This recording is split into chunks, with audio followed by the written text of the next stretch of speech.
shall we? The final episode.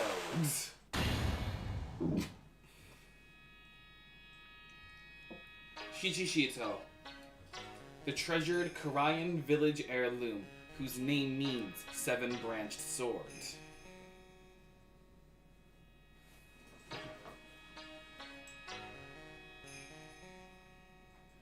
It is said that this sacred sword represents life itself.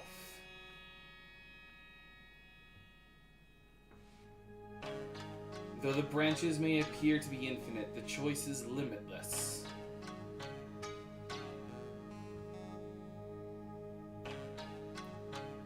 Like our destinies, the sword comes but to one end, one merciless point.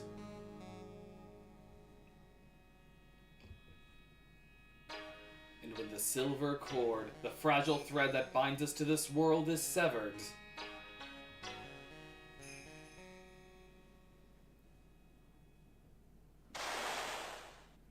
you get struck by lightning. And then stabbed. The illusion is revealed, and the impossibility of fate is laid bare.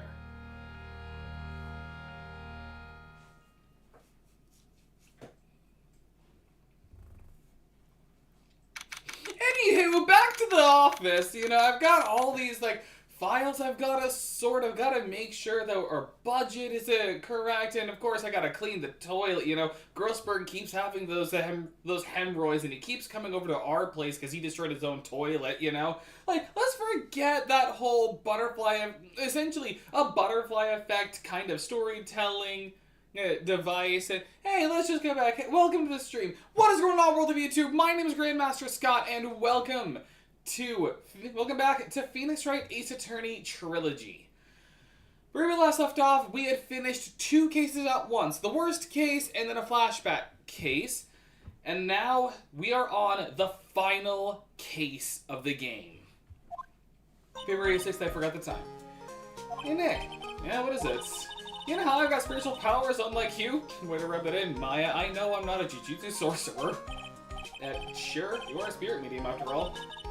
Just like you, if I don't keep my powers sharp, they get dull, right? That's why I got you Sudoku, like a Sudoku magazine, so that way you don't get dumb. I guess so, yeah. Glad you agree. Okay, Bradley, you're up. Pearls? You haven't been in any other game, we haven't seen you since the Damask case. So, that's why we need to go on a special spiritual hotspot tour, Mr. Nick. Okay. I'm lost. What's this magazine you're shoving in my face? It's the New Year's issue of Oh Cult, Winter Spiritual Locations Special. I guess if you just want to go to a bunch of haunted places, here's a magazine for it. There's a magazine for everything nowadays. Oh, girls look so happy. Maximize your spiritual powers with just one night of intensive training. Oh, it sounds too good to be true. Taking off my watch. I'll say. Sounds more like a scam to me. It's like, Maya, Pearls, I think you guys got robbed. It's like, don't worry. I'm a lawyer and also kind of a detective. I guess I can help you out. It's at a spiritual retreat called Hazakura Temple. It's way up in the mountains, and I bet it's nice and cold. Just perfect for training. Now, I definitely don't want to go. I'd love to go. Especially if it is in the mountains. They have the most beautiful scenery up in the mountains. I should know. I live up there. You know, I think I've heard of this temple before. It's a famous channeling dojo. It's hard for even real spirit mediums like us to make reservations up there. Reservations? For a temple? Are you serious? I mean, it's not that unreasonable. If anyone could just go in, it could get crowded, especially if it's, for the occult, for, spirit channeling. So, yeah, reservations make sense. Don't worry, I've already made a special reservations, just for us. Yeah, and I signed up for the special course. That's nice, and the timing couldn't be better. While you guys are out on your little trip, I was gonna go and binge an anime. I haven't decided yet. I'm deciding between binging Black Lagoon or binging Gurren Lagann. I haven't decided. Since we don't have a case right now anyway.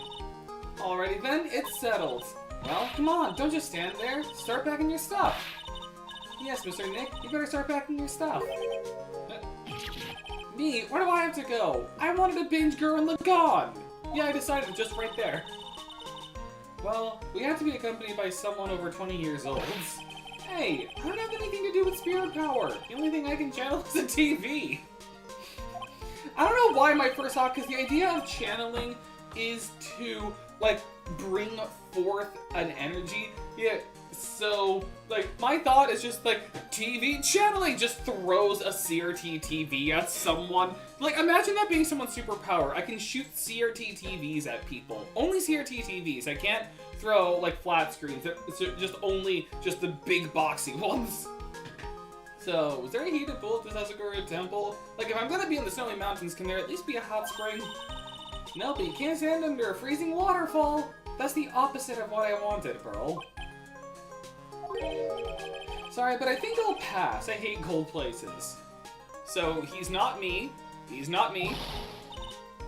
What? No way! How can you be so selfish? I mean, I could always see if, like, Gumshoe wanted to go in. Like, he's never doing anything anyway, so... I mean, there's also a lot of other, like, over 20-year-old people we know. We could always just ask one of them, you know? Like, there's Adrian, there's Will Powers, I already said Gumshoe, but, there are, like, a lot of other people that we know. We could always just ask them. Come on, Mr. Nick, look at this place. Doesn't it look beautiful? You could always ask Desiree if you wanted to go, like Desiree or Wanda Light. Nope, not going. I'm gonna be nice and toasty at a... Oh, wait, what the... What is it, Mr. Nick? Let me see that magazine. Oh, hi, Dahlia! I see you're a nun now. This nun. Is she a friend of yours or something, Nick? This girl. It's... My name is... Wait. My name is Dahlia Hawthorne. I just want to say it's an honor for me to be here in your noble presence. Honestly, how can any woman ever count on you for anything? As you can see, I'm a petite little female and individual. I also just happen to have a box of Marlboro on me. You disgust me. Like the stuff I cough up in the sink every morning. But it can't be. I thought she died from the smoke. I thought she died from her smoking habits. She was found guilty and should still be in prison. Mr. Nick? I'll go. Huh? Hazakura Temple. I said I'll go. Yay! Isn't that great, Pearly? Yes! Oh, thank you, Mr. Nick! You do anything for Mystic Maya, right? Even walk over burning coals, right? Oh, Cult, New Year's issue. An occult magazine featuring Hazakura Temple. Dahlia Hawthorne. I knew there was no way she could possibly be at that temple, but I just had to see for myself who this nun really was.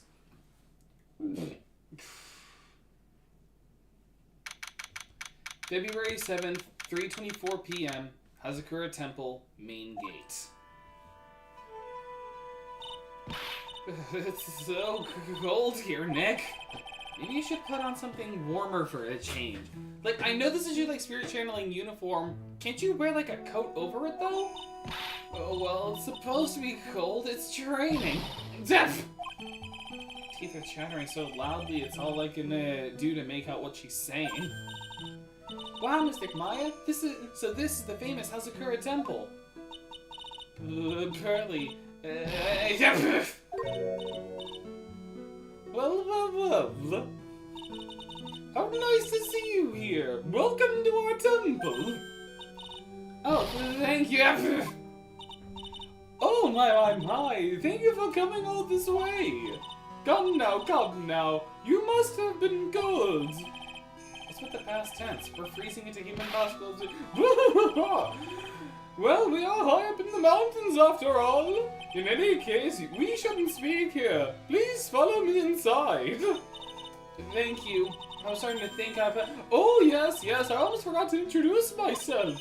I'm the head nun here at Tazakura Temple. My name is Bikini. Bikini? That's right. Actually, that's my temple name. What do you think? It's a tradition to have one, so I wanted something that has a nice image to it. So I thought, why not choose a bikini? Besides, it makes me seem younger. This is a fun voice to do. It certainly does. Oh, I signed up for your special course. Well, my! Quite brave of you considering how cold it is. Young people can be so reckless with their health. Did I mention how cold it is up here? Don't blame me if you become one with those you channel. Reckless? Wahaha? Nah, it's supposed to be... But no, I'm going for this voice. Maybe you should take it easy tonight, Mystic Maya. We can come back another day. I am here. Now, I was mostly asking a family what we're having for dinner. Oh, I get that. Like, you get to hear the voice I'm doing for Bikini. Yes, that's right. You've come all this way, so please enjoy yourselves. There's still time before supper, so why don't you have a look around? So what's a channeling dojo anyway? Oh, my, you don't even know that? Forgive him, sister, for he knows not what he's saying. Well, just call me Bikini and forget that sister part. Wait, that's a woman? I know you were probably... Wait, okay, anytime I hear, wait, that's a woman, my brain always... Oh wait, no, that was a line in Adventure Time. I was thinking the Lorax. The Channeling Dojo is basically a spiritual power training ground. We have a special holy items prepared here to help people boost their spiritual power. Have you ever seen Jujutsu Kaisen? It's kind of like that. Holy items? Yes, like the inverted spear of heaven. You can train an entire evening surrounded by those items. It's quite mysterious. I see something from the Lorax, but I keep thinking of the one from Adventure Time when someone made that as a joke. I think I know which episode that was. Wasn't that the one with the donut garden? Wasn't it that episode? The spiritual power of these items seem to envelop you. Like, I'm already making the Jujutsu Kaisen joke, so I just want to see domain expansion. Bikini fever dream. Wow, she must have gotten off the trolley from the land of make believe. No, Phoenix, she got here from Jujutsu High. Like, that's it. So, what exactly is the special course? You must be incredibly devoted to be interested in that at such a young age. It's a training session where you sit on a block of spirit ice and enchant a spell. 30,000 times, all while being showered in freezing cold spirit water. That sounds terrible. It's February now, right? You have to be careful this time of year. If you don't watch it, you'll catch pneumonia, or maybe even die of hypothermia. So be careful, you hear? How am I supposed to be careful? Like, how does one be careful around the cold? Outside of wearing a coat. Oh no, I knew I shouldn't have signed Mystic Maya up for this. Don't worry, she's eaten so many she's eaten so many burgers that her body's practically got insulation to it.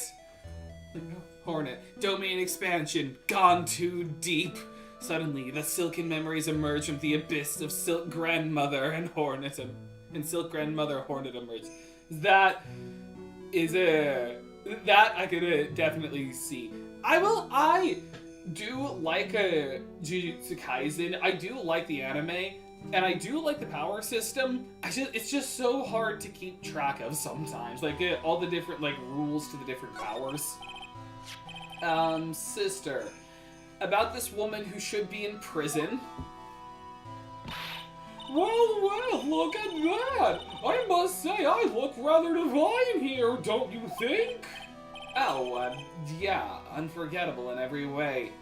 Also kind of smells a bit like poison. You mean it? Oh, I knew it!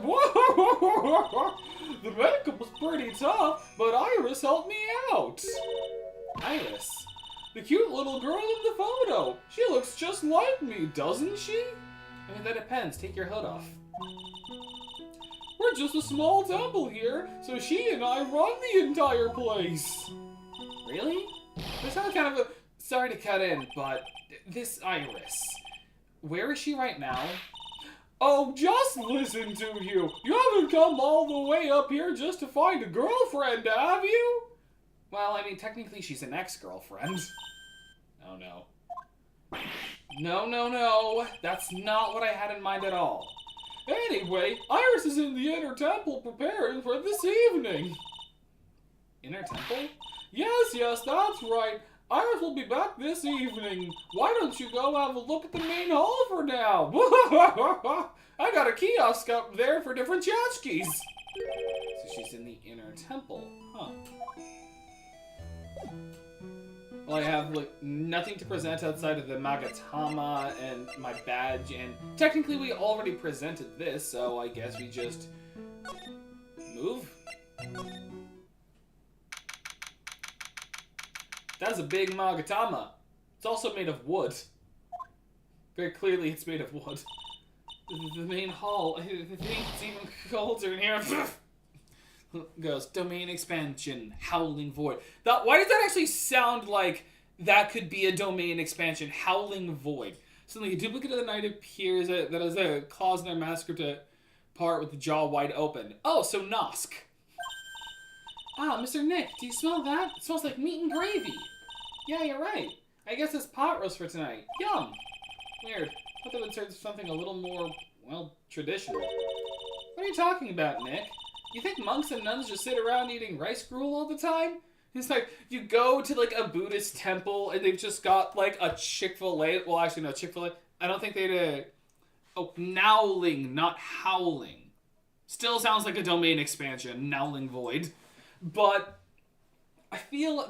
like, imagine you go to, like, a Buddhist temple, and there's just a Wendy's in there, and it's just like, ah, yes, you've joined us for meal time. I have Baconators. Or, like, you go to the Vatican, and there's just... If it's the Vatican, it's gotta be Chick-fil-A. Like, Chick-fil-A and Sweet Frog over there. It's like, you go there, like, you see the Pope just carrying around, like, a thing of froyo in his hand. And it's like, want some?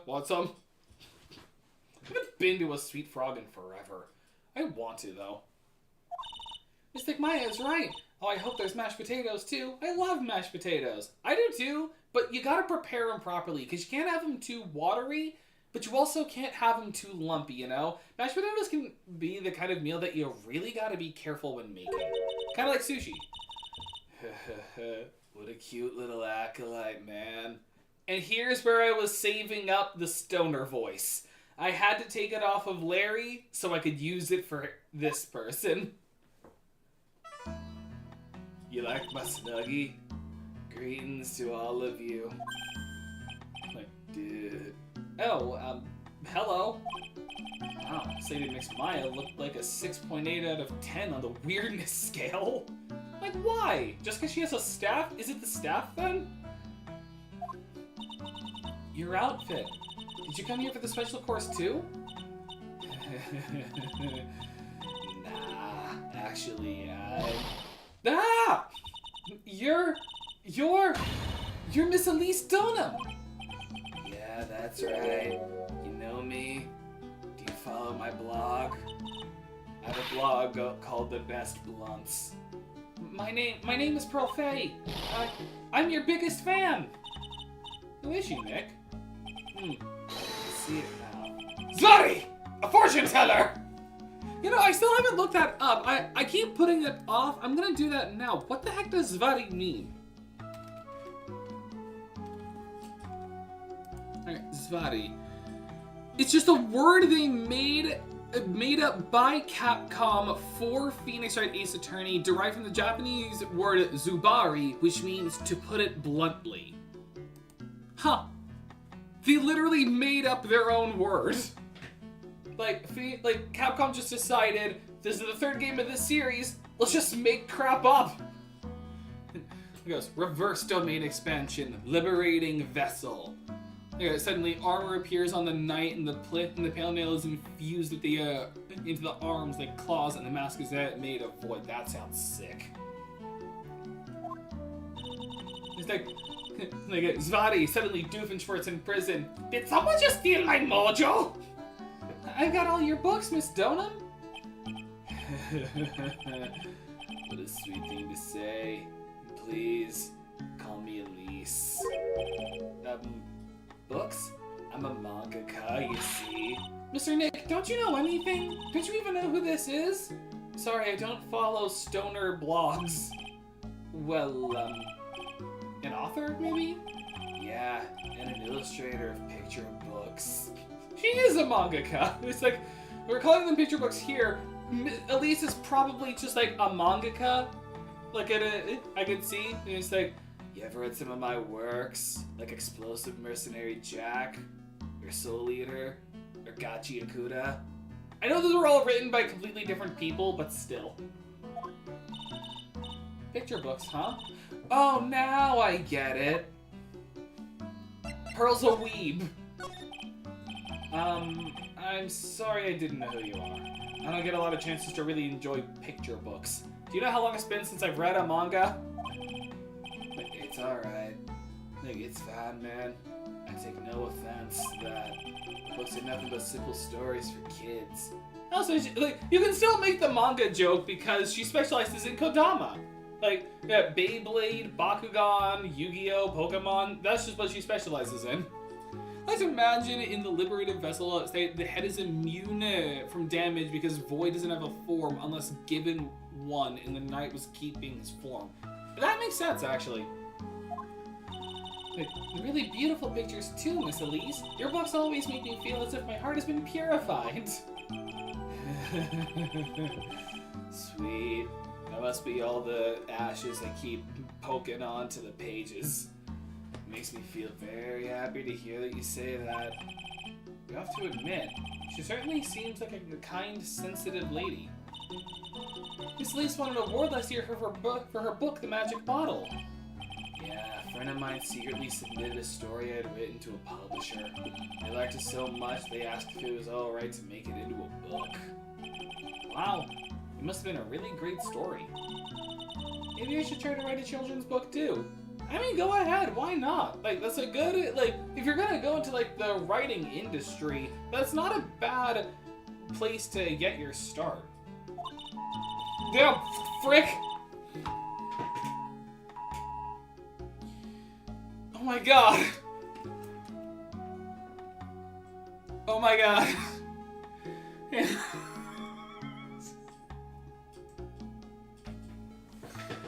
Oh my god, that actually scared me. Here I am, just talking about books, trying to read the dialogue. All of a sudden, like a test alarm goes off on my phone. Oh god. That caught me off guard. That jump scare caught me off guard. I just want to show off something I got the other day. A neighbor of mine was doing a little bit of a yard sale, and I saw that my dad had seen it first, and they were selling vintage mugs. He thought it was a beer stein, turned out to just be a tankard. So I actually bought one of them. Like, it's barely isn't a replica, but it's still really good. Like, look at this, like, illustration. Like, this is, like, it's really nice. And the other side has some, too. Like, this is really beautiful. So I've been using it to hold candy in. It's empty now, but I have been. If I do, you can secretly send it to a publisher for me, Nick. Recently, I've accepted a sort of apprentice, you might say. You could say a Padawan also. An apprentice? He calls himself Larice Donum. Last I checked, I didn't have kids, but at the same time, I'm not always lucid. You're really gonna love it. The can cups and mugs, some of them, you really gotta love the can cups and mugs. Some of them are actually nice. They are, yeah. That's like one of the reasons why I liked it. I thought it was an actual like beer stein, like the German ones that are like wood, because that would have just been funny to have around the house. But this is still just like really pretty artwork, so I figured I would just have it regardless. Really should refill the candy that was in there. I got a thing of Airheads recently that I've just been leaving in there. I believe I think he's off doing some sketches right now. A little landscape. On Larice's behalf as well. I'd like to thank you for your support. Of course, Miss Elise, anything for you.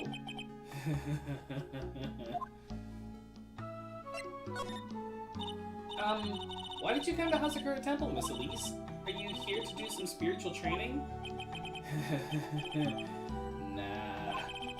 I'm actually here to gather materials for a new book I'm working on. It's called Barry's Big Blunt Adventure. I decided I was gonna come out as a stoner and make a book about it for kids. My publisher says it's a bad idea, but then I forgot he had said that. Wow, I can't wait to read it. Rose is completely taken with her. I can't wait to read Billy's Big Blunt Adventure. It's all about a boy named Billy and his magic talking blunt. I wanted to do a book with a more Japanese feel to it this time. Oh my gosh, my nose is itchy. Hang on a second, I gotta take care of this.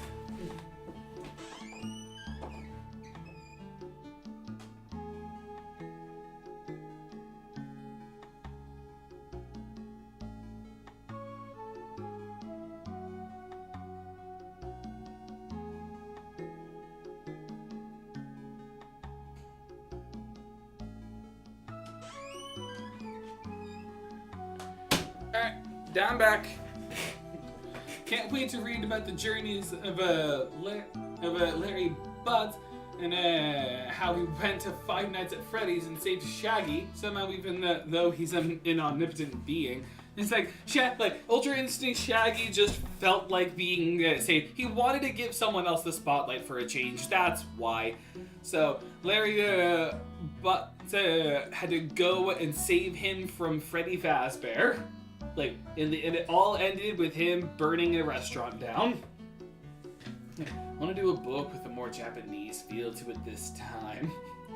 You see, I really wanted to just make a manga that was actually more Japanese. I'm thinking about calling it Naruto. So is that why you're dressed like you are? Kids have a certain image of me in their minds. Like, they see of me as like a kind of Buddha type because of how chill I am. In actuality, man, I'm just stoned all the time.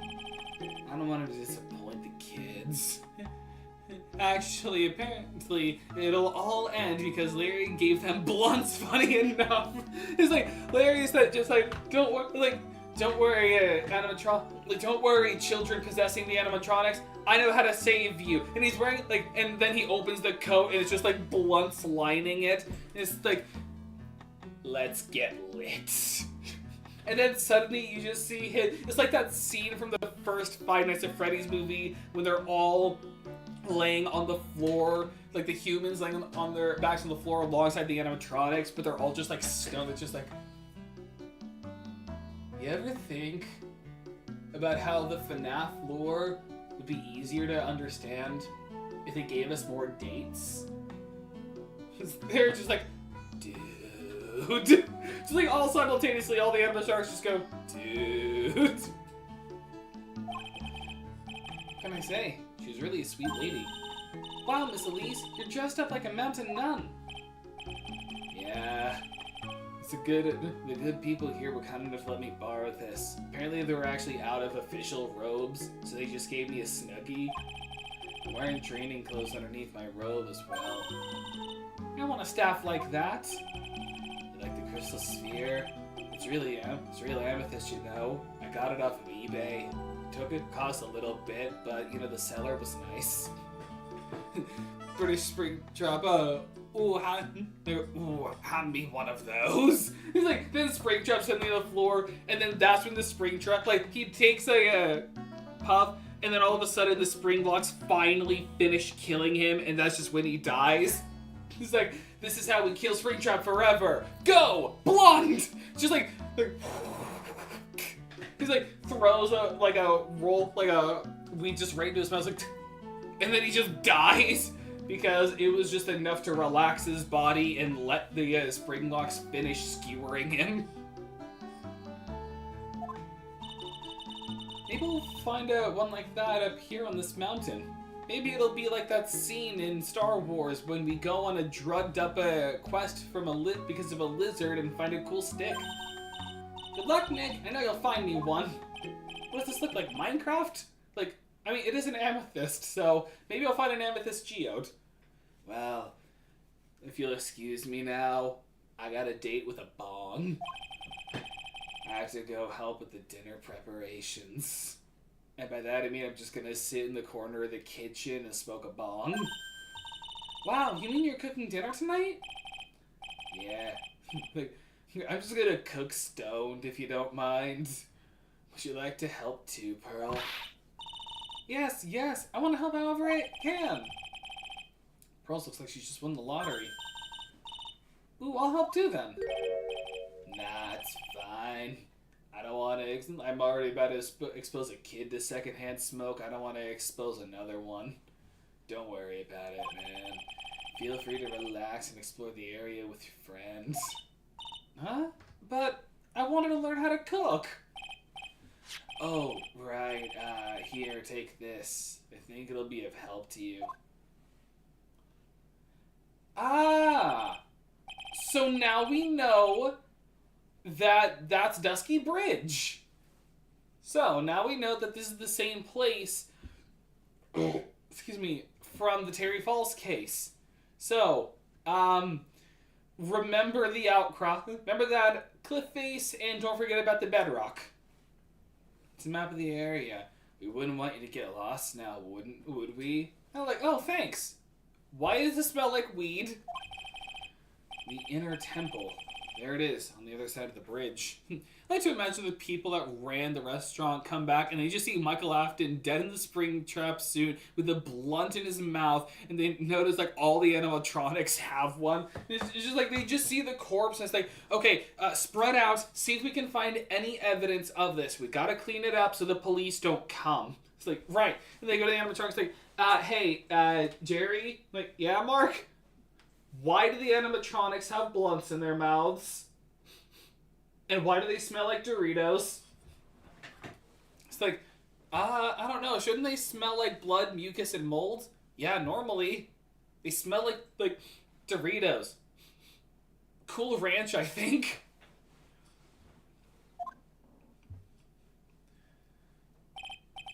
Well, if you insist, I guess we'll take this chance to go check out the other temple. This is my own, like, FNAF, like, a fan idea. It's just, like, Larry Butts goes to a Five Nights at Freddy's location and he saves all the kids' souls just with blunts. He's like, make this, like, my own FNAF fan game, Five Nights at Freddy's with Larry Butts. She's like, he's just, or like, with, or it doesn't even have to be Larry, just make it with a stoner, like a Five Nights at Freddy's with weed. Like, 5 weeds at Freddy. And it's like, instead of like a normal FNAF game, it's just a first-person shooter where you're just going around. Every time you see an animatronic, you have to shoot a blunt into their, like, at them. Like, it's not actually out of a gun. It just looks like it. It's just like, by the camera, you just see like a blunt just right here. And then it's just, it's like, it's not actually in their mouth. That's just like where it would be in the camera. That would be funny. Like 5 weeds at Freddy's, exactly. It's just like, the goal is to just shoot the weed into all of their mouths. And then, like, that's how you just win. Like, put random, like, joke Easter eggs and you've got like a 10-minute game at most. Like, that would be my FNAF fan game if I ever learned how to code or make games. If you insist, I guess we'll take this chance to go check out the other temple. It's been added to the court record. No one's been murdered yet, but this map has been added to the court record. This will help you when eventually poop hits the fan. Okay, I'll see you two later then. Remember, you're not allowed to fight. Come on, Nick. Let's go. At least we'll stay warm if we keep moving.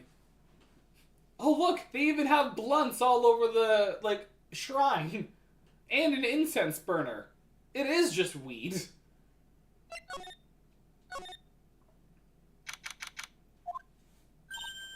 Huh?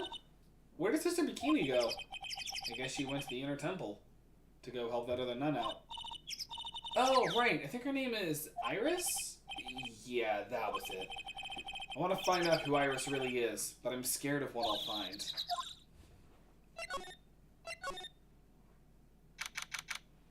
Oh, that looks kind of terrifying. Although at the same time, it does look secure. Wow, look at this broken down old bridge, Nick. Yeah, and look at that big canyon below us. Hey, there's a river down there. Looks like it's really flowing real fast. What's wrong, Nick? Look like you've seen a ghost.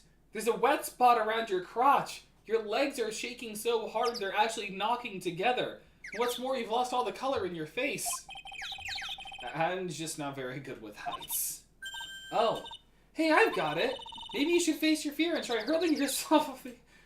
Maya, what kind of advice is that? Wouldn't it make more sense to say, let's go across the bridge that can ease your fears? Why say, let's face a fear? Jump off a cliff. Like, really? That's not a good answer. That's like, hey, I know how we can help you get over your fear of, fire. How about I immolate you? You know, 1, 2, 3, jump. Might just be what you need to get over your fear of heights. Yeah, death is a real good way to overcome phobias, alright. Like, I'm scared of spiders. Let's go to Australia! I like your idea, but just imagine there's just a smoke room in Freddy's location, and some of the animatronics go back and they just chill, and you have to serve them like a cooking sim.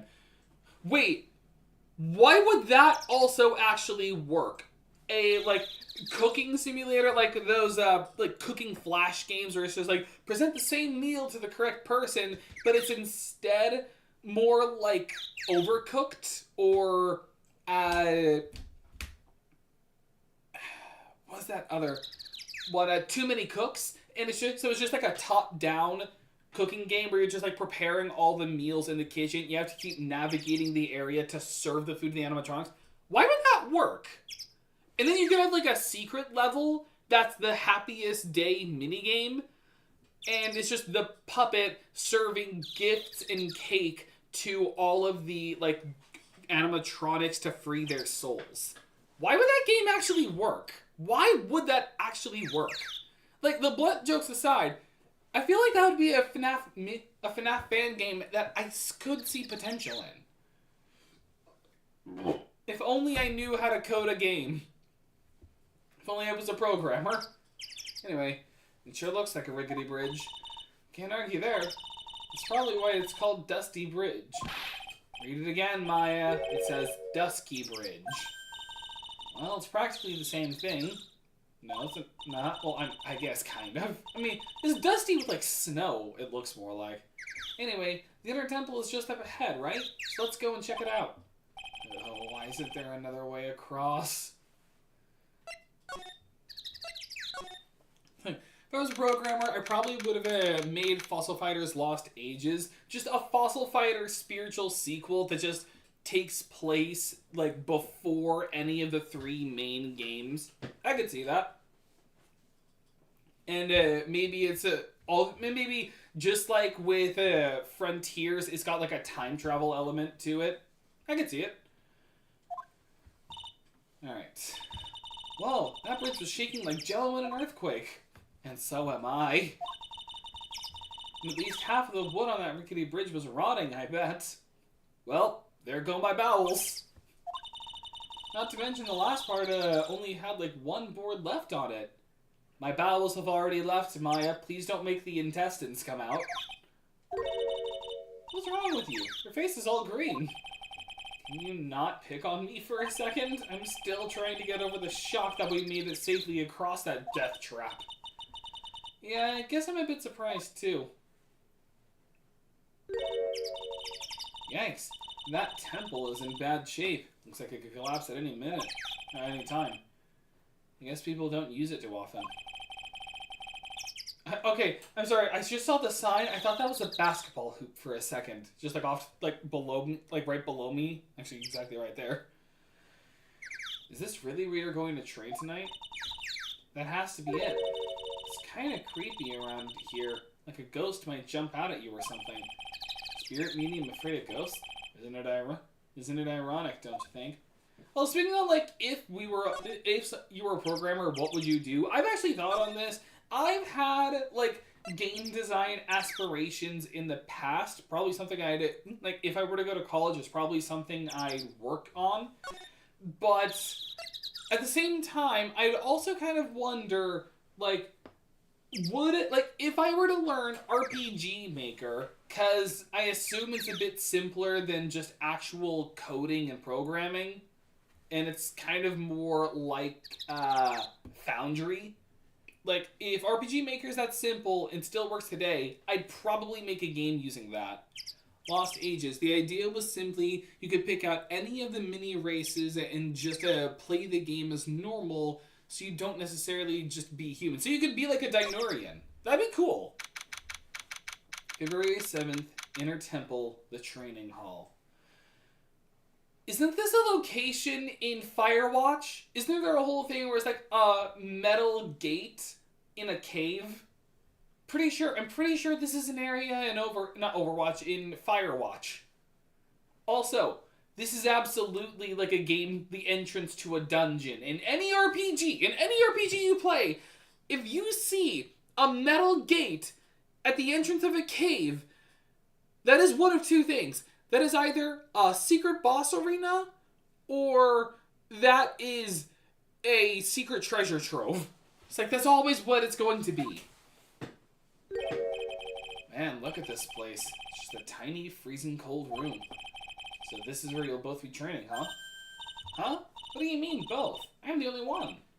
Really? I thought Pearlie's just a little kid. She couldn't handle this kind of intense training. It's like Nick, this is like the risk of, like, we were told we could risk in, like, pneumonia and hypothermia here. Why would you think a 9-year-old could handle this? Still 9, right? Yeah. Why do you think a 9-year-old could handle this? Also, why are you here? Like, why are you here? Like, Mia, Gato, why are you both here right now? Like, obviously these people I understand, but why are you here, Gato?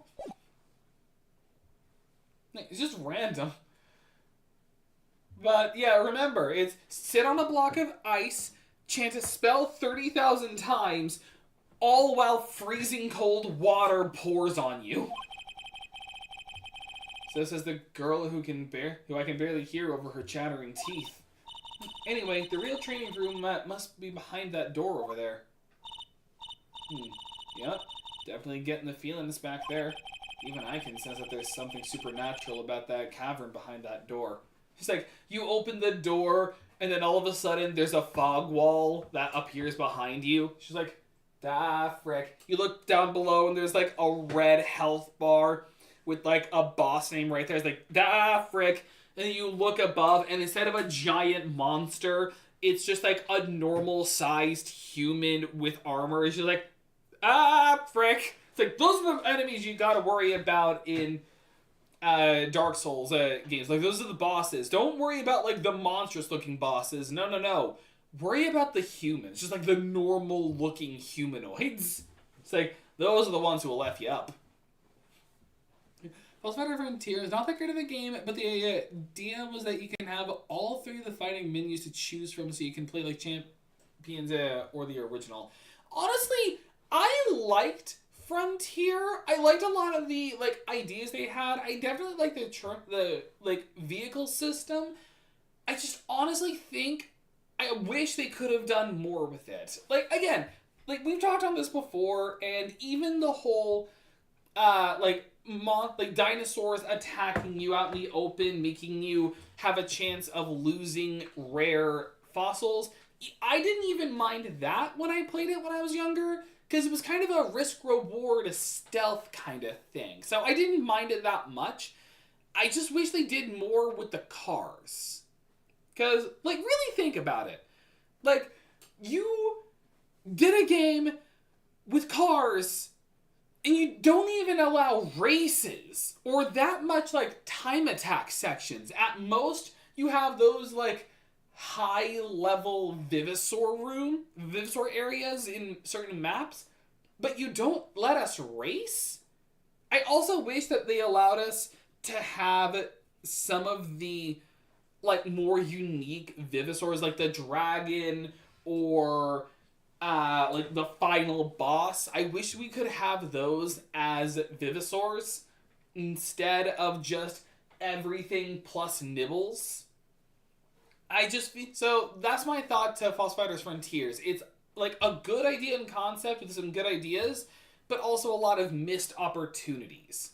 Because, like, the fun stuff with the original champions was when you got the Vivisaurs that weren't Vivisaurs. Like the Dinomaton, all of the Dinorian monster forms, having the brains, having the 3 brains and the 2 legendary dinosaurs was all cool. And then in Champions, they expanded on that, giving you even more, like a tonsil. You can fight with a tonsil. But in Frontier, you didn't get a lot of that. So it just feels a lot like wasted potential. I feel like is how I could explain Frontier. It's just a game of wasted potential.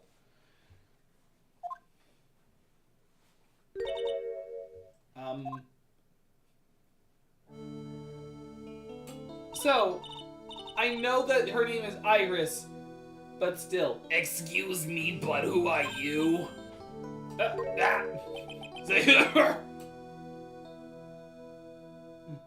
on, sorry. 1 second.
Sorry about that. I had a bit of food stuck in my teeth, and I was just now feeling it. Like, it would have been amazing if you could get that dragon from the game, but no, you only see it once and that's it. Well, technically you see it twice. There's the first time when you needed an item, and then there was the second time in the post-game. So you saw it like twice. But still, wasted potential. And again, you have a game where the main mechanic is driving a car, and you don't give us races or more time attacks than just one? Like, come on. Hi there. We're just looking around since we're going to be staying here tonight. Something wrong? It's like, the tension in the air is so thick, you could cut it with a toothpick.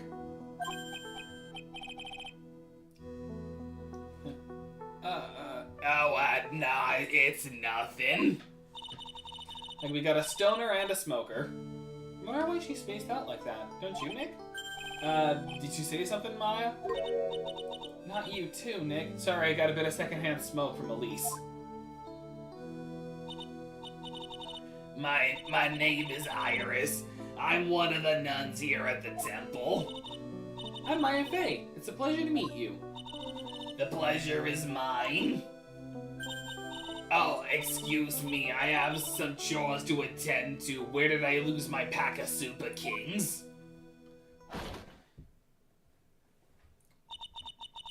Maybe they did it so it doesn't seem like your character can lift like 1,000 pounds of rock. But even so, it's not supposed to make sense like that about a game that's supposed to be goofy.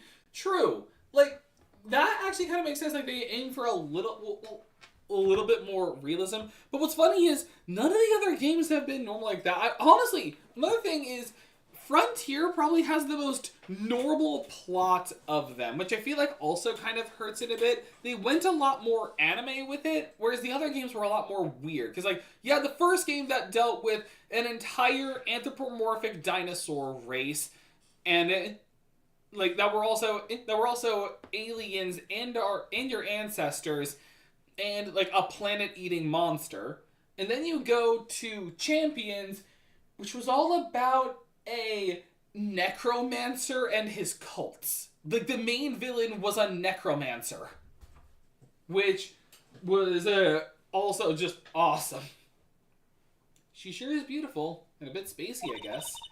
I guess she's just not used to talking with urban sophisticates like us. Nick? That girl.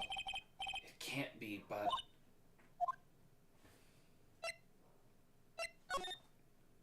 Yeah, this is a cool little poster.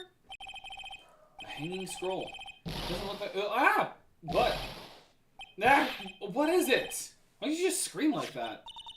This scroll. It's my mother. Oh. What?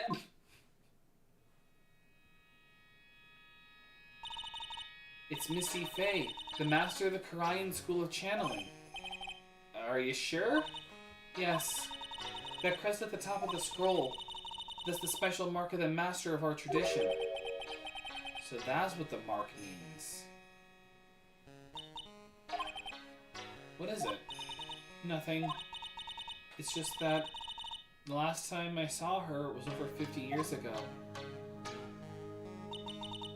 If it wasn't for that crest, I wouldn't have even known it was her. My own mother. And I can't even recognize her face. Oh, God. Let me see. Hang on. She saw her 15 years ago. Last time she saw her was when she was 4 years old. Oh my gosh. Maya. Hanging scroll shows Misty Fey, master of the Korean technique. So, what's the Hazakura technique then? Like, if Korean is has its own specialized spirit channeling technique, what does the Hazakura one look like? The actual training area must be on the other side of this door. I wonder what it's like. Phooey, it's locked. Come on, Nick. You know what? You know you want to open it for me. I can't. You've been in a kind of bad mood lately, haven't you? Zari! I know what it is. Iris. Ha ha ha! Iris and Nick sitting in the tree. K-I-S-S-I-N-G. Like, no, Maya. I can't open it. There's that's trespassing. I know we steal things, and I know we trespass a lot, but I refuse to do it now.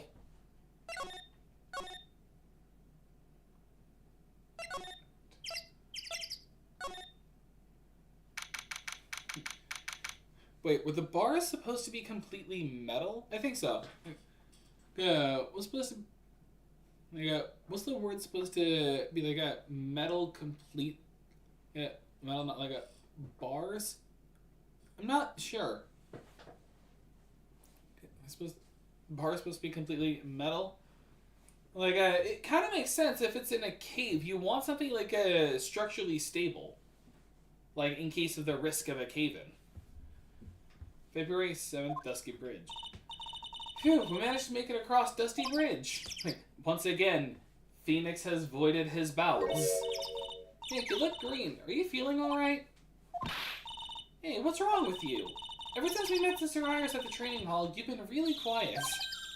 Sorry. Hey, you, wait up. You think he's yelling at us? He must be. No one else. There's no one else around.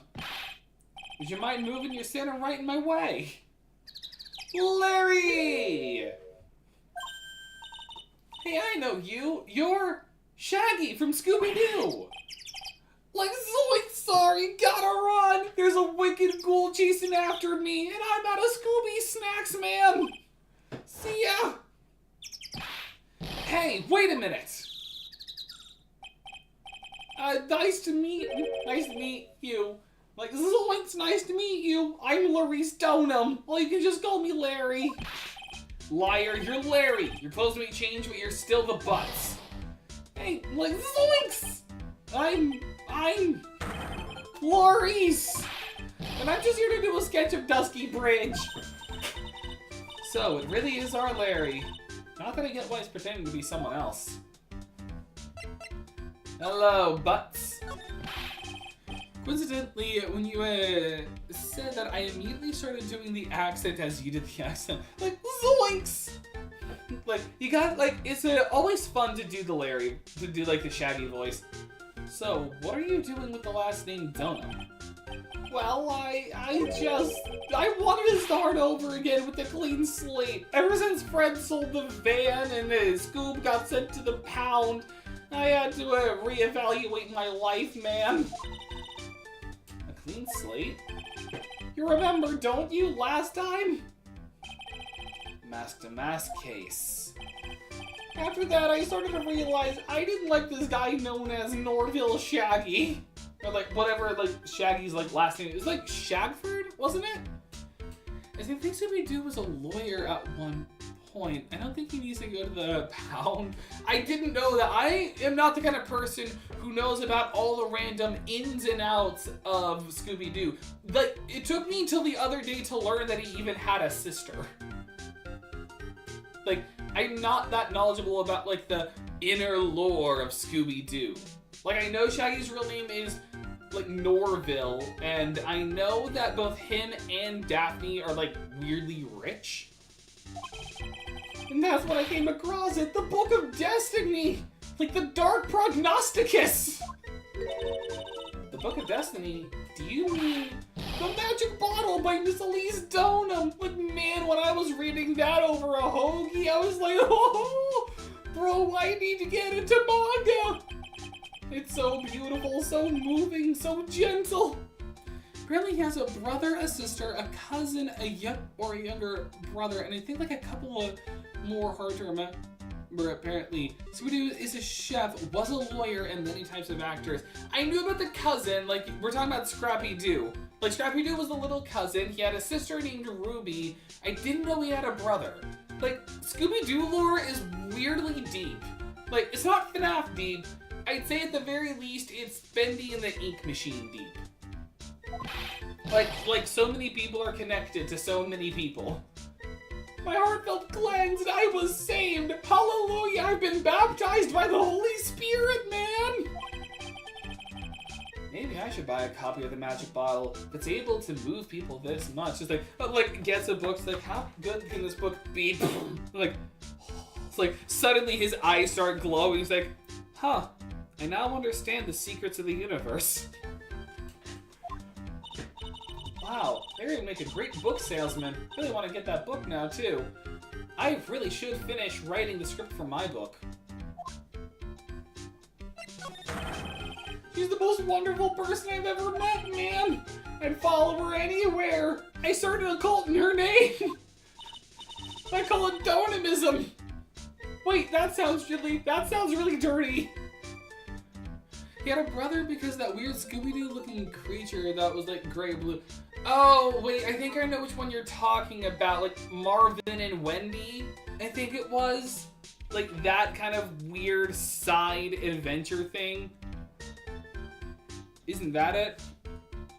Hang on.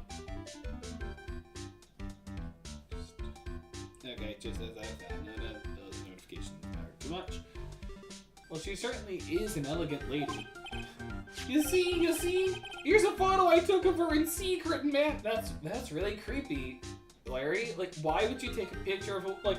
Never trust anyone who takes secret pictures of women, even if they look like completely innocent photos. That's still really wrong. Only trust them if they're like a private detective, because it's most likely related to a case. The magic bottle. That actually looks like a religion. Oh my god, she does look like a cult leader. Like, this image looks like something out of a, like, you would have seen in like a cult mugshot, like a cult's, like, webpage. Like, you're like, oh no, Larry Butts is starting a cult. You want a copy, don't you? It's okay, I just happen to make extra prints, man. What? Why? Larry, why? I don't care if you're an artist, that's still a creepy thing to do. Like, just stop being cheap and just hire the model. Taken by her only pupil, Larice Donham. That's really creepy. Still, it's kind of hard to imagine you as a picture book illustrator. So, tell the truth. You must have some kind of ulterior motive, right? What are you, like, zoinks? What are you talking about, man? I don't trust anyone anymore, especially not women. Oh, that sounds really sexist. Talk about a bad case of denial. Anyway, can you even draw well enough to make a picture book? Art isn't only about technical skill, you know. It's also about having a pure heart, man. And that's why I'm asking. Can you draw well enough to make a whole book? like, oh man, I hate critics. Now that you mention it, I wonder. Looks like you still have some doubt in your art. It's true, I do. But when I first saw her, I felt it. Something inside me ended and something else began, man. Oh, Larry, sounds like you've fallen in love with Miss Elise Donham. No, you're wrong. It's not her. It's the other girl. Oh no, he's fallen in love with Dahlia. Other girl? Uh-oh. I got a bad feeling about this. Let me guess. Iris? Oh, zoinks, her! My little Iris! She's really pretty. This girl, she's perfect. She's exactly my type. What is it with people being attracted to nuns? I don't understand that. Just like with maids, that's another kind of fetish I've never understood. Nuns. Like, it's just a nun. Like, and they can't even date you. Like, no. Also, what is on her? She reminds me so much of her. Oh. Again, though, Scooby-Doo's bloodline is just a bit weird. Just don't question. There's like 10 or 8 of them. Yeah, and also, aren't they all like connected to like an ancient Egyptian god? Wasn't that established in Mystery Incorporated? I wonder if she would model for me. I want to draw a portrait of her. Like, let me check if I've got anything in my wardrobe she could wear. Like, that, once again, that's creepy, Butts. It's like starting to sound like Yusuke Kitagawa from Persona 5. Just want, like, I want to do a nude photo of you. Yeah, you always liked those model types, didn't you, Larry? Wait a sec. Didn't you say you were swearing off women? Look, zoinks! Yeah, that's right. Of course I have. Basically, but you cannot stop a street man's urges. But Iris is different, man. I feel like I still have one chance left of that dream. This guy will never change. Like, it may be creepy, but you know what? You're not as bad as Victor Kudo, Larry, because at least you own up to it. So, Larry, it's like, I grab him by the head. Don't ever change. I don't think they are, but again, I haven't seen that show in a while. I'm pretty sure they are. I'm pretty sure, like, Scooby and his entire bloodline are, like, the reincarnations of an Egyptian jackal gods. Like, not specifically Anubis. I think they made up one, and he was, like, in constant conflict with, like, a cosmic outer eldritch god. And that was, like, the super intelligent owl from that show. The show was... Mystery Incorporated was weird. Like, it was weird, but it was still better than Velma. It was a lot better than Velma. The animation was better. The plots felt a little bit more mature than, like, normal Scooby-Doo. And it had, like, a constant overarching mystery to it. Like, it had some good moments to it. Everyone! Hey, Larry, look! This is the child you once said was attractive! Hey, Pearly! Dinner preparations are complete. Yeah, remember? Back during the, back during the mask case, when Pearl called me on the phone and he said I nabbed a real cutie? Remember when he said that? Remember when Larry Butts was temporarily a pedophile? Just reminding everyone. Please come quickly to the main hall. Alright, I can't wait to dig in, Pearly. I'm going to go to the inner temple and call Sister Iris. I also want to have a look at where Mystic Maya is going to be training.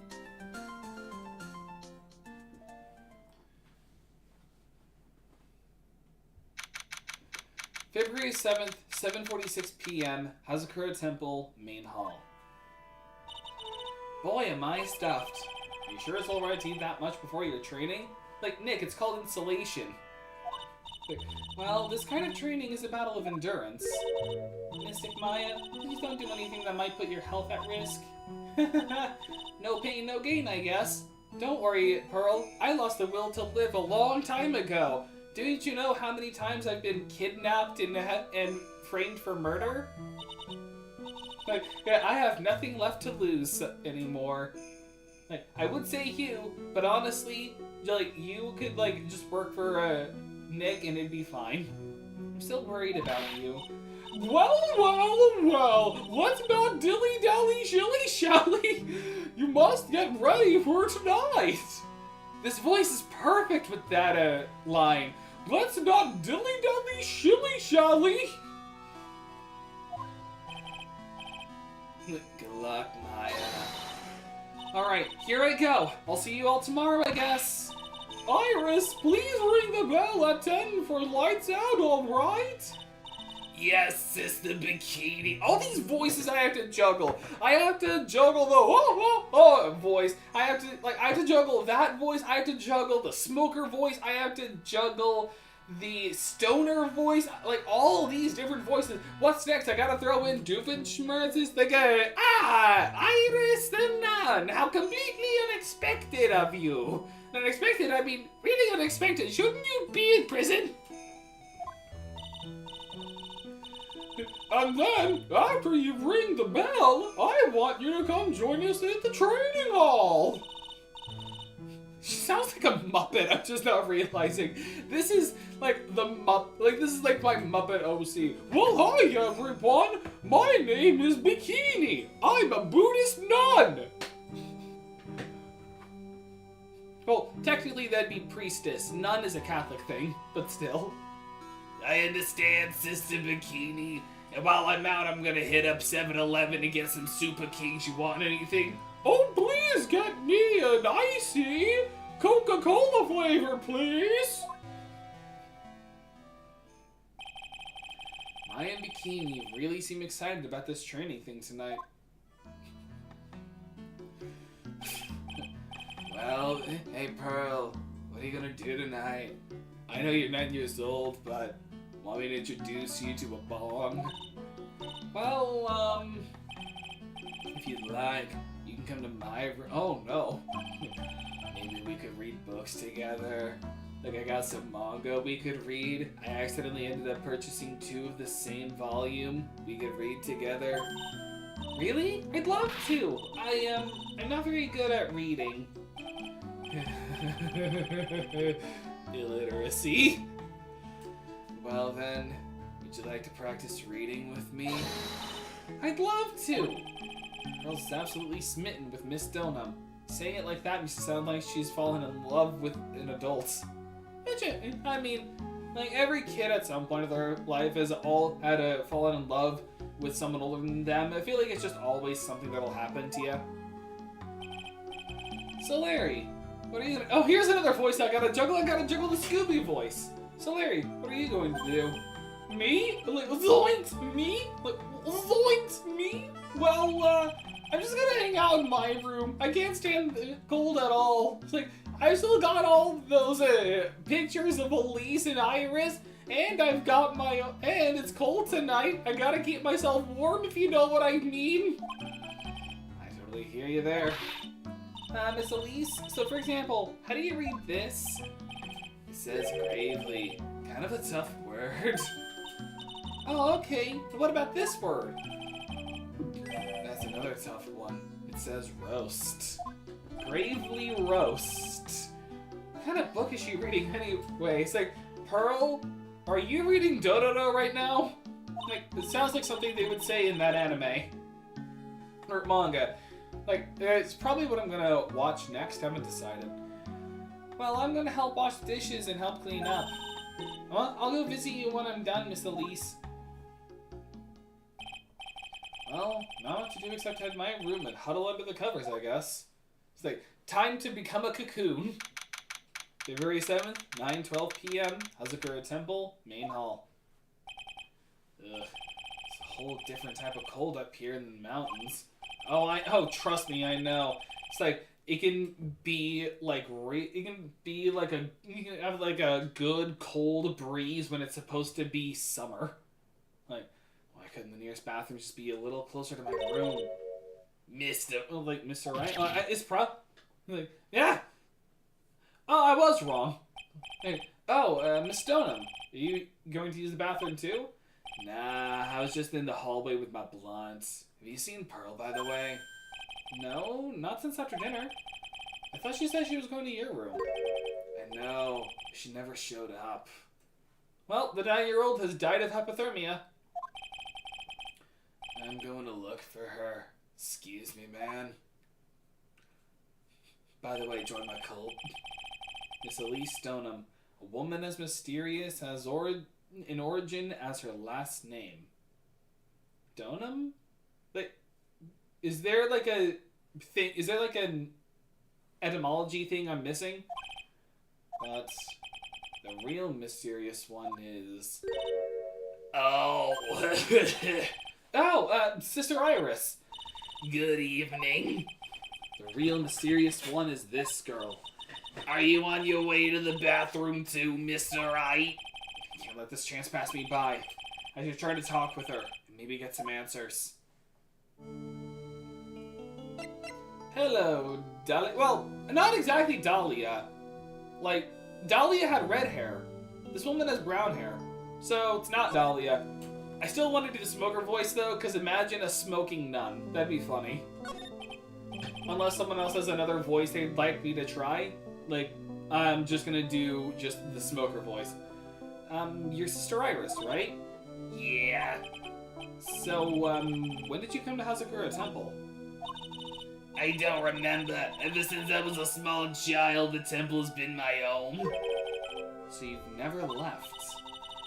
Well, I don't have any family left to take care of me. Sister Bikini, I've come to think of her as my real mother, as it were. Ah, I see. But didn't you go to college? And maybe enroll in the Ivy University Literature Department?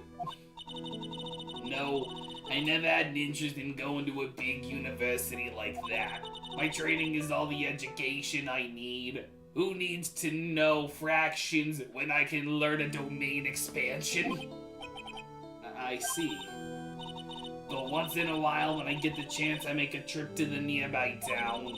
I can use a computer and a cell phone, too. You should see me play Tetris. I'm a god. It's not exactly something worth bragging about. You should see me send an email. But I don't see any sidewalks. So I guess that means she's not lying.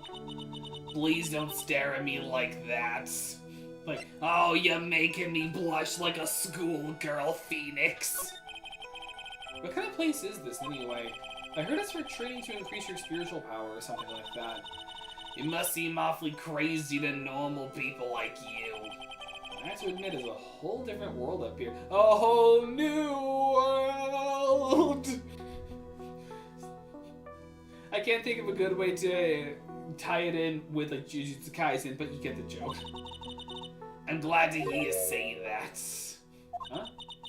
Talking with dead people, who does it help anyway? I hate it. Really? So then why stay in a place like this? Ah! Something wrong? I didn't realize it was so late. I have to go ring the bell for lights out. I guess it's almost 10 now, huh? Mr. Wright? Yes? If it's alright with you, I'd like you to have this. But this is your hood. It has the power to protect you from evil spirits. Come to think of it, Sister Bikini was wearing one of these too. I pray for your safety on this dark, cold night. I hope nothing bad happens to you that lands you in the hospital, Phoenix, Wright? A magical hood said to offer protection from evil spirits. I'm sorry, but I must bid you good night. I gotta rest on my smoker lungs. Wait a minute, Sir Iris! Yeah? Yeah? Just now, you called me by my name. You said Mr. Wright. How did you know my name? I never introduced myself to you. That's... Sister Iris, please, tell me the truth. You and I, have we met before? Well, I mean, again, Dahlia had red hair. Iris has brown hair. I mean, she probably did dye. You could say she dyed her hair, but...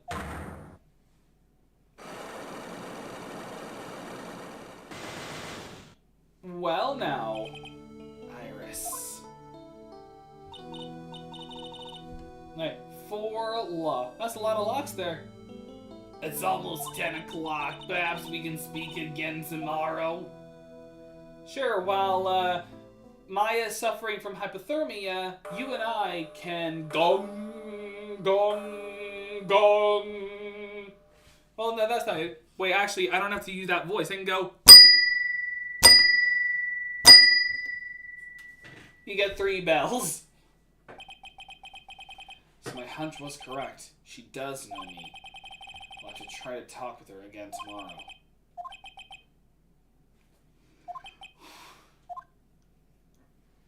And then... Oh. What the... That blood-curling scream came from the courtyard. And I'm immediately there. Did I fall asleep in the courtyard? Or did I really just go that fast? February 7th, 11:06 p.m., Hazakura Temple Courtyard. So this is about an hour after lights out. Also, that's a corpse. I think that's Elise also. Oh no, the cult of stoners is dead. That scream. I'm sure it came from around here. Ah! Someone's there. On the ground. Miss Dona! Squishy? Something squishy. Just stepped on something soft. Hey, don't step on my dummy like that! Like, hey, don't step on people! That's just weird! What are you doing? What are you doing? I was passed down! What do you think? What's current scream is you? Forget about that! Hurry up and call the police! Are we having a phone in the main hall? No, but we still get reception up here in the mountains. I play a lot of Candy Crush on my phone nowadays. You must have a cell phone on you, right? I didn't bring a thing. Oh, you're useless. I mean, even Iris has a cell phone. We got no choice. You'll have to use the public phone by Dusky Bridge. Hurry, hurry, hurry. Run as fast as you can. Yes, ma'am. If you don't hurry, Iris will, oh no! Whoa, whoa, whoa, whoa. Like, almost sounded like Miss Fowl from Jimmy Neutron. Like, alright.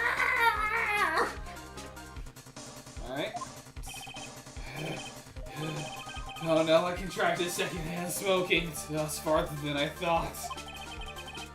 The bridge is just up ahead. I have to go tell Maya what happened too. Oh no.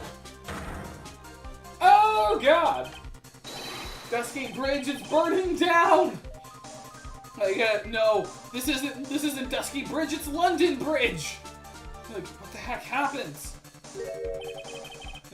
What zoinks? What are you doing here, man? What zoinks? What is it? Is it me? Don't scare me like that, Larry. I almost had a heart attack.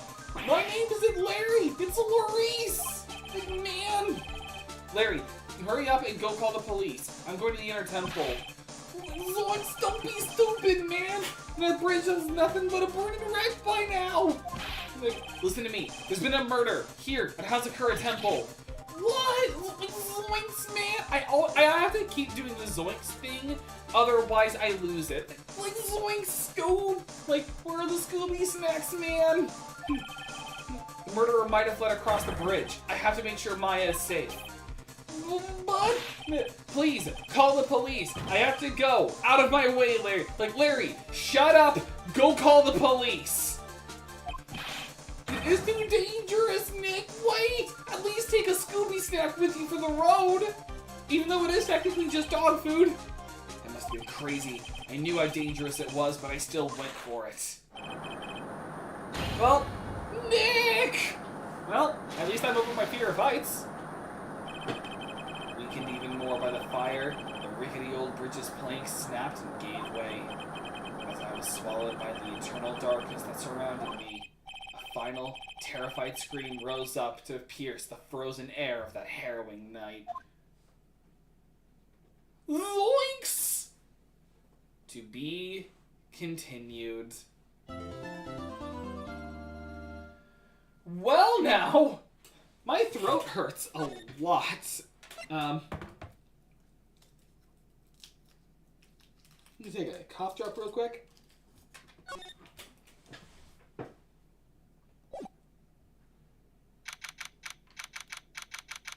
I don't know the date, I don't know the time, I don't even know where I am. But my phone's going off. Who could that be at this time of night?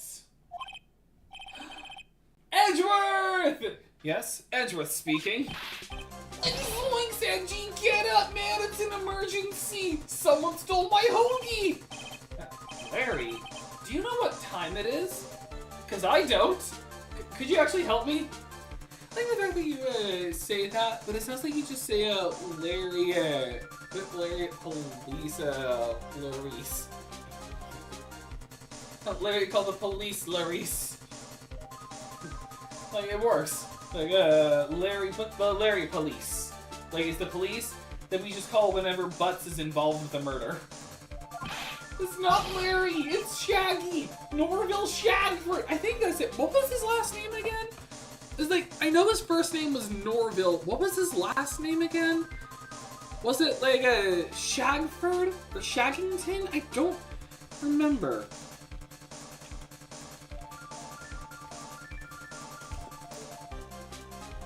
Rogers. It's Norville or Rogers. What? So Shaggy was just a nickname of his, I guess.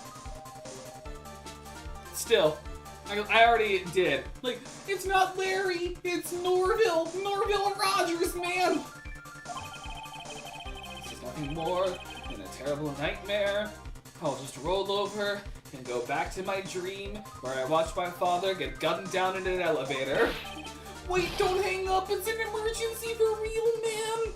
I exaggerated. It wasn't just one hoagie. I underestimated. Like, I understand it. You did. It wasn't one hoagie that was stolen. It was 2 hoagies.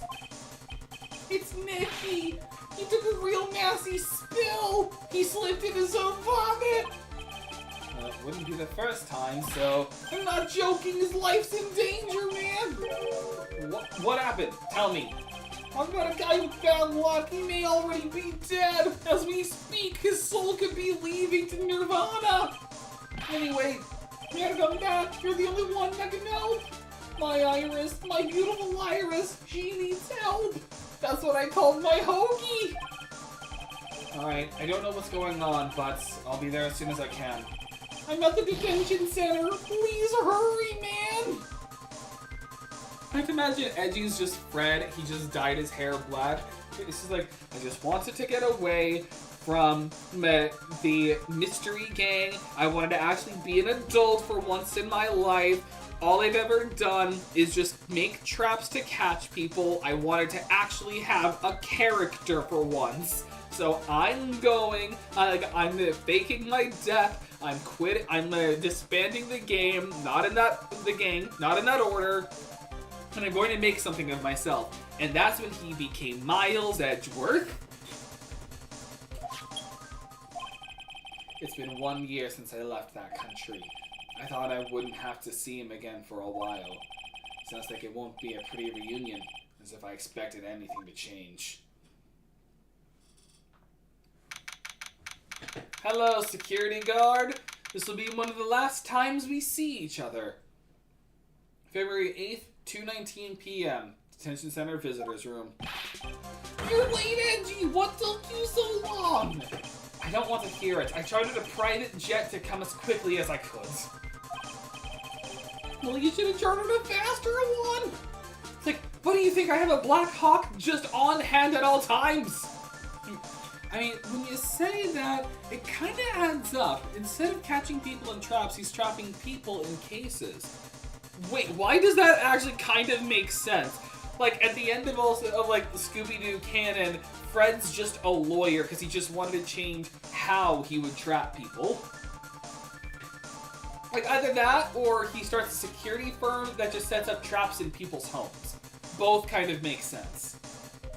Or he's still obsessed with supernatural stuff and he just becomes a Bigfoot hunter. All three of those would kind of make sense for Fred. Anyway, just listen. Something happened to Miss Elise and Nick's, Maya, and Iris's bikini. Zoinks! I think I just zoned out from my own panic attack, man. Say something, Edgy. Before I came here, I stopped by the hospital and paid Wright a visit. I believe I have a better understanding of the situation than you at this point. The murdered victim was the picture book author Miss Elise Stoneham. She was found by Wright in the head nun. The suspect is the temple's younger nun. Then later, while Wright was crossing the bridge, it broke and he fell into the river. The hospital says that he'll need at least 2 days of bed rest. Yes, that's right! You got it, man! Hey, have you found my hoagie? But they arrested her, my sweet little Iris! And here I was, convinced he was the one the police had arrested.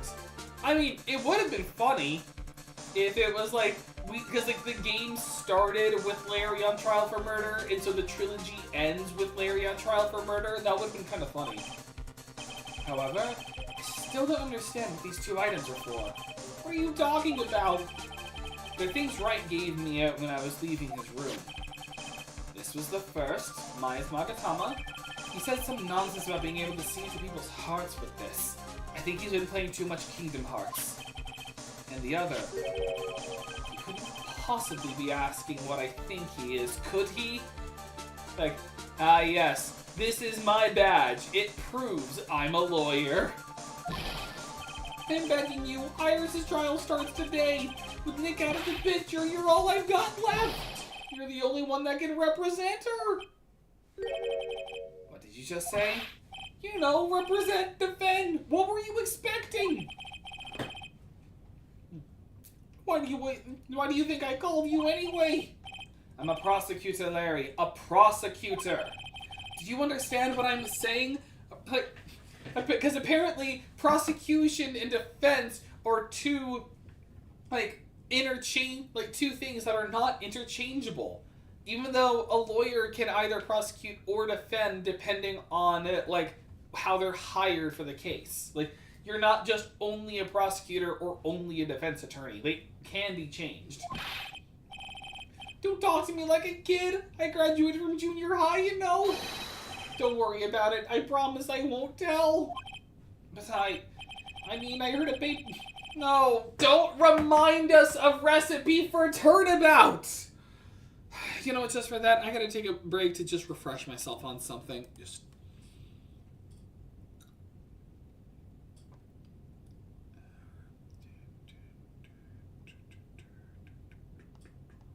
Okay.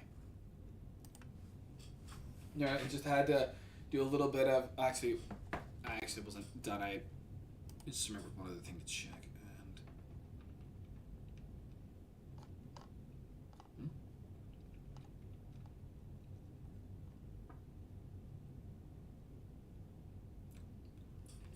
Okay, got it. I just had to just refresh myself, because, like, some of the last trophies are in this case, and I just need to know where. Yeah, but, really, I heard a paper badge had no problem fooling an entire court before. How could this country's judicial system have fallen into such decay?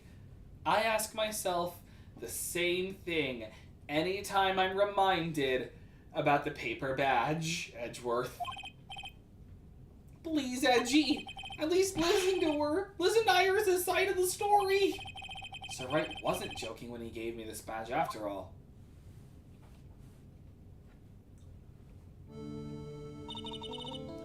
Thank you for coming. My name is Iris. Look, Edgeworth. Miles Edgeworth. Apparently I introduced myself like I'm Bond. James Bond. I don't know if I can be of any help, but I will at least hear what you have to say about the murder. Mr. Wright, how is he? Mr. Lurie said that he might even die. Fortunately, he will be fine. Mary, you moron, how could you say something like that? Like the fact her name is Iris, but when she's possessed, her eyes do actually change. Yeah, I think so too. But yeah. But although I say spoiler, but I never cared about spoilers when we were doing the trilogy. It's only once we get to the other games. He was badly bruised when he hit the water, but otherwise he is unharmed. Thank goodness. But he's caught some kind of nasty cold. A cold? Yeah, it's hypothermia. He's running high fever and is drifting in and out of consciousness. Must be imagining things. This woman, I feel like I've met her before. Pardon me, Iris. I would like to ask you something if you don't mind. I have the distinct feeling you and I have met before. It must be your imagination, Mr. Edgeworth. After all, I hardly ever leave Hazakura Temple. Hazakura Temple? What's that? It's a place where those who wish to boost their spiritual power come to train. You need to undergo some very difficult training to release you in a spiritual power. Spiritual power? Did you go to that temple for that reason as well? I've never seen her play the other games, so it will be a first time for me. Same here. I only know the trilogy. I do not know the other games. Which is also why I'm not going to go for a platinum trophy on the other titles as well. I'm only doing it for this trilogy because I already knew it, so I could look up the trophy guide without fearing spoilers. Which is also why I'm not doing a guide, and I will actually just be relying on my own intuition. Nah, I don't have any spiritual powers. I don't need them. In that case, what were you doing at that temple then? I've committed some sins that I need to pay for. You know what they say, what happens in Las Vegas stays in Las Vegas. That's why I'm there, and why I continue to train to purify my soul. I want to ask you about last night, the night of the crime. Alright. I helped to clean up after dinner, and then went back to my room at about 8 o'clock. Later, I left my room to ring the lights out bell at 10. Bell? We ring it at the same time each night. I see. And then? I was told to go to the training hall, but I went back to my room and stayed there. Why didn't you go to the training hall like you were asked? I was frightened. Frightened? So I just stayed in my room and meditated until the murder happened. There's more to her story. I just know there is. Maybe I should dig a little deeper. You were asked to go to the training hall on the night of the murder. Yeah. However, you didn't go. Because you say you were frightened. What exactly were you frightened of? Oh no. 2 locks. What's in the world? Right, because he doesn't have like a spirit medium beside him to explain the psych locks. Is there something wrong, dear? Do I have something in my teeth? I know they're all like blackened from the cigars, but still. I'm sorry, it's nothing. Looks like she's not aware of them herself. This must be what Wright was talking about. The psycho locks. I believe he said that I need to present this Magatama item to do something. It is cool how we get to play as Edgeworth in this section. Like, it is cool. Like, the other games have never done this outside of being Maya when she was kidnapped. So, it is just kind of fun. Okay, so, like, hey, it's fine, we're playing as Miles now. So do you have any idea as to what really occurred last night? I think it was the result of the tremendous spiritual power that was unleashed. Spiritual power? Yeah, spiritual training has been a cause behind many great tragedies. This incident was just another example. Maybe we should stop doing our spirit channeling and training in order to protect the sanctity of the balance of creation. Iris, I'm sorry, but I can't accept that. I'm a man of science. I don't believe in spiritual power. You see, I'm an atheist.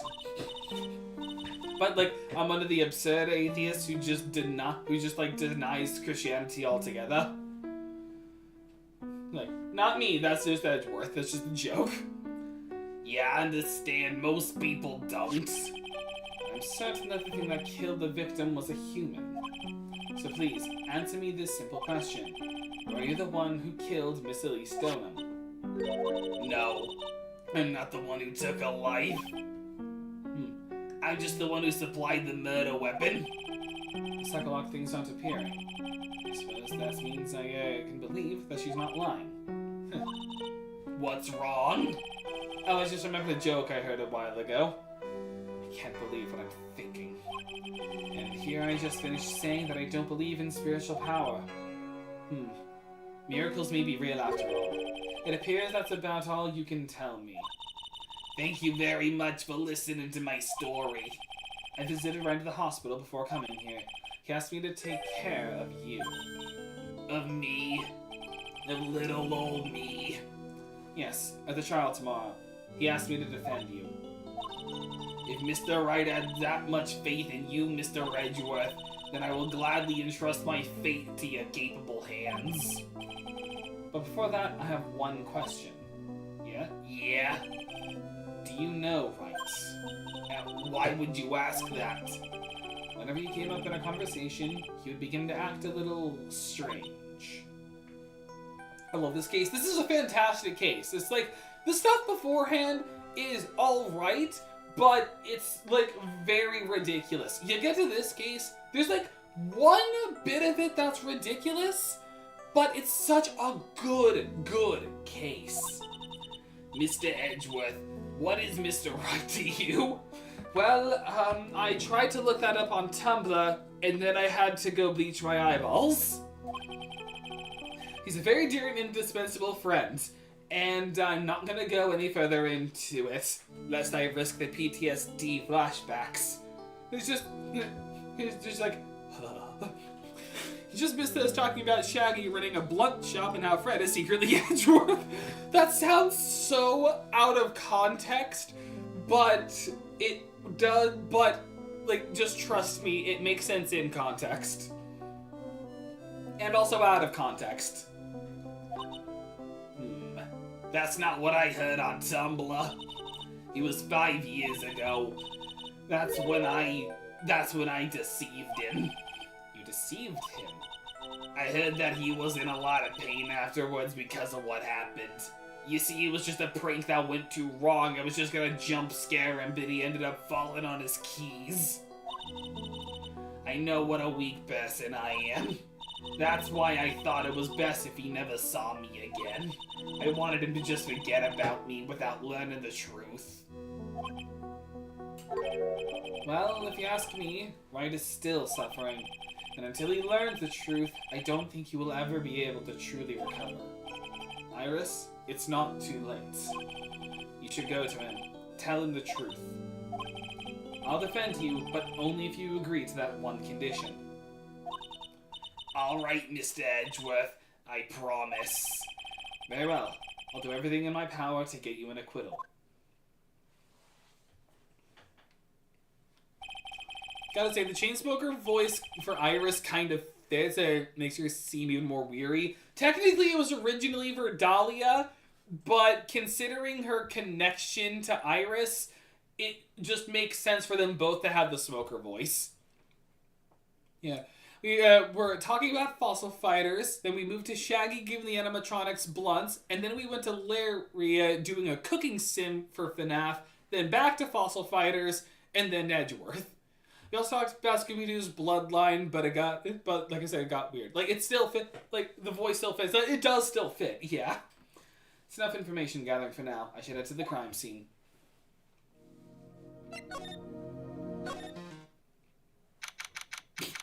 That'll stop people from going across the bridge, you know, apart from the fact that there is no bridge. It sure is cold, alright. So this is it. Dusky Bridge. I haven't been here since the Terry Falls poisoning. Oh wow! It's you, Mr. Edgeworth! Detective Waluigi Gumshoe. Long time no see. It's been about a year, or has it been longer? It doesn't matter, Detective. What does matter is why you're shuffling around up here. Oh, ouch! And there's that sharp left jab. I think I just lost a life. Well, I'm happy to see you anyway, Mr. Edgeworth. Let me guess, you were transferred by HR to the local precinct? A wise decision. The vast amount of nothing up here should be quite easy to guard. I heard you were back in the country and arranged to come all the way out here.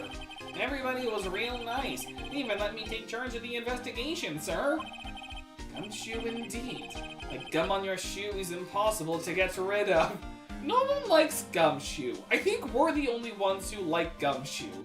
It may just be because of the Waluigi voice, but still. With everything those two have been through, I can definitely see them talking to vices. Yeah, I can see that. I'm supposed to report on the details of the crime scene, sir. Anyway, here I am, Detective Waluigi Gumshoe, reporting for duty. Great.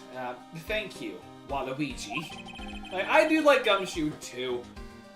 I thought Prosecutor Gatto was gonna get here before me. That guy's a real mystery, I tell ya. Prosecutor Gatto?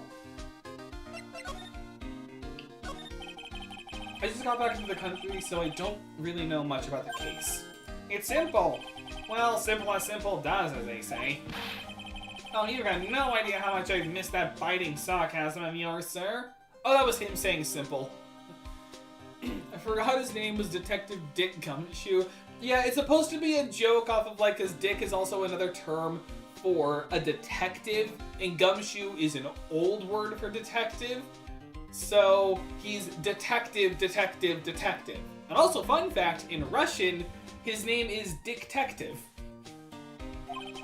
But seriously, this one's a piece of cake. There's a witness that saw the whole thing. A witness? Yeah, that bikini lady. Bikini lady? Here on a freezing cold mountain? This is why you don't name a character Bikini. Well, you should talk to her if you want the details, sir. I may have to talk to this bikini lady, decisive witness myself. So this is the bridge that Wright fell through. Yep, I can't imagine being that reckless myself. Look before you cross is how it goes, right? Or was it that leap? it is look before you. I think it's both. I think it applies to both. It's like it's look before you cross with the road, but sometimes I think it is also look before you leap. Because on one hand, it's like look both ways before you cross the street, but then look before you leap is like make sure the path you're jumping isn't going to be too narrow or like not too narrow, like too great a distance, or it's like not too deep a fall. So it's like, I believe that's what look before you leap means. I think it's supposed to, I think that's what that means at least. And is there something on the other side? Yeah, some old building they call the Inner Temple, but we can't get over there without a bridge, sir. What? Nobody lives there, so it's usually not a problem. But someone was at the Inner Temple doing some training, and now they're stuck there. Oh no, poor Maya. Maya's just on the other side of a chasm. Yes, I heard that from Wright. It's Maya Fey. Oh no, her again. Why does she keep getting in trouble in all of these games? Wah. Anyway, the air's really turbulent right now, so we can't do an aerial extraction. No one's going to be able to reach the Inner Temple until tomorrow, sir. Will she be alright in this cold? Yeah, it's fine. She had a big dinner. So, how did this bridge burn down anyway? We're almost 100% sure it was lightning. Lightning? You're telling me the bridge caught on fire due to a fluke bolt of lightning? Yep. Last night it snowed for the first time in 3 days. It's a little unusual for lightning to occur during a snowfall like that.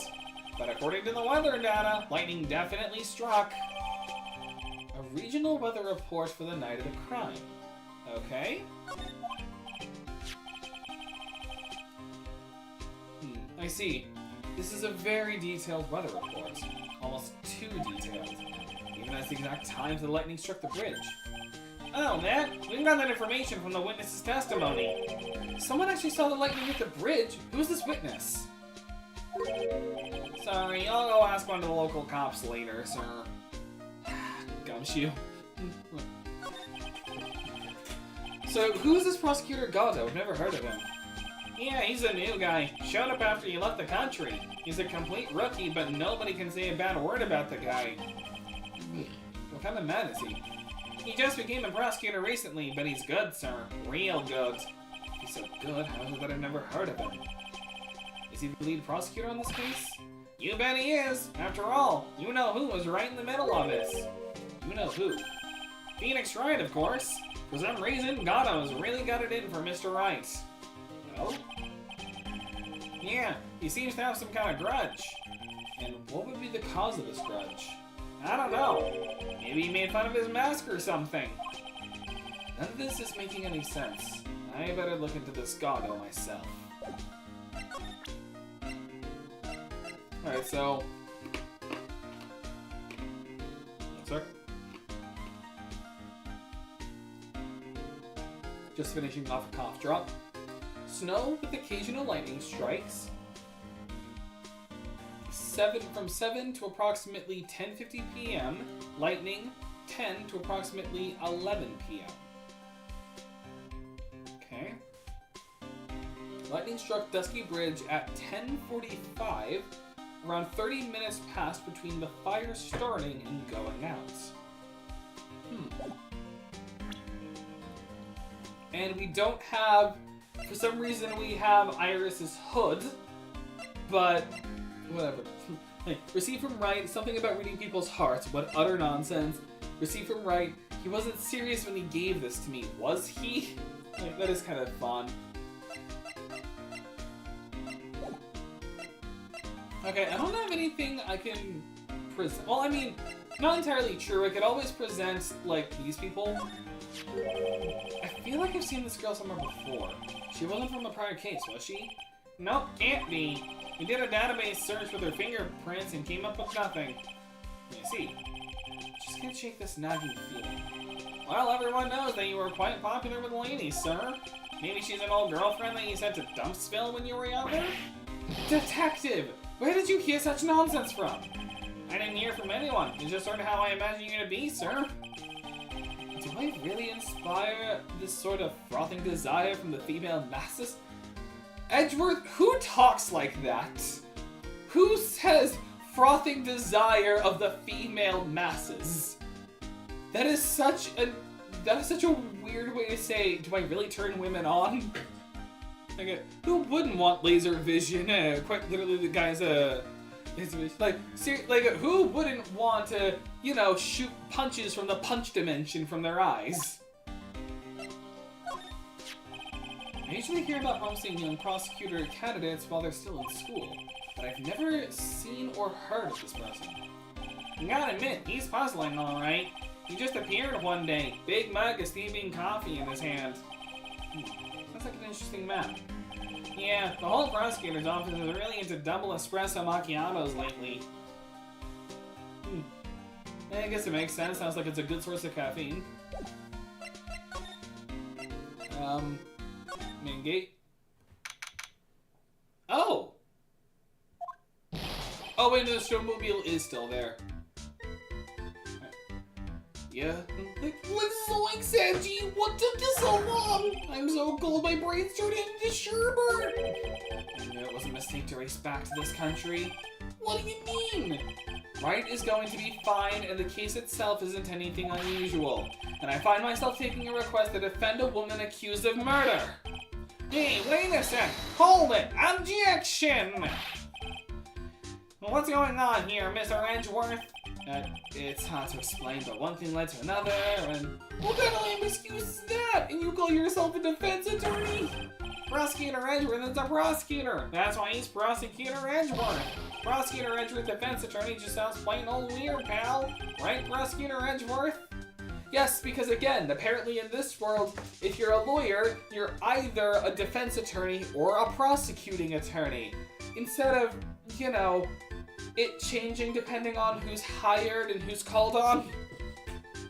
I like to imagine because it's canon, he's dead and the coffee is actually his life source. It's like it's like vampirism or like a Mother Gothel type of situation where it's like he needs to keep drinking. That's why he does 17 cups of coffee. Like he needs to drink exactly that much in a day, otherwise he just goes back to being dead. I'm not sure what role I'm supposed to be playing anymore. It's like, next thing you know, Edgeworth's the murderer.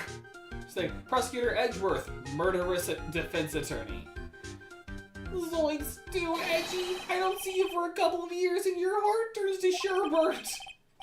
I'd say more like sorbet. It is rather cold here. Iris didn't murder her, someone else did it. I just know it, okay, so trust me on this one.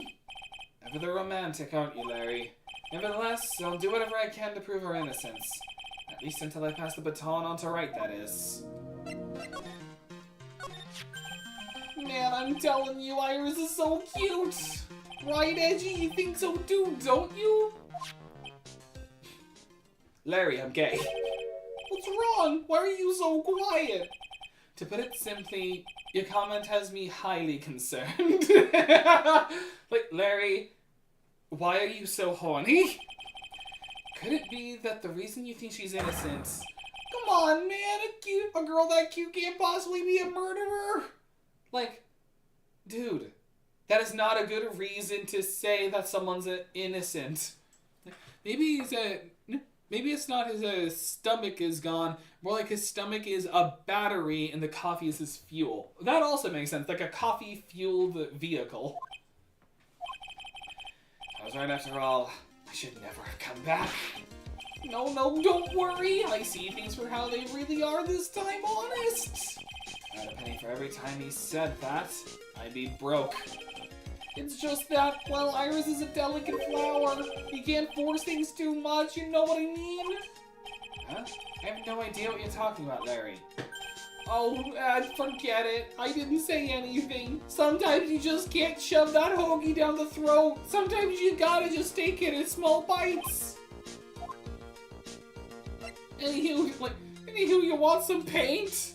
Like, the way his hands out, it could also be like, hey, you want a croissant, man? And just, like, put a croissant on his paint palette.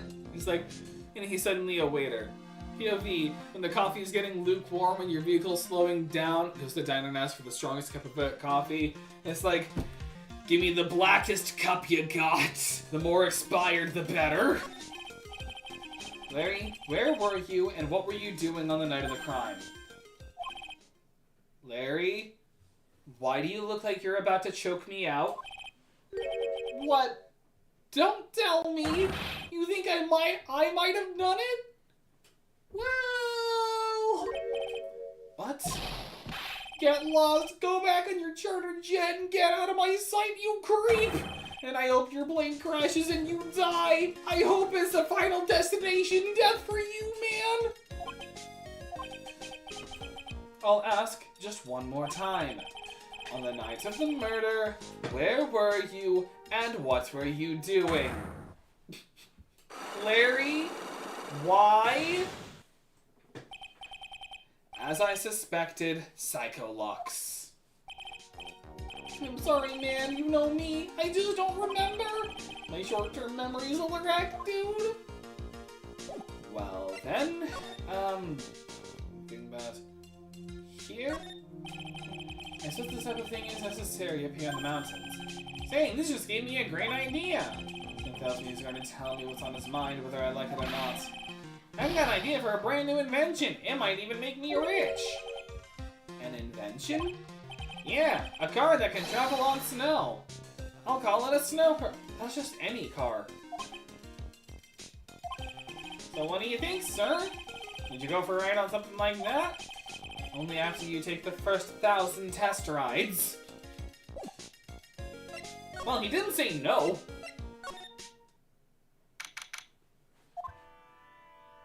Oh, what's that sticking under that seat? Oh. Hey, hello there. So, how are you feeling? All right, I suppose. Who's this? My name is Miles Edgeworth. My, a handsome boy such as yourself is always welcome. If the circumstances weren't so tragic, I might make you some coffee. Please don't call me boy. I'm sorry to trouble you, but I'm looking for a woman in a bikini. I'm sorry, I had to take a moment to be like,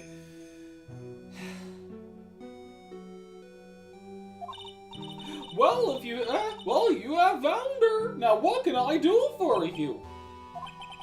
I'm sorry, but I don't... Edgeworth? Larry... Gumshoe... No, actually, this is Gumshoe's problem. Gumshoe, why? If you ask nicely, I might give you a peek, big boy. That sounded wrong to say in that voice. That sounded really wrong to say in that voice. Mr. Edgeworth, this is the head nun, Sister Bikini. She's the witness. Why didn't you tell me that earlier? This is exactly why your salary keeps getting cut. My stomach is already growling in protest. So, what's the latest about my beloved Iris? Well, first, I want to hear what you know. Well, actually, first, I want to know, what's this? There are more Enza cushions in the corner of the room. What's that white piece of paper sticking out from under that stack? What? Beats me. Would you mind checking on that for me, Detective Gumshoe? Yes, sir.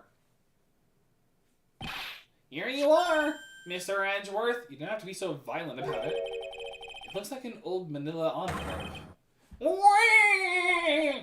What is it, Detective? This could be it. An ultra-important clue. A super special clue. I suppose I should read it myself, then. It looks like a letter addressed to Sister Iris. Tonight at 10 at Heavenly Hall, unless you want your secret to be exposed. It sounds like a blackmail letter. Found in the main hall. Maybe she dropped it? Nice going there, Mr. Edgeworth. Why can't I ever find clues like that? You're an ultra-important prosecutor, a super-duper prosecutor. One might even say, super mega. Super mega force. Ugh.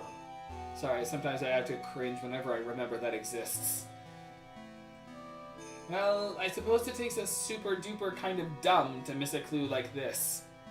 You say, and yet I missed the car repair bill in the second to last, in the second to before case.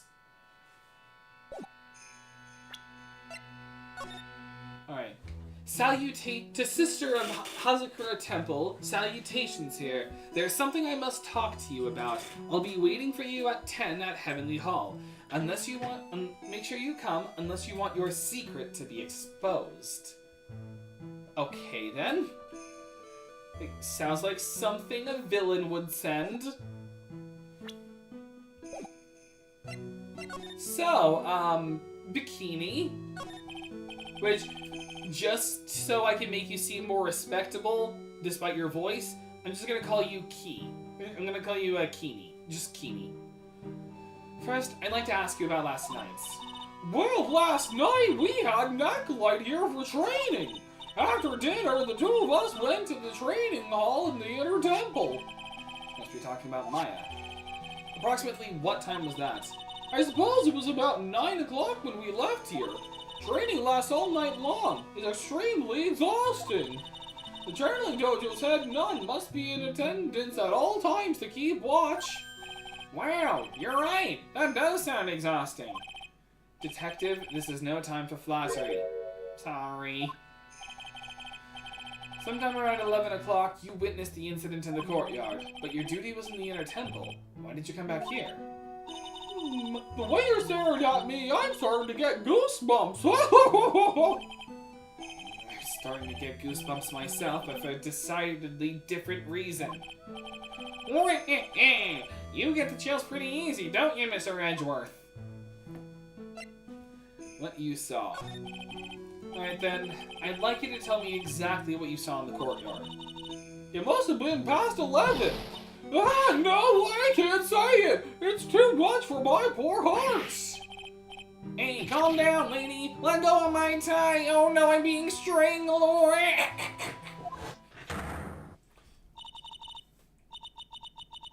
Oh.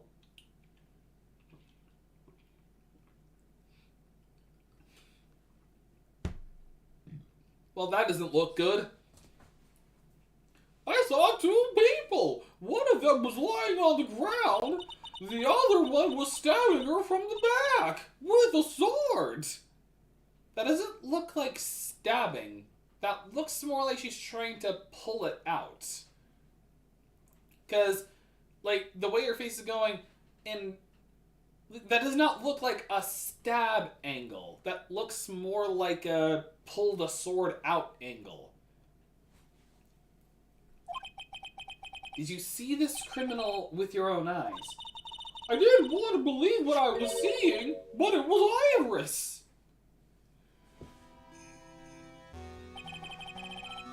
You must have been quite shocked. Of course she was. Try putting yourself in her shoes. It'd be like if you were stabbing Mr. Wright smack in the middle of a courtroom, and I happen to witness it from the witness stand. I'd be pretty shocked too. I know it sounds insane, but that's what I saw. And when I finally realized what I was seeing, I screamed, and then I passed out. Fortunately for us, her testimony seems to be pretty solid. However, the idea of Iris doing such a foul act seems unnatural. Unnatural? The girl I know simply isn't capable of this sort of foulness. I wonder what she means by that. So who was this acolyte that was trained at the inner temple? Her name is Maya. I treated her very badly, I'm ashamed to say. And after she went through the trouble of signing up for the special course. Special course? It's a training session where you sit on a block of spirit ice and chant 30,000 times. You don't need to tell me she's still doing that over at the inner temple, do you? No, of course not. You don't have to worry about that one little bit. Last night, we still hadn't started the training session itself. Well, that's good to hear. Oh, dear, there's one thing I forgot to tell you. Wow. I don't like this. I don't think I like the sound of this. Do you know that small girl? I believe it's Misty. I believe she's Mystic Maya's little sister. Maya has a little sister. Oh yeah, because he doesn't know about Pearl. Oh, you mean Little Pearl. That's my face cousin. Little Pearl? I thought she was going to visit Mystical Elise after we finished with dinner cleanup, but I haven't seen her at all since late last night. She's nowhere to be found.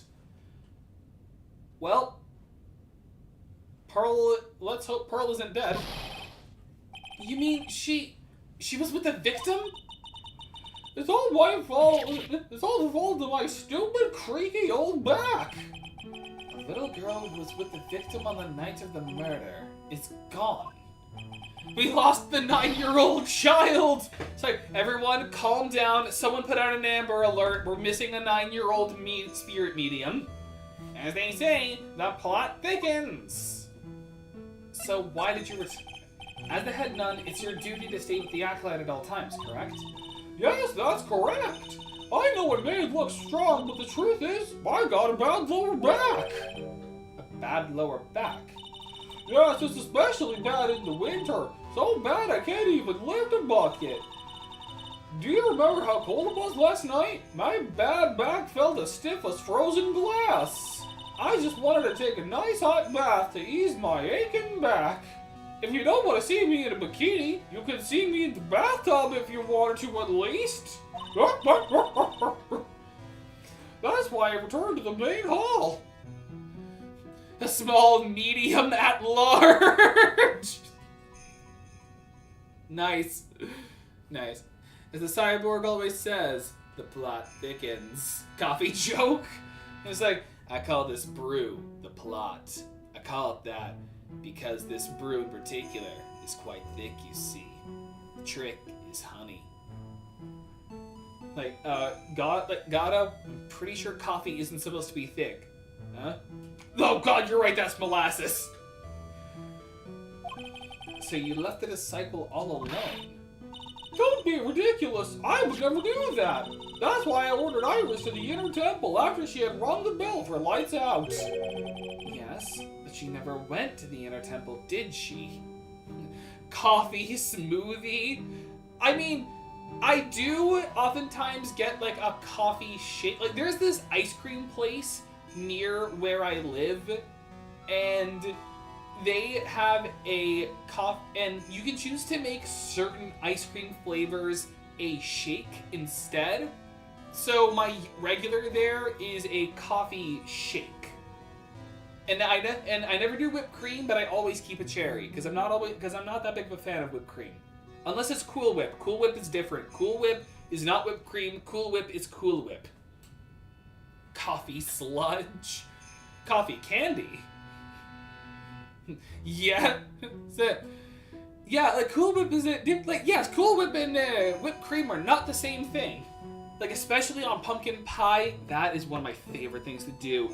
Get a slice of pumpkin pie, put a dollop of Cool Whip on it. It's so good. So did this head nun actually see Iris there? I think I better try to get some more details.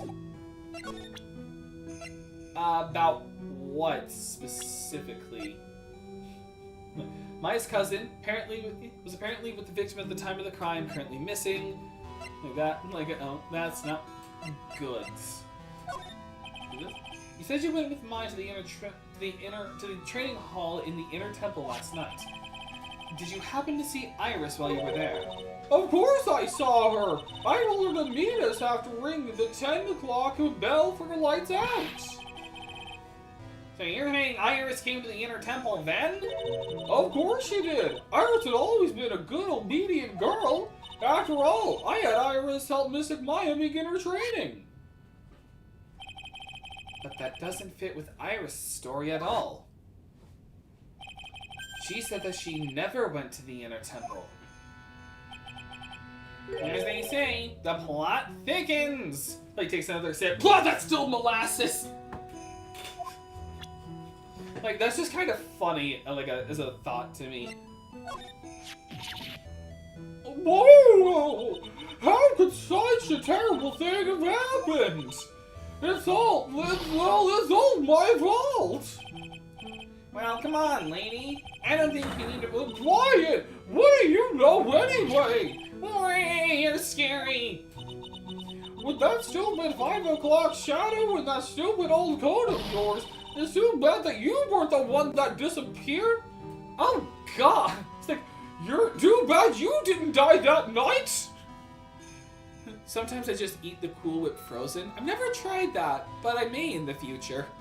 I'm over here taking out Apex monsters with the Bouncing Betty technique. I think they have brain damage, possibly everything damage. Oh no, those poor monsters.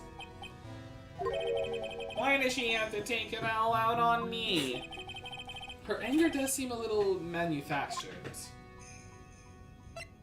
Alright, I could maybe ask her on Maya and Pearl? She's a very important visitor, you know, in honored acolytes. Honored? How so? The Fae name is synonymous with the Korean channeling technique. Therefore, she must be a spirit medium of great power indeed. Now that you mention it, 1 year ago, there was a case that was about the master of the Korean channeling technique.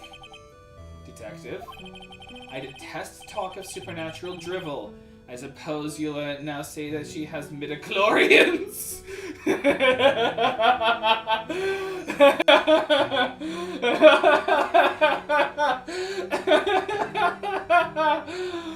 We don't talk about midichlorians, Edgeworth. We don't talk about midichlorians. Ever. We don't talk. Okay, listen to me. Listen to me. We don't talk about midichlorians. Ever. Nope, wrong area. There it was. Yeah, we don't talk about that. Does note the Bouncing Betty technique mostly involves great sword silk bind technique. Right, you're basically just making them a paddleboard. So it gives you the creeps, huh, Mr. Edgeworth? It's got nothing to do with it. He probably still blames channeling techniques because of the DL6 incident, because they never actually found the killer through that technique.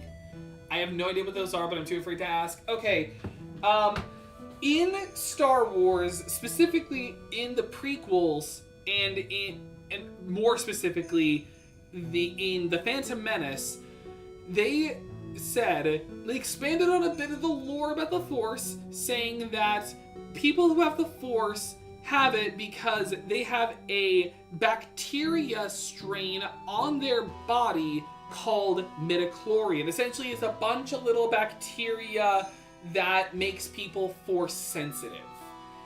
And it also kind of measures how much more Force sensitive someone is.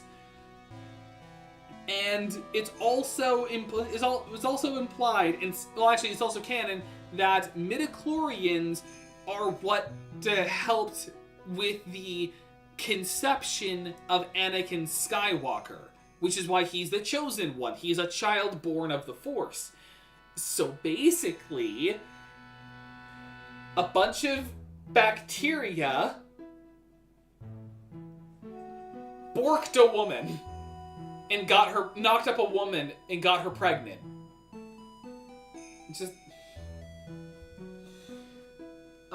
such a bad part of the lore. Midichlorians. And now you know. Now you know one of the worst parts of Star Wars. Why?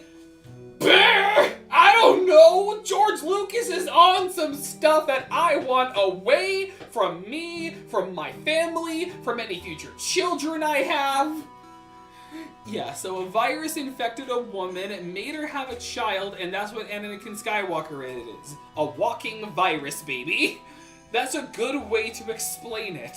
He's the walking virus, baby. It's so wrong.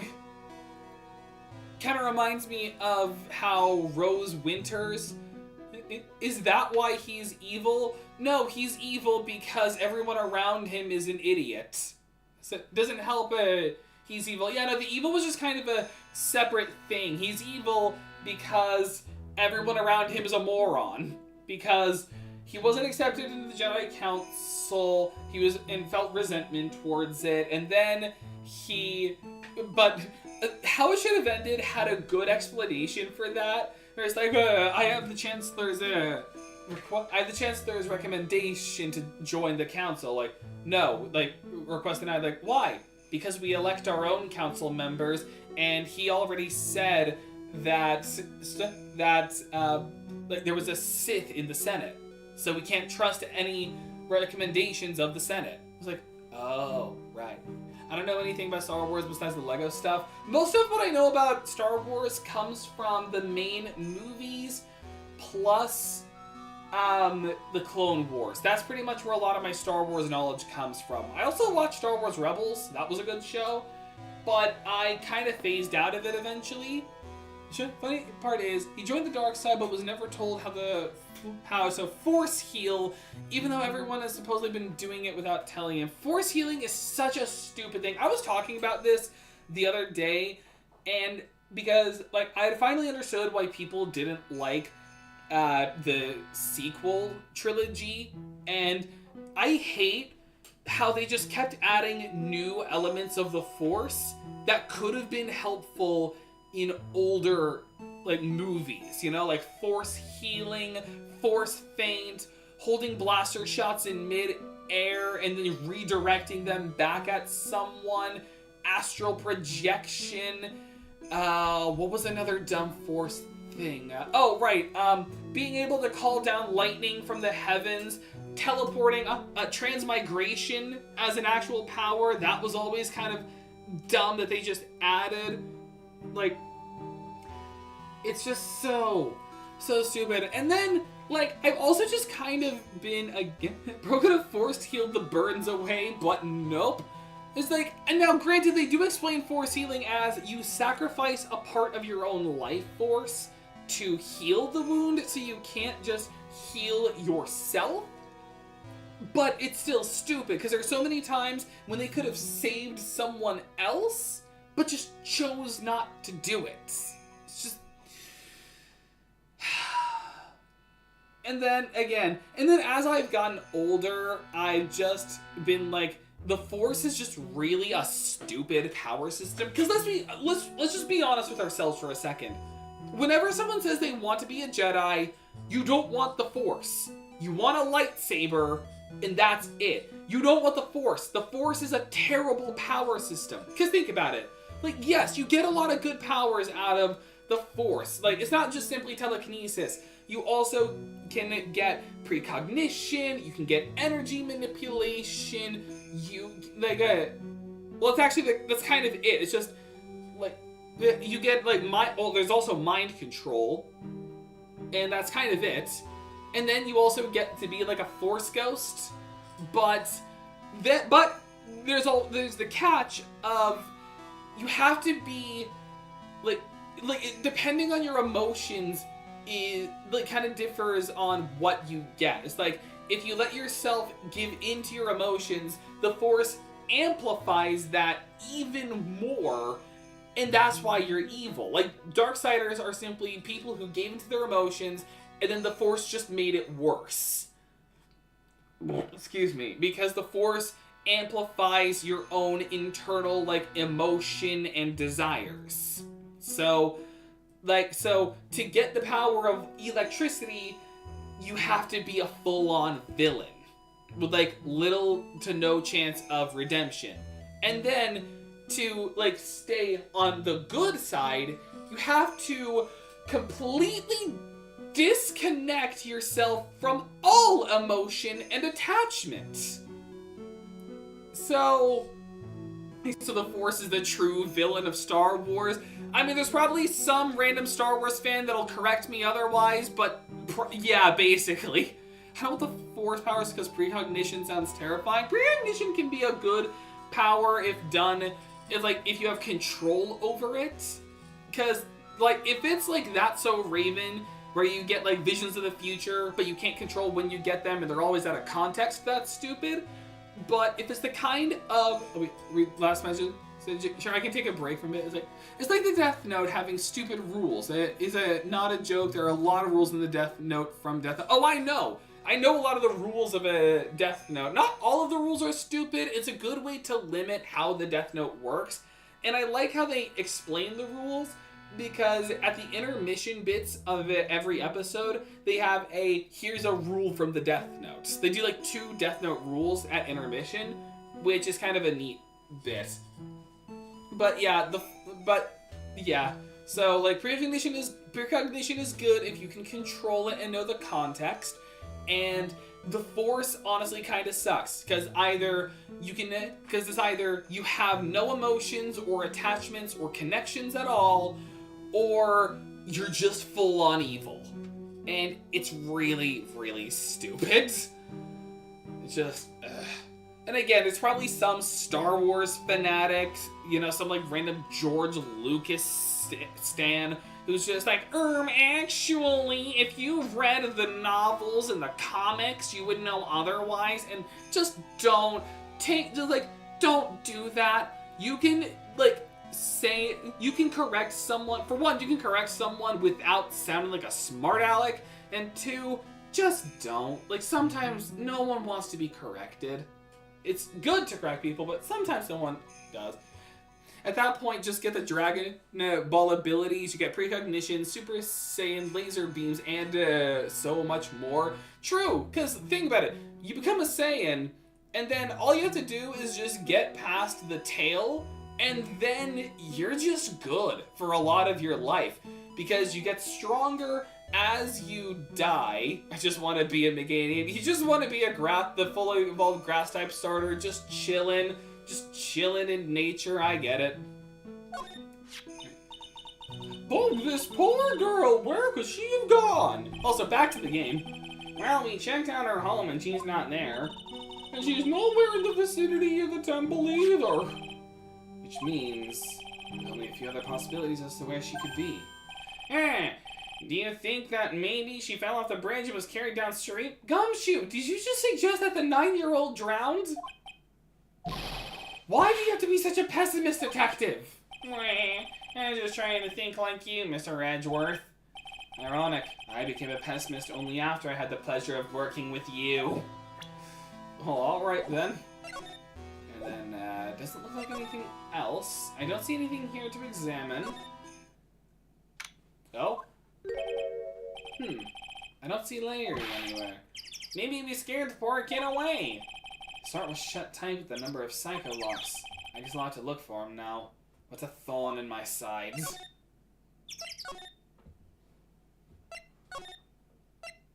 There aren't many other places to go.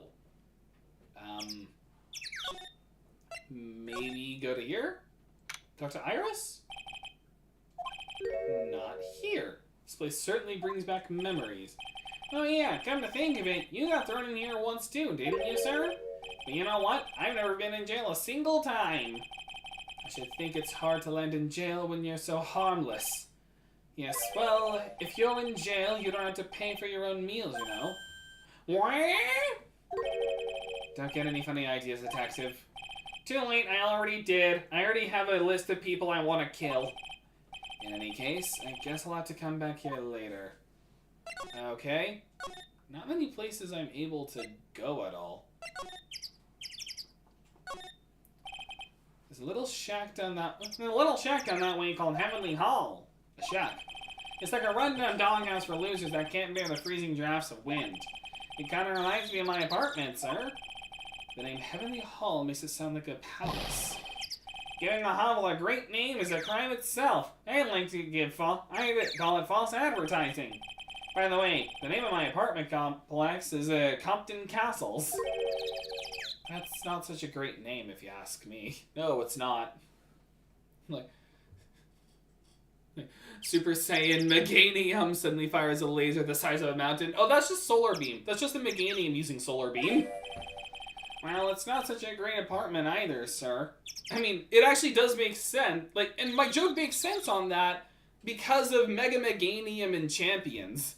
Because apparently I haven't played Champions, but from what I understand, that's where they announced all of the abilities that they were giving the new Megas.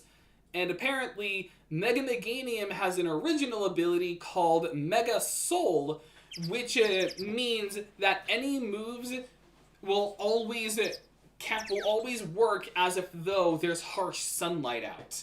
So if you use synthesis, it's like a greater heal than normal. If you use solar beam or solar blade, then it comes out instantaneously.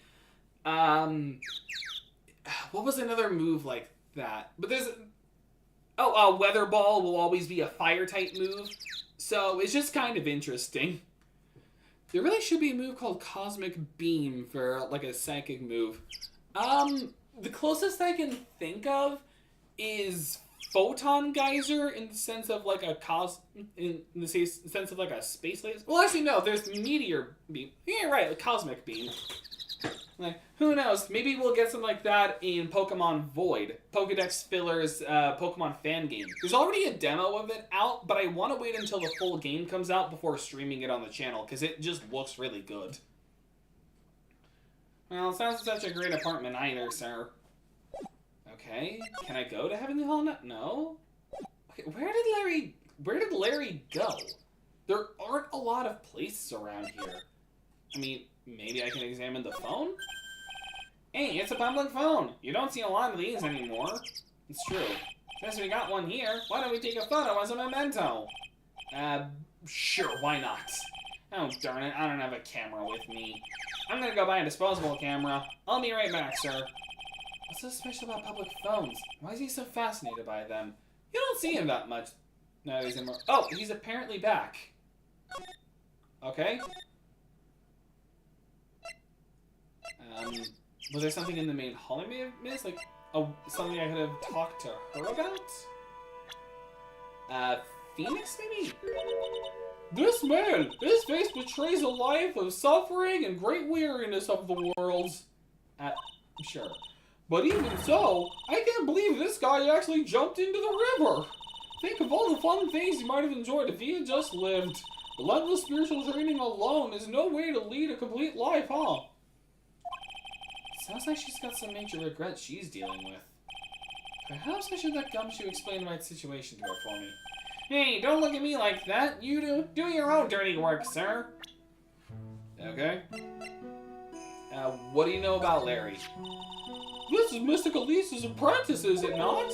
I think he might have had a bit of a crush on me. Sweet boy, at any rate. What?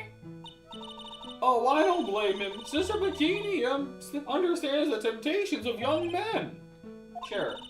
But I'm afraid it wouldn't be improper to abuse my position. I am head nun after all. But in return, I did allow him to draw a portrait of me. I pray it was a pose that maintained your modesty. For everyone's sake. He's like, draw me like one of your French girls. It's funny that she also said jump in the river. He's like, no, and apparently Bikini told Edgeworth he jumped in the river. Is that like, he didn't jump, he's not even fully dead. Is there anything I may have missed?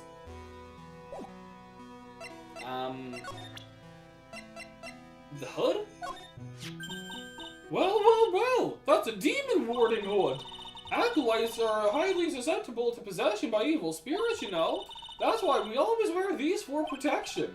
Oh, I see. What are you waiting for? You won't get any protection just by holding it, you know. Put it on already. No, I can't. I was just...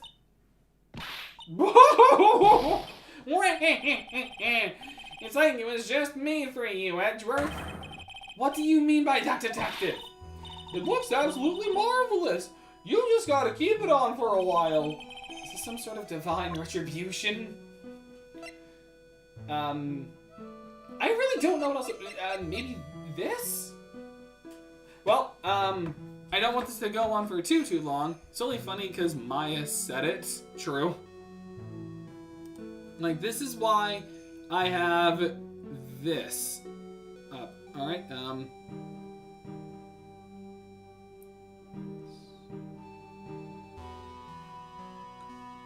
been there. Let me think about it. Okay, looks like there is a place I haven't been to yet. Oh my... How long has that been available? How long has that been staring at me in the face? And how many times have I skipped over it? Just give me a second.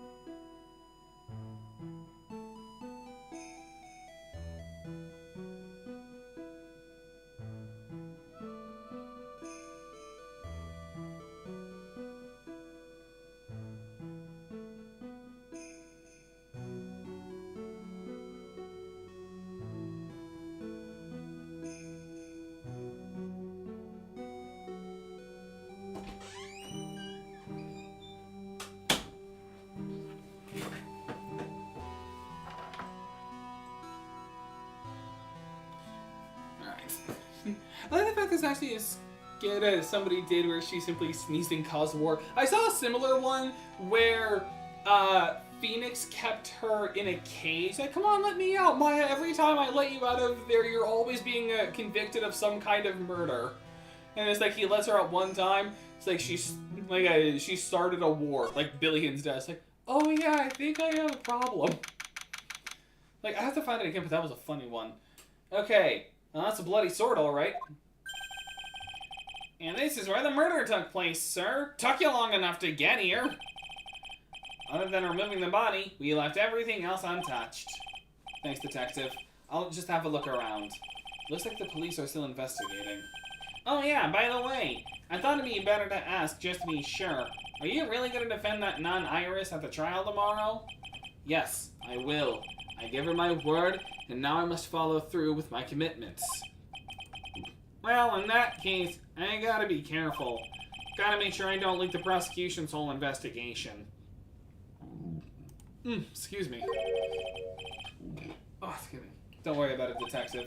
Just keep your mouth closed, and I think most of it will flow out on its own.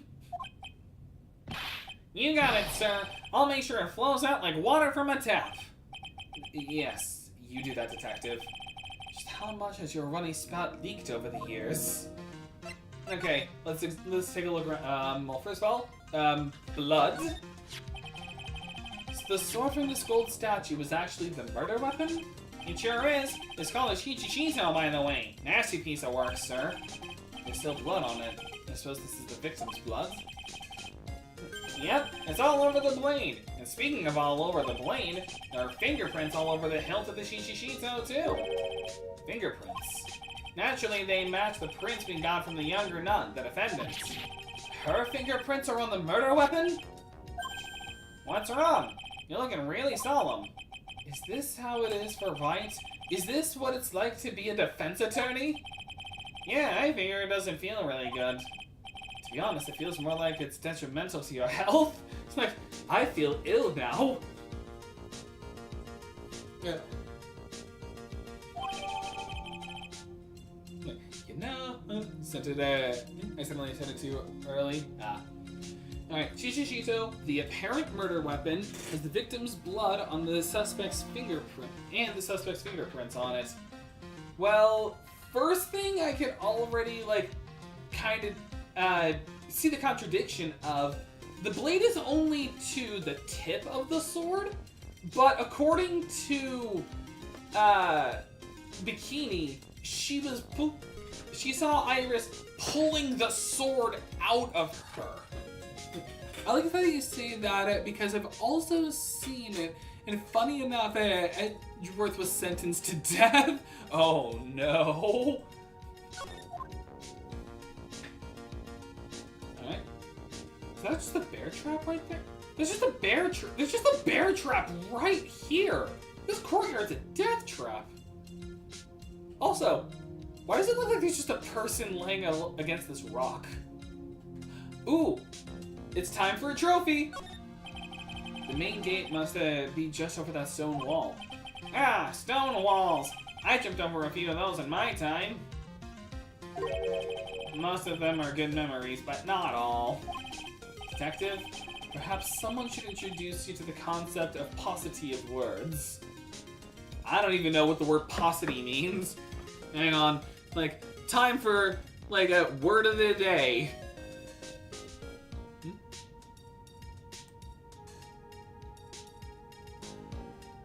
Sorry, I just saw an article on something I kind of want to check out later.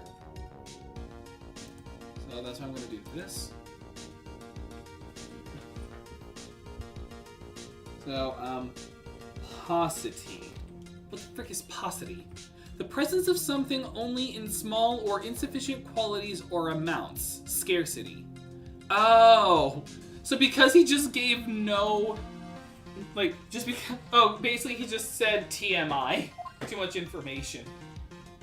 Oh wait, do I maybe have to wait for Phoenix to get here? Because he's the one who's always been making stepladder comments? Maybe. Oh, well, here's her staff. What's this? It looks like a wizard staff. That belonged to the victim, Miss Elise Donham. There's nothing strange or magical about it. Oh yeah, listen, this is just between us, okay, sir? Yes? What? You know, Dahlia's early behavior makes a terrifying amount of sense when you take Terry Fall's whole behavior into account. You're not wrong. I'm just gonna make the joke. Stepladder, I'm stuck. Help me, stepladder, I'm stuck. And then the stepladder is just like it's just like it doesn't even walk. It just like stands there and just says, "Dude, I'm the stepladder. I can't move." There's top secret stuff. Don't tell anyone about this. All right. The truth is, when I was a kid, I wanted to be a wizard. Like the truth is, I'm a wizard main in Dungeons and Dragons. Specifically, College of the Scribe. That's it? That's what you wanted to tell me? That's it. Just stop. Moving on. He's like, hey, there's nothing wrong with being a wizard main in Dungeons and Dragons. Just because I'm the guy who always casts Fireball without checking how big the room is or if anyone's in there, I just cast it. The staff was made from a very strong kind of wood. What about fingerprints? Were there any on it? Just the victims. Carried by Elise Donham when she was alive, has her fingerprints on it, but no amethyst. The orb isn't there anymore. And I don't see anything else around here that's examinable. Maybe now that I was here, we can go? Go back and maybe Larry will be back?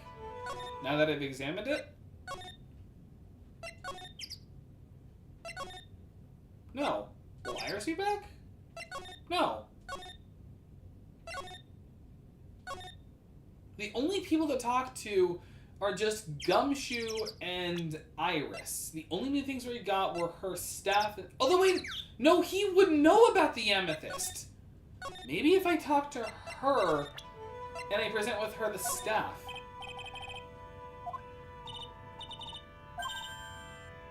Okay, no. Sword? No. Do you know about this random note to Iris? Oh, do you know anything about this old crumpled up letter? Is that addressed to Iris? Yep, it clearly says to Iris on it. I can't believe it. That girl doesn't have any secrets from me. Ah, so Sister Bikini didn't know anything about it. Okay. Okay, well, not that. Eldritch Warlock. I cast Meat Golem! Turns your opponent into a golem made of meat. That sounds horrifying. Speaking of Terry Falls, did you see any of my OG Trilogy Victim Sympathy tier listing at Discord? No, I did not. But that is a good way to segue into the Grandmaster Scott Discord.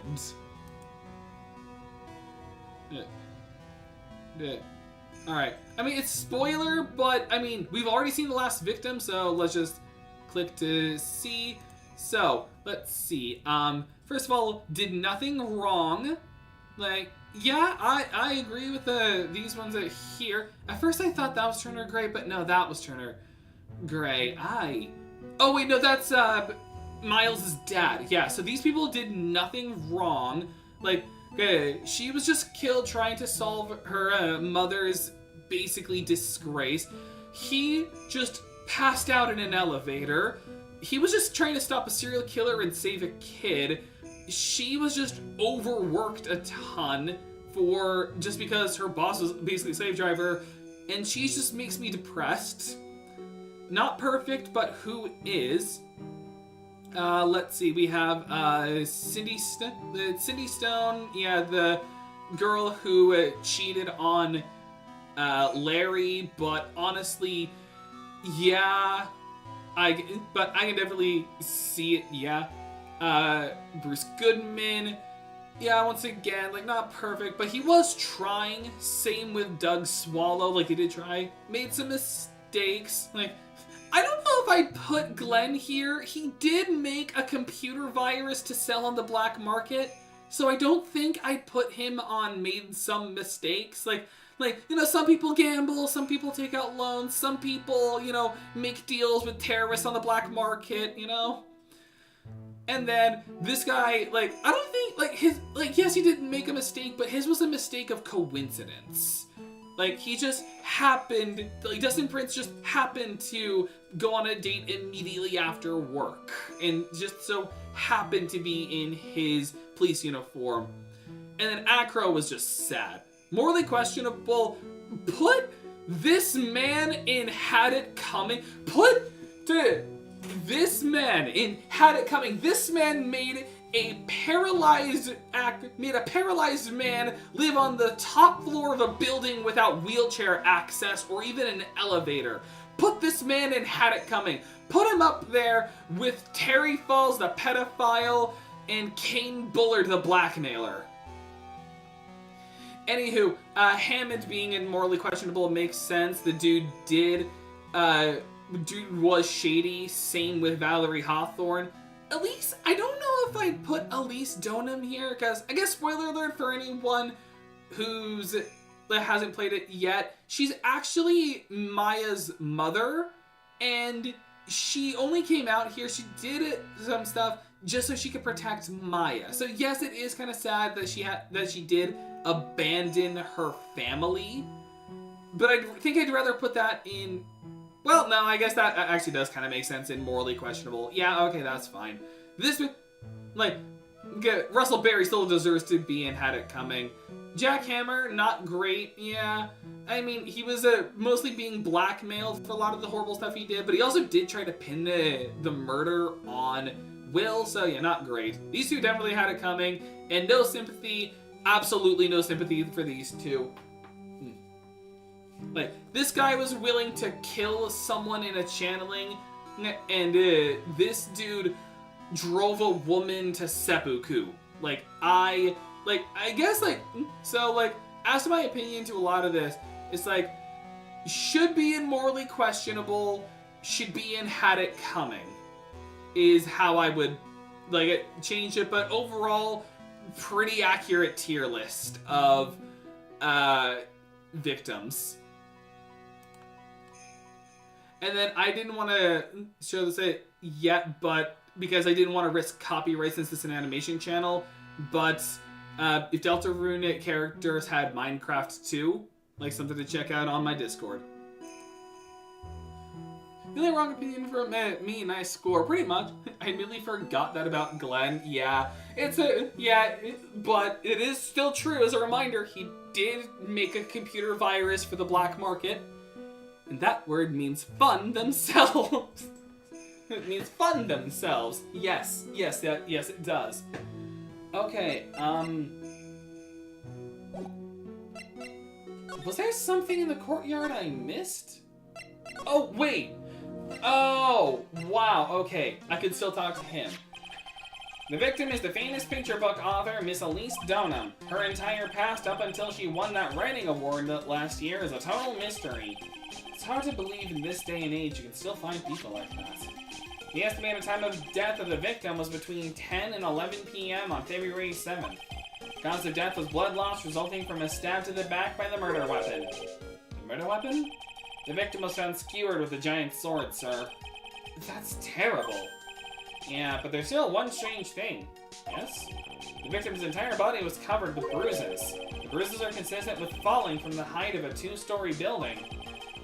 A 2-story building? I know the cause of the fall, and it's just funny.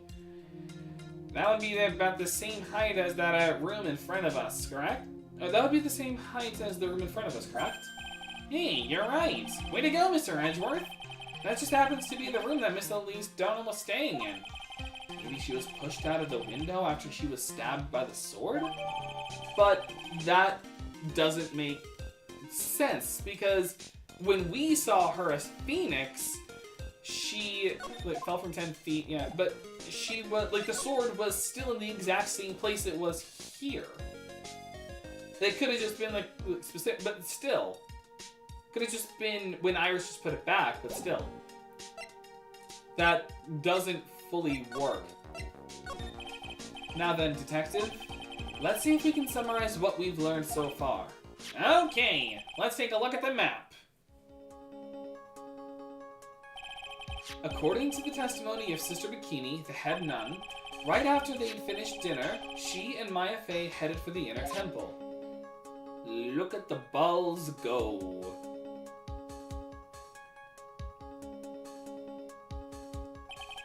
At 10 p.m., after ringing the bell for lights out, Iris went to the inner temple. Ooh, look at the ball go. When she got there, Bikini had her take over while she went back to Hazakura Temple. Alright, she was going back for a bath. After taking a hot bath to soothe her back, Sister Bikini witnessed the murder in the courtyard. This is mostly family friendly, so I'm not gonna put it. Yeah, I want to eventually compile a list of words to use in place of questionable terminology to keep it family friendly. If you want to ask more details, you should ask Bikini yourself in the main hall. The inner temple, huh? I'd like some more information about that place. POV, when you tattoo left and right on the wrong hands, it's like, give me a sec. There's an L on one hand and R on the other. It's just like, The trial begins tomorrow, but who's the prosecutor? I'm pretty sure it's that Gatto guy, but nobody can get a hold of him, so they're looking for a replacement. What do you mean? It's really weird. All of a sudden, no one can reach him. I wonder if the rumors are true. Maybe since Mr. Wright kinda cold and won't be defending, he just lost interest. I intend to appear in court in the role of the defense attorney. However, I would be quite unhappy if it came out that I'm actually a prosecutor. Even though everyone knows you are. Yeah, I can see why, but I'm not the one you have to worry about. I think the real problem is gonna be that judge. Yes, he certainly would remember my face, even after such a long absence. That's why I requested that another judge preside over the trial tomorrow. We've only met each other once. There's a good chance he won't remember me at all. Yes, the Canadian judge! Yeah, but what about the prosecutor? Everyone in the prosecutor's office must know you. Wouldn't it be a problem if someone there made a big stink, sir? There's no need to worry. I pulled a few strings and arranged for a prosecutor of my own choosing. Wow, Mr. Edgeworth, I had no idea such a powerful string to pull. Hey, don't talk about my strings. Don't talk about my pulling strings. The good part is, I only said that because I looked away for a second and just saw address me means. What is this inner temple that Maya was supposedly training at? According to Bikini, it's an old building they use for training the acolytes. It's on the other side of Dusky Bridge. The bridge that broke down, huh? Is there anything else on the other side of that bridge besides the inner temple? Nope, not a thing. Nothing? The other side is surrounded by cliffs on all sides. In a way, it's kind of like a little island out there. So the only thing there is the inner temple. I hear it's not the kind of place a person could survive in. Please be alright, Maya. I know I technically hate your mother because she because she made a mockery of the legal world. And by that I mean she just gave the wrong witness testimony, but still. I at least care about you for getting tased that one time. Okay. Can we get anything new out of Bikini? No. Maybe now? Larry will be back? No.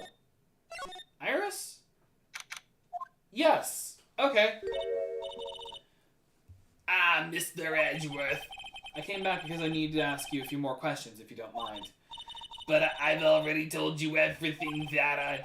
Iris, please remember, I'm on your side. You can tell me anything. Yes, thank you. So, what was this letter that you got? This letter, it appears to be addressed to you. I think it's someone's idea of a joke, Mr. Edgeworth. That's why I threw it away. She's not giving me a straight answer for some reason. I'm gonna have to find someone else who can give me more information about this. I just finished speaking with the head nun of Hazakura Temple. She testified very clearly as to what happened. She said she saw you stab Miss Elise Stoneham with a sword. And one other thing. She said that when Maya Fey began her training at the Inner Temple, you were there as well. What? When I spoke with you last, you claimed that you never went to the Inner Temple. And yet, Sister Bikini says she met with you at the Inner Temple that very night. But I didn't go there. I didn't go to the Inner Temple last night. I was at a 7-Eleven smoking a pack of Super Kings. It looks like she's unwilling to tell me the whole truth. I wonder if I'll find the answer I'm looking for if I break those psycho locks. It's time! Magatama! I like doing that as like a little joke, just Magatama!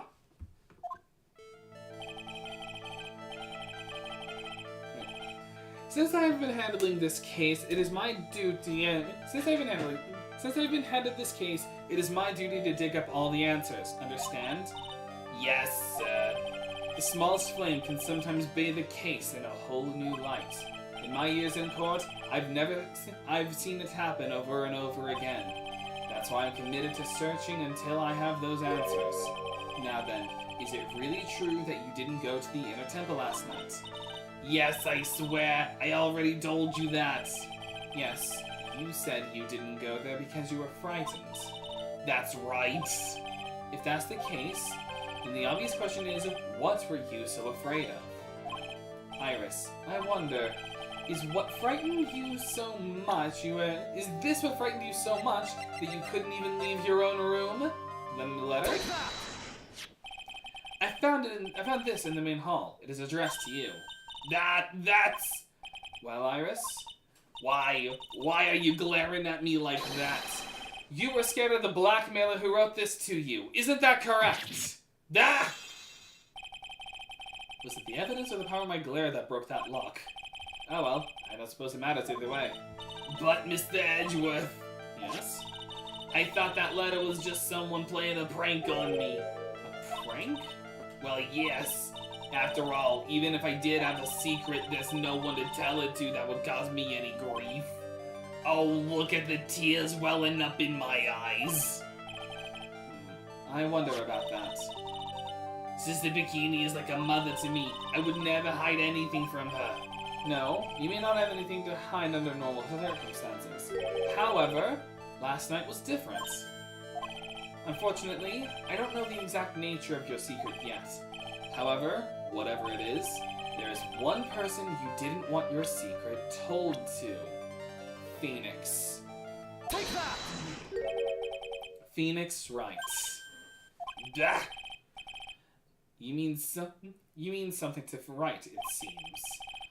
And I can tell he holds a special place in your heart as well. That's why you didn't want him, of all people, to know your deep, dark secret. Well, what do you have to say? I should have expected as much, especially from a friend of his.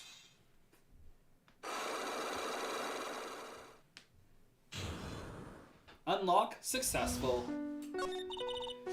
After dinner, this letter was waiting for me in my room. As I said, I was frightened by it. What is this heavenly hall the letter mentions? It's a small mountain shack at the base of Dusky Bridge. A small shack, huh? It's more like a broken down shack that no one would ever want to go near. Why is it on this map?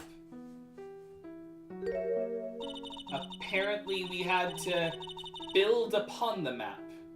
It's around here. To get there, you must follow a small path down from Dusky Bridge. Okay, now we can go to Heavenly Hall. Also, I'm just now realizing there's a suspension line missing on the bridge.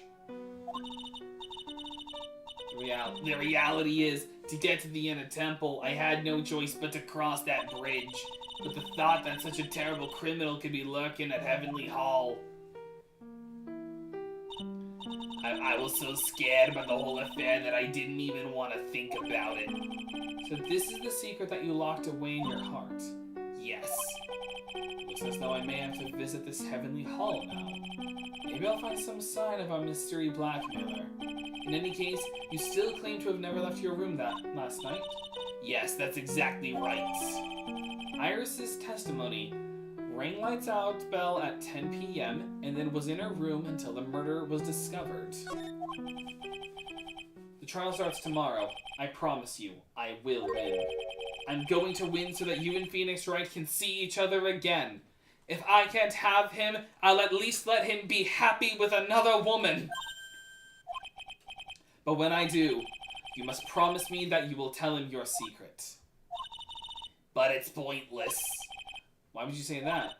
Because I may know who Phoenix Wright is, but he has no idea who I am. Why does she look so at peace with it? Why? She should look more shocked at that. But oh well. To Dusky Ridge, to Heavenly Hall, which definitely sounds. I'm sorry, the paintings caught me off guard, and the streamers. What? Like, so. Larry not only graffitied, he also hung up a bunch of ugly streamers. Huh. He's just... Waluigi jump scare! Wow! Not much of a view down here, huh? It's still better than the view from my apartment, though. Hey, you can see where Phoenix fell. Someone's here. Hide yourself, detective. Like, I don't want your presence to scare them off. It's like, or better yet, worst case scenario, we jump scare him. It's like, Waluigi jump scare is just like, wah! It's just like the Fox, it's like Foxy's jump scare. Oh, like, Zoinks, why does this always happen? It's like a Weird Al song, man. Whenever I find a girl I like, they always run away. I even chased one of them to Japan. Next, I'm going to prison, I guess. Next is going to be prison. I'll steal the detective's wallet. That'll get me locked up for sure. Maybe I'll find a lovely, maybe I'll find a lovely lady in a co-ed prison. Nah, I can't do that to someone who looks like he's down on his luck. If I stole the wallet, it'd probably only have, like, a coupon inside. He's just talking to himself. Shush, be quiet and listen. I knew it. I shouldn't have done that. I blew it again, man. Oh, I shouldn't have gambled all that money away, but I really wanted Subway. Done that? What did he do, I wonder? Hey, you! About what you just said, I got an objection. Whoa, zoinks, Edgy, you dirty rat! Gotta shoot you. Oh! I'm sorry, sir. Before I knew it, I was shouting out objection. And in a loud, commanding voice, too. I even pointed my pointer finger. You've watched too many trials? It's like, he's suddenly, like, being like Phoenix, like, objection! I'm sorry. Okay, Larry, the jig is up. What have you got to say for yourself?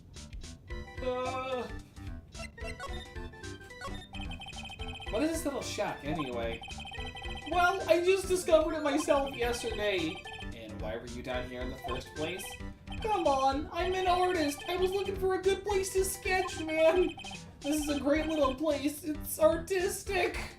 Like, I think it's because he didn't want to. I think it's because they're like he didn't want to have to use a normal bat toilet, so he just wanted to pee in the river.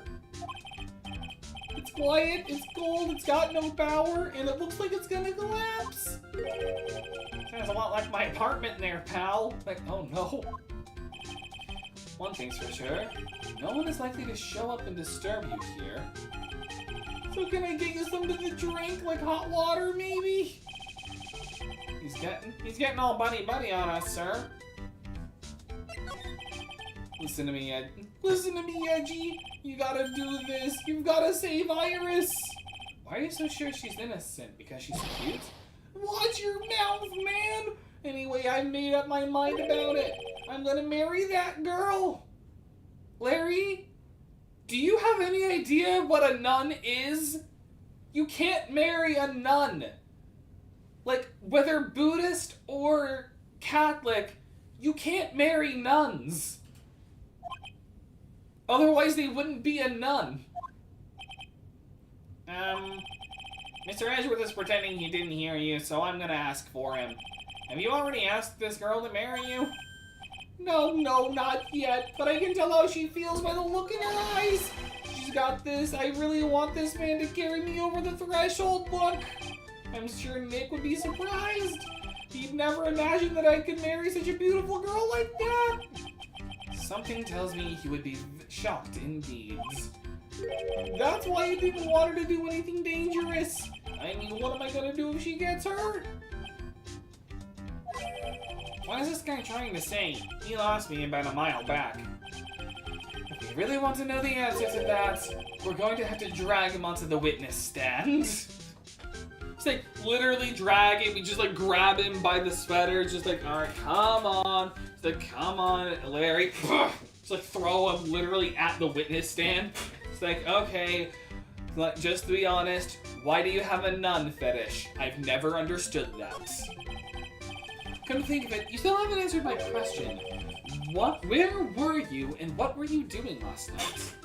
Oh man, don't you have anything else to talk about? With that kind of attitude, you'll never be a ladies' man like me. Okay, chill out with those scary eyes, man, I got it. If you really want to know, last night, I saw something incredible. Something incredible? Yeah, man, a two-headed frog! Larry? Yeah, but let's not talk about that now. Let's talk about the good old days, what do you say? Come on, I'll pour you a nice cup of hot water. It's actually dog water I just boiled. Why hasn't he realized that I absolutely despise talking about the good old days, especially with him? Hang on a sec, I gotta double check something real quick. Okay. I just gotta check, like, trophy progress. And again, I'm only doing it with this game, but so when we get to the other Phoenix Wright games, I'm not doing this, and I'm just going in blind. Like, no, like, trophy checks. I am only doing a guide if I'm absolutely desperate, and if I do, I want to implement a penalty system. So if I'm forced to look up a guide on something, then I'm going to, then chat gets to decide a random penalty for me. Like, obviously, like, certain rules and exception, like, I'm not gonna play Roblox or a Hatsune Miku game, you know, nothing brain-rotted like that. What is this fancy-looking ornaments? It reminds me of art class in grade school. We used to have a lot of fun decorating the classroom with origami, remember? Well, lie. Oh yeah, you were never any good at it. Really? Yeah, this guy was so bad he couldn't even fold $1, let alone a crane. Zoinks! Everyone tried to comfort him, but he would just sit there sobbing. Really? I never want to be quiet already! I'll never forget the shame of that day! You want a crane? Now I can make a perfect 1/4-inch crane without a single flaw! It's like, you want a crane? I'll show you a crane! Just like punches. You know, Edgy, nothing for nothing, but a 1/4-inch crane without a single flaw is not easy! If you get it wrong, you're replaying Silk Song, but you can't use tools. Oh, practice for whenever Sea of Sorrow comes out. Ah, then I'm never going to use a guide. I'm not saying if I get it wrong, I'm saying if I have to resort to using a guide. But in that case, I'll never use a guide. I don't want... Well, I mean... When you mean tools, do you mean like the traps? Or like I literally can't use charms? Because if it's without traps, then I'm okay with that. Like I can only like melee and use like spells. I'd be okay with that. But I don't think I can handle not having some of my like charms. Wow, that's quite a feat, Prosecutor Edgeworth. This is exactly why I hate childhood friends. And apparently the other one is just simply present the badge. Come to think of it, when you were a kid, you were always saying, when I grow up, I want to be a lawyer and defend people, or something like that. That was a long time ago. Just traps, but if you want to go the extra mile, no trinkets. I call them trinkets, but honestly, I don't really care what they're called because they could be charms. I don't remember what the actual term is. I just call them charms because of Hollow Knight, but I would rather have it been that. So if the day ever comes where I'm forced to do that, then where I'm forced to use a guide in a Phoenix Wright game, then I'll do it. But for the most part, I'm going to actually just try to solve it without. They're all called tools. Ah, I see. I just played the original Hollow Knight, so I only know them as charms. That was a long time ago. I see. But now you got your chance to follow your boyhood dream for a day. Edgy, you gotta do it. You gotta see my little Iris, man. This is exactly why I hate childhood friends. There we go. I hate childhood friends. As Edgeworth, hear all of his and Larry's childhood tales. That brings us to 81% done. All that's left is having Phoenix examine the stepladder in the courtyard, because we do get to be him once again, and then it's just simply finish the game. Again, think of it as a pure steal, but only for one crest of your choosing. Ah, I see. But also, Magatama!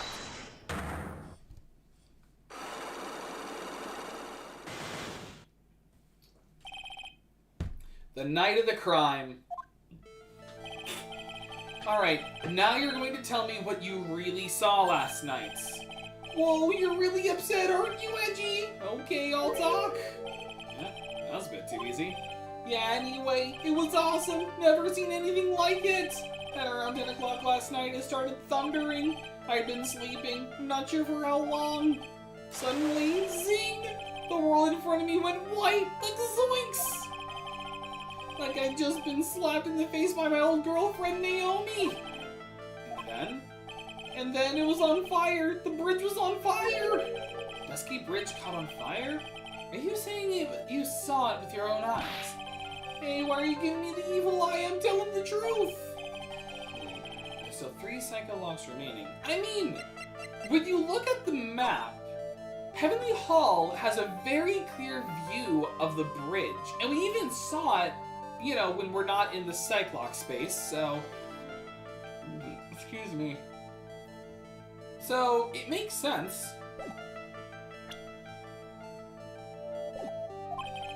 That means he's still trying to hide something. By the way, Larry, where were you when you saw that happen? Where do you say? What do you mean? What do you mean? What do you mean, what do I mean? Just answer the question. I was in my own room by the main hall. Well, that wouldn't work. Because if he was, he couldn't see the temple at all. The game clearly lets you know what's raised and what's flat ground. And this isn't. Where else would I be? As usual, you're as transparent as an empty jelly jar. The problem, I suspect, lies there. There? What do you mean there? Zoinks, man! Is it possible for you to have seen lightning strike from Dusky Bridge from your room? Do I just present the map? Take that! Yeah, okay. This is a map of the area. Take a look around the vicinity of Hazakura Temple. It's also wooded. There's a lot of trees. What am I looking for? I think this should be fairly obvious. The main hall is surrounded by trees and it's impossible to see the bridge from here. What? Why didn't you tell me that before? I would have come up with a better lie! Well, how about it? How about what? Do you feel like talking now? About what? Looks like it won't be that easy after all. You leave me no choice, I'll have to move on to the next step. You weren't in your room at the temple, so then where were you? You don't know that I wasn't in my room? So where was Larry and why was he there? If I've read the situation up to this point correctly, the answer is fairly obvious. It's the building he was graffitied in. That was graffitied. Very well then, let's test my theory. The place you witnessed the lightning strike Dusky Bridge from was here. Ah yes! It was from the same place where Dahlia took pictures all those years ago. But no, it's Heavenly Hall. Actually no, fun here. He was at the inner temple. Heavenly Hall. The place you saw the lightning strike from was naturally Heavenly Hall. Why would I be hanging around in this old shack? It's freezing cold, there's no electricity, and it could fall apart at any minute. Larry?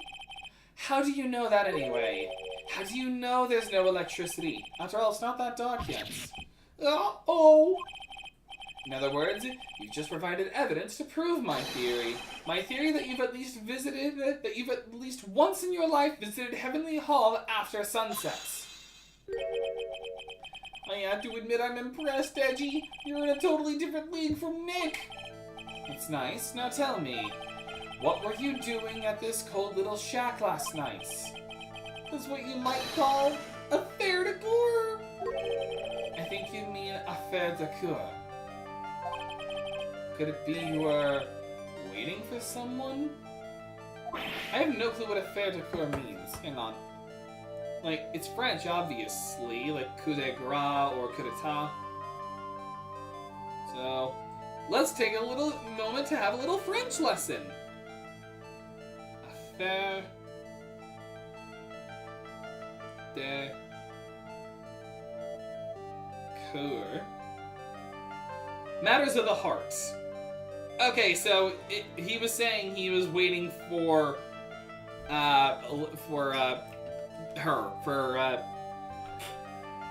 Iris. Slinks! You really are one scary guy, you know? But then last night, you were waiting for this person to come meet you. Take that! There's only one person you'd wait for in a horrible place like this, Larry. I told you before, don't call me Larry! The person you were waiting for was Iris. Oh, suddenly I feel cold all over, Edgy. No doubt because of my chilly glare. So you think I got the hots for Sister Iris, huh? You've literally been saying that over and over again. Literally since you wanted to marry her. You have some kind of evidence? You got something that proves I was waiting for her, or are you just guessing? This is where I draw the line in this ridiculous little game. Here's the evidence that proves that you were waiting for Iris. He's the one who said, "Salutations here." Just, Larry, you're an idiot. Here's your evidence. You called her to this spot with a pathetic blackmail letter. Oh hey, give that back, you're embarrassing me. What are you doing here with that anyway? That's not important. I misjudged you, Larry. What do you mean? Taking advantage of a woman's frailty like that, you should be ashamed of yourself! Slinks! First of all, what is this at the top of the letter? It says salutation here. Well, that's what it said in that book, Letter Writing for Dummies. You're not supposed to actually write that! That's where you're supposed to write, Dear Iris. No, Zoinks, I'm so sorry! Oh, I'm an incel! Again, think of it. Oh, I already did. Well, either way. The night of the crime. So you were here in Heavenly Hall last night, weren't you, Larry? And you saw the lightning hit Dusky Bridge, didn't you? Sorry, Edgy. Sorry doesn't cut it, you scumbag. Threatening a young lady like that. Why, I ought to call Wario and make him waft you point blank in the nostrils. Wait, hold up. What now, pal?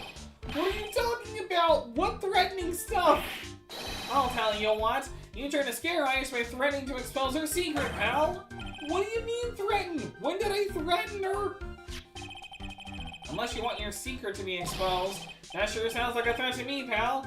Blackmail in fact. Blackmail, pal. Give me a break, man. It's a love letter. Haven't you ever been in love? What did you just say? My love for her burns so hotly it could melt all the snow on this up mountain. Then what's this secret you mentioned? Come on, Edgy. Don't you get it? I'm talking about the secret love between her and me. Larry, you are an incel. An incel stalker, to be specific. Wow. Obviously, she wouldn't want old Lady Bikini to know about it, right? About our hot and sour, bittersweet love affair? Hot and sour, bitter... What?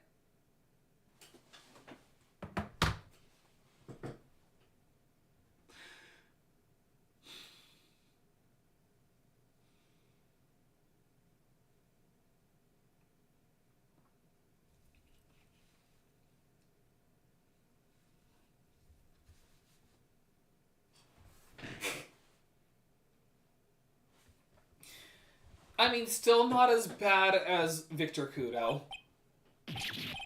Alright then, why did you send a love letter in a business-like manila envelope? Give me a break. It's not my fault I didn't have any other envelopes. Yeesh. And why were you so quick to apologize, pal? It's because you gave me that scary look of his. Man, that is one heck of a lie just coming back after looking away for a second. Just like... hearing it, just looking at me being so just upset at that line.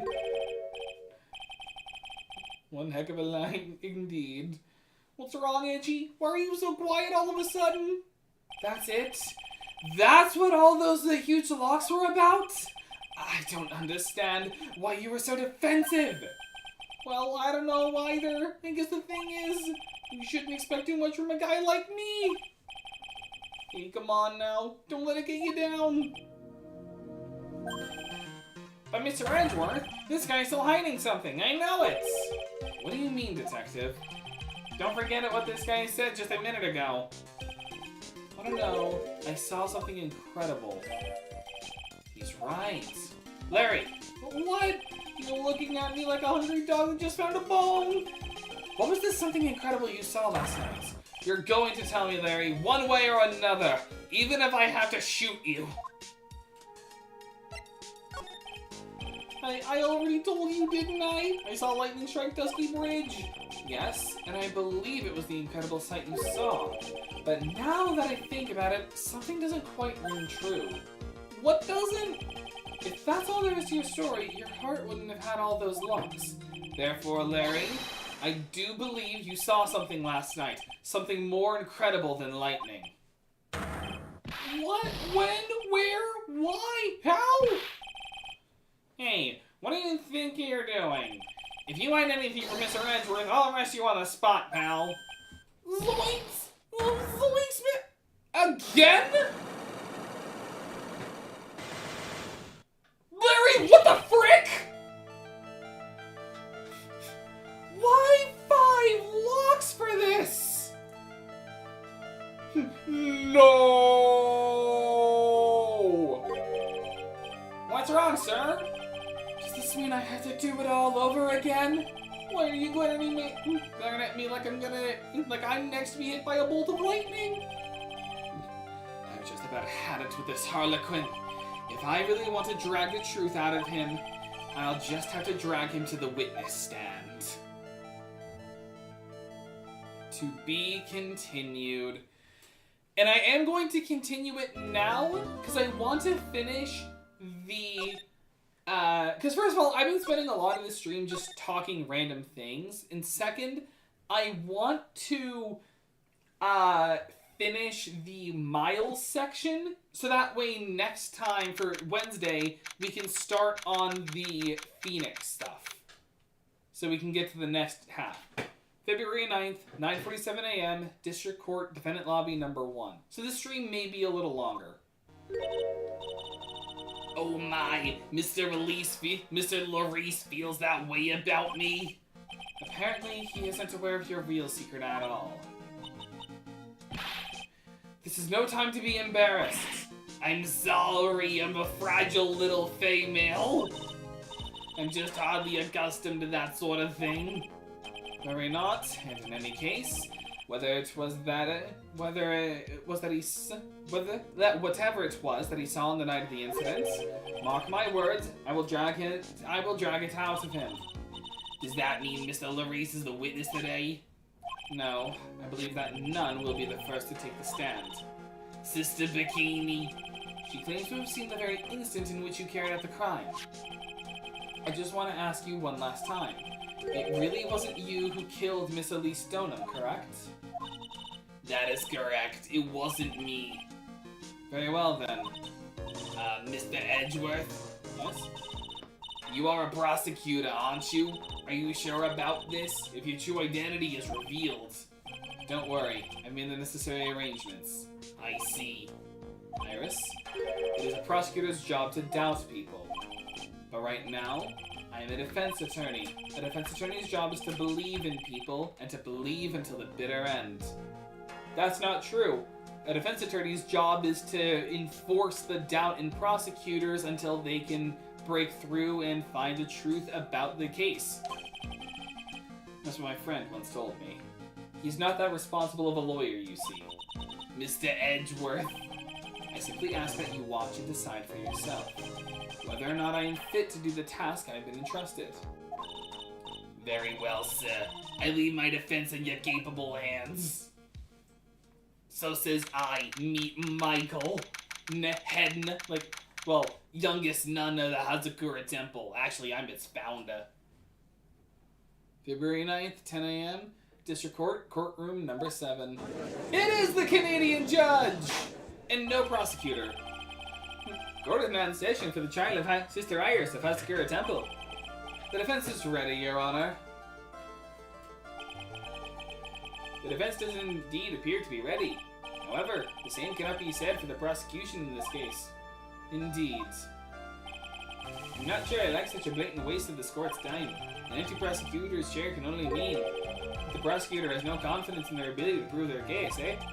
It would seem that this case is already over before it had a chance to begin. I am ready to announce my verdict at this time. The court finds the defendant. Objection! Franziska! The prosecution stands ready. And you are? Franziska von Karma, prosecuting prodigy. Von Karma, you say? Perchance, you wouldn't be of any relation to the legendary prosecutor Manfred von Karma. Legends are a thing of the past. I'm a von Karma, that is all. She no longer focuses on that. She is just simply a von Karma. So she's had some character growth. Upon a special request, I flew in today for the purposes of prosecuting this case. You did? Then you must be quite a big shot, eh? By the way, Mr. Edgeworth. Yes, Your Honor. I'm almost certain that I've seen you somewhere before, or am I just imagining things? You look very much like a prosecutor I met once. I believe you're imagining things, Your Honor. Miss Von Karma, do you have anything to say? There is no such weakling as this man among those of the prosecutor's office. There isn't. But I'm sure once before in this courtroom. Ow! I told you, there is no such weakling! What is that, a whip? I'm not sure I care for such thing in my courtroom. Bailiff, remove that whip back. Hold it! I have no objection to the whip. I don't give a flying fadoodle what you think, Edgeworth. I'm the judge, and I say she can't have that. She's actually committing assault and battery in court. Well, not battery, but she's still committing assault in court. You don't. The prosecution can wield a whip or drink 17 cups of coffee, but there's still only one truth. That is what I stand here to prove today.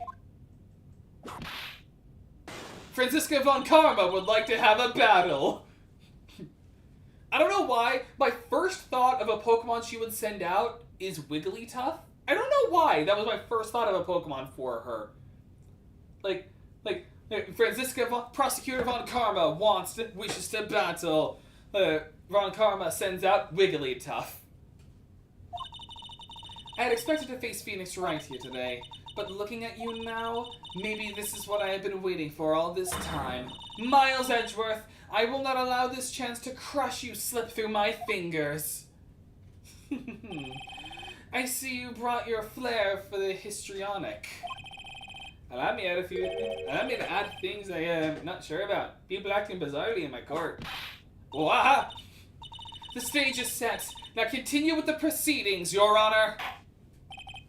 Very well, Miss Von Karma. Please give an outline of this case, with as little whipping as possible. The murder victim is the famed picture book author, Miss Elise Stoneham. Her body was found in the Hazakura Temple courtyard. She had been stabbed through the torso by a ceremonial sword from a golden statue. The sword in this picture is the weapon in question, correct? Very well. The court accepts this photo of the crime scene. Okay. Crime photo added to the court record. There is no mistake. This was the doing of Sister Iris. Now, let me get a better look at that picture. Okay.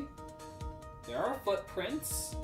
There's snow on everything except her body. Alright. After all, there is a witness to her crime. Very well. Please bring this witness to the stand. And so it begins. My first and last trial as a defense attorney. Father would be proud.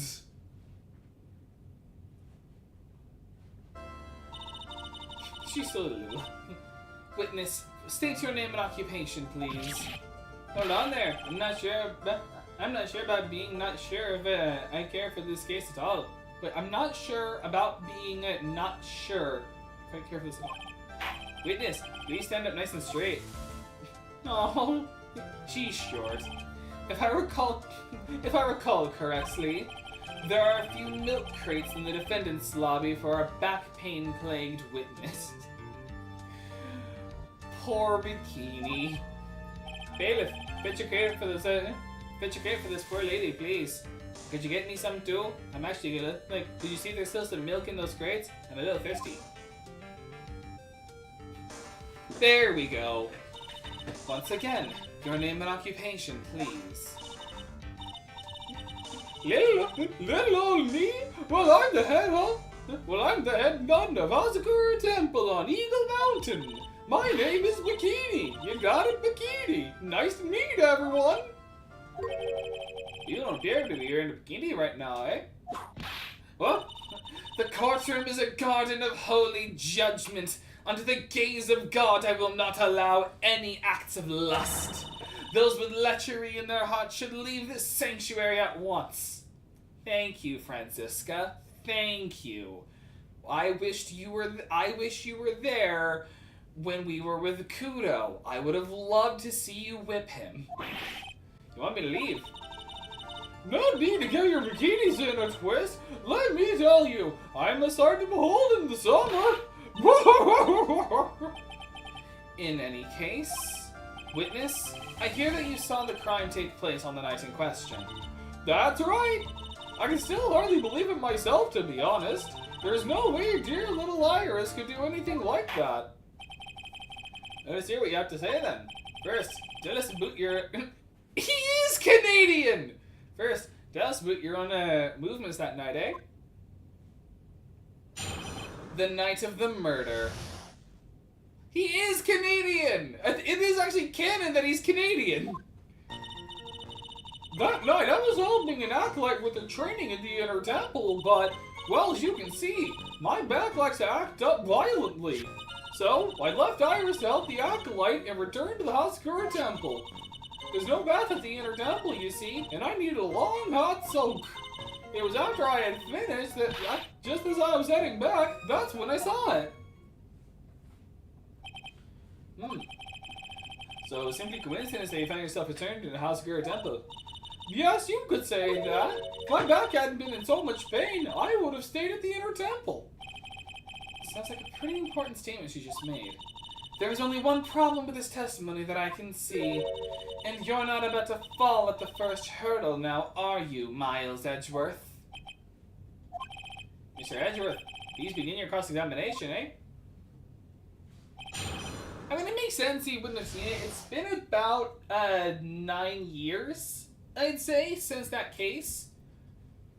Because it was the 6 years, and then you have to count in each year of the trilogy. So, well, not 9. Yeah, no, 9. Yeah, it's been about 9 years. Okay. I was helping an acolyte with her training at the temple, but my back acts up violently, so I left Iris to help the acolyte and return to the temple. Hold it! So, you left Iris to help. With what? What do you think?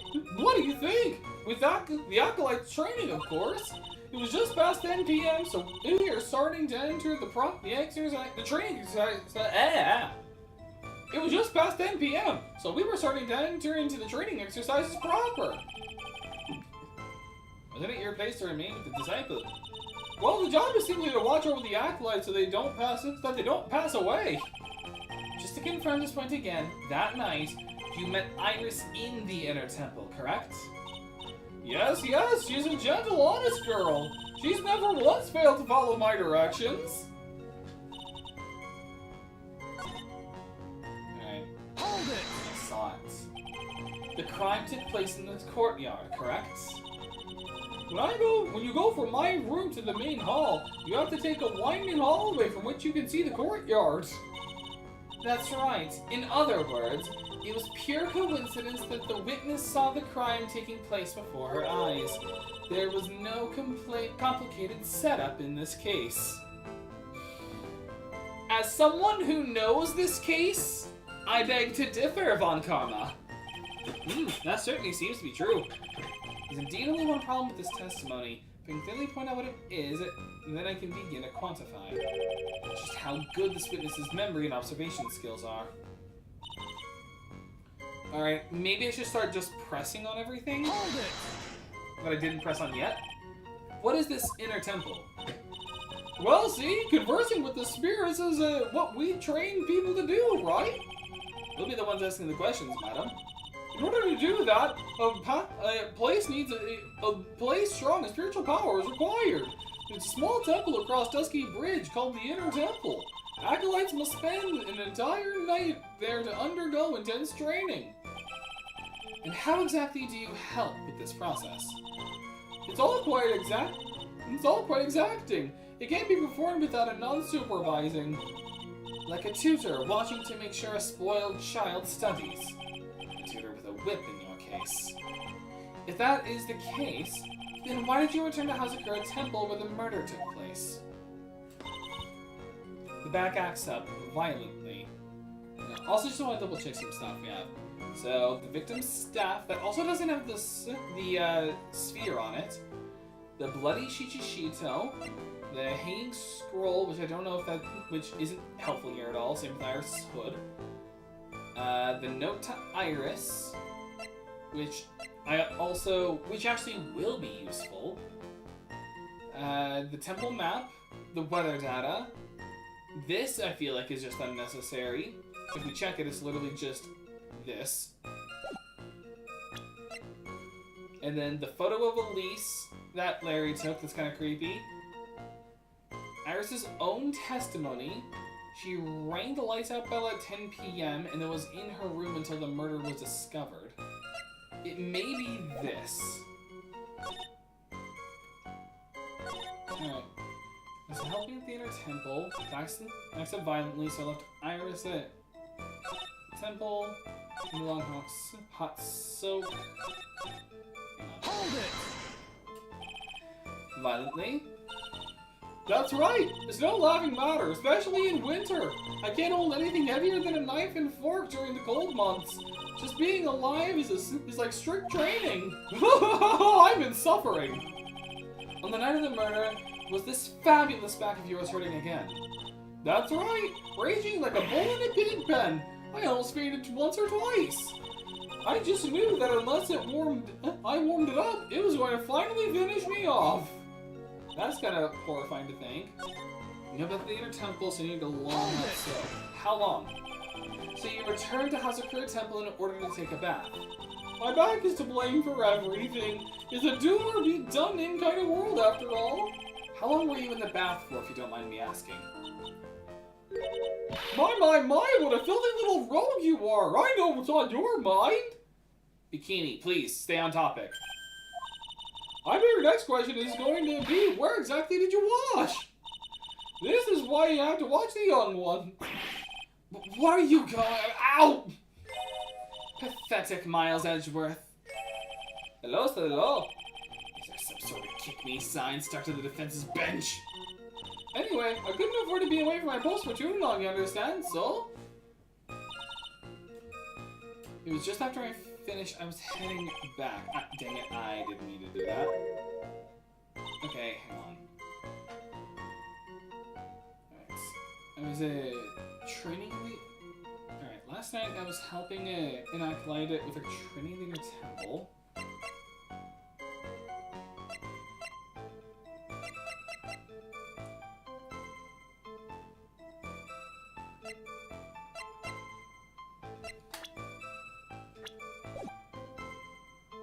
Wait, I'm gonna press it again in case there's something on this I missed.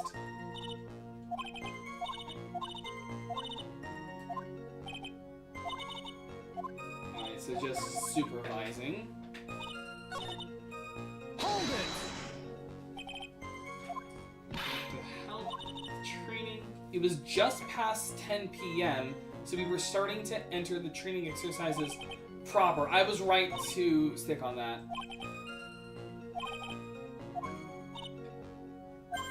Okay. Alright, I left Iris to help the acolytes, but according to her testimony, she had already rung the lights out bell. Objection! There we go. I was right to ask again. Witnesses have to go their own trials, I'm afraid. The defendant's fate rests on their powers of observation and memory, after all. Well, don't worry. I'm more than up to the task. I'm a woman of faith, after all. The head honcho of Hazakura Temple. I'm also very close to sounding like Goofy. In that case, Miss Honcho, I'd like you to explain something for me. The discrepancy between your testimony and that of the defendant, Iris. She claims that after ringing the lights out bell, she went back and stayed in her room. Which means she did not go to the inner temple at all. No! She says that? A defendant or a witness? Who was more likely to lie, do you suppose? The defendant is simply lying to cover her back. But that is completely illogical. The murder was committed in the courtyard of Hazakura Temple. Claiming that she went to the inner temple would make for a much better alibi. True. Like, yes, Von Karma's right that a defendant is more likely to lie than a witness, but also, if she was gonna lie, why wouldn't she just corroborate with Bikini's testimony? But that is odd. Whatever the reason, I can't believe that she would lie. She does indeed have honest eyes. Bah! All people lie. That is my belief. Why am I the only one being whipped in here? I was whipped not that long ago. Anyway, neither the witness nor the defendant have any reason to lie, which means you must call your memory into question. Dear, you're older than me, and yet you want to play that game, do you? Ah, well, that isn't exactly what My memory is perfect, crystal clear, especially in winter. Then, I suppose it's too early to end this cross-examination, eh? Mr. Edgeworth, if you're going to question the memory of this witness, you will need to show me a more decisive piece of evidence. Understood, Your Honor. I was naive to think that alone would do the trick. Then please add your comments about Iris to the testimony, and let us return to the cross-examination, eh? I was helping with the training, back acted up violently. Iris came to the inner temple. She was dressed exactly as she had been at dinner. We know that's not true, because Iris gave him the hood. I'm gonna press first just to be safe. Are you sure that you're not making a mistake? You, young man, need to get your estimation of me up from the floor.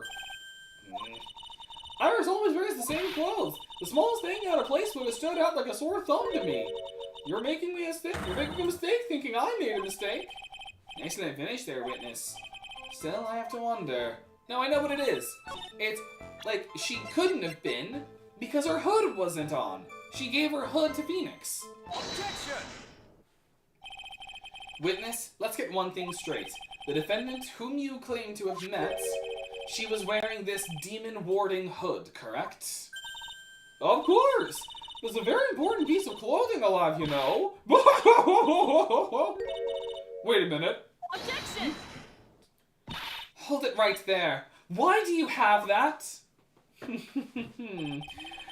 That's the question of the day now, isn't it, Miss Von Karma? I'll have you know that this hood was given to someone as a gift that night, before the lights out bell was rung. What? You know where I'm going with this, don't you? If the witness had seen the defendant as she claims, then the Iris she saw should have been missing this very hood. Whoa, whoa, whoa!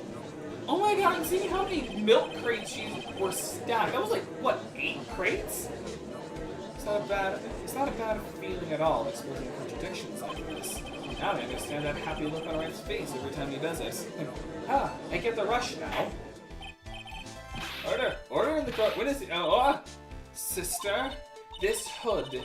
You have spare ones at the temple, don't you? Spares? Well, I do tend to make too many of them. I see. Stockpile. A surplus of hoods, eh? Each owner is only given one hood. This should be the only hood that Iris owned. Then this is quite strange. So, like, there are multiples, but you aren't allowed to have spare hoods. I guess it makes sense. What? If there was a surplus of hoods, then she could have worn one of those. There is no contradiction here. I'm sorry to break this to you, Miss Von Karma, but you won't get away that easily. Discrepancies such as this will sow seeds in any human heart. The seeds of doubt. Witness, while I don't wish to call your testimony into doubt, you must give every detail with precision. I'm not sure I'm comfortable going along with this. Sister, you shall continue with your testimony. Tell us what you saw after finishing your bath on your way back to the inner temple. The seeds of doubt are sprouting in the judge's heart. You just need a little more stimulation to bear fruit. Contradictory stimulation. After my bath. I finished my bath around 11, and I thought I should return to the temple. And just as I was walking back, I heard a noise from the courtyard. I took a look, and Iris was, mystical, Elise, and with that sword of all things. Mr. Elise was staying in the corner room, which faces out onto the courtyard. The stabbing I saw must have occurred after she was pushed out of her window. Wait, occurred after. Alright, body fell from 10 feet after death. Oh. You saw a truly terrible sight, didn't you? If I was in your place, it would be much like Miss Von Karma whipping Mr. Edgeworth in two in court. And me seeing it all from this very chair. Well, something like that. This judge. His imagination is about as vivid and creative as Detective Gumshoe. I would look like the fool if I commented on such foolishness. Anyway, this case is mine, Mr. Miles Edgeworth. Calling everybody by their full name. Can't you do something about that habit of yours? Excuse me. After my bath. Okay. So a few things. So, finished the bath around 11. I thought I should return to the inner temple. I was walking at... Like, nothing bad, nothing off here, because time of death was between 10 and 11, and she did ring the bell at 10, but that wouldn't help as much here. Yeah, so...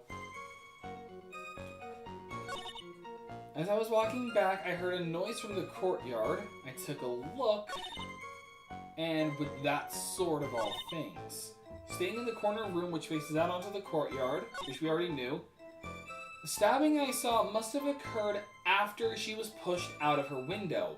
We know that's not true because the body fell 10 feet after death. Objection! Impressive logic. That's what I'd like to say, anyway. Oh, please do. My brain is something else, especially in winter. However, I think you are overlooking one thing. Miss Von Karma, would you be so kind as to take another look at the autopsy report? Miss Von Karma, it seems you don't have the updated autopsy report. Another terrible piece of law in this game. The autopsy report. The victim did not fall from a height of 10 feet. Like, if you're gonna update an autopsy report, that's fine. But you don't do it in the middle of a case, and you don't do it without any of the lawyers knowing that ahead of time. The victim did fall from a height of 10 feet. However, this fall was after she was killed. Got her. That's right. It says after death right here. The scene the witness claims to have seen is contradictory. If the defendant stabbed and killed the victim there in the courtyard, how did the victim go on to take a 10-foot fall? Got her. Order, order. The victim was killed and then fell. If that is the case, then the victim must have been killed in their room, don't you agree? That is the logical conclusion. Yes, that's right. The victim must have been stabbed by the defendant in her own room, and then she was thrown out of her window down into the courtyard below. Were there any signs of a struggle in Miss Stonham's room? She was stabbed with a sword. That would leave a blood stain, wouldn't you agree? Well, Miss Von Karma, was there any blood? No traces of blood were found in the victim's room. The whip has just caused traces of blood to be found on my glorious playoff beard. However, if there was no blood in the room, then you're claiming that... I'm sure there's no need for me to go over this, as I'm sure Your Honor is well aware when a stab wound produces the most blood. And it produces the most blood. Very little blood is actually lost at the moment of a blade's insertion. If you want to talk about when the most blood would be lost from a body, that would be when the blade is removed. That is actually true, yeah. That's why if you're ever stabbed, the most important thing is to leave the blade in the body still. You never pull it out. Ever. Because that blade is, while it hurts, it is the only thing keeping that wound from just gushing out blood.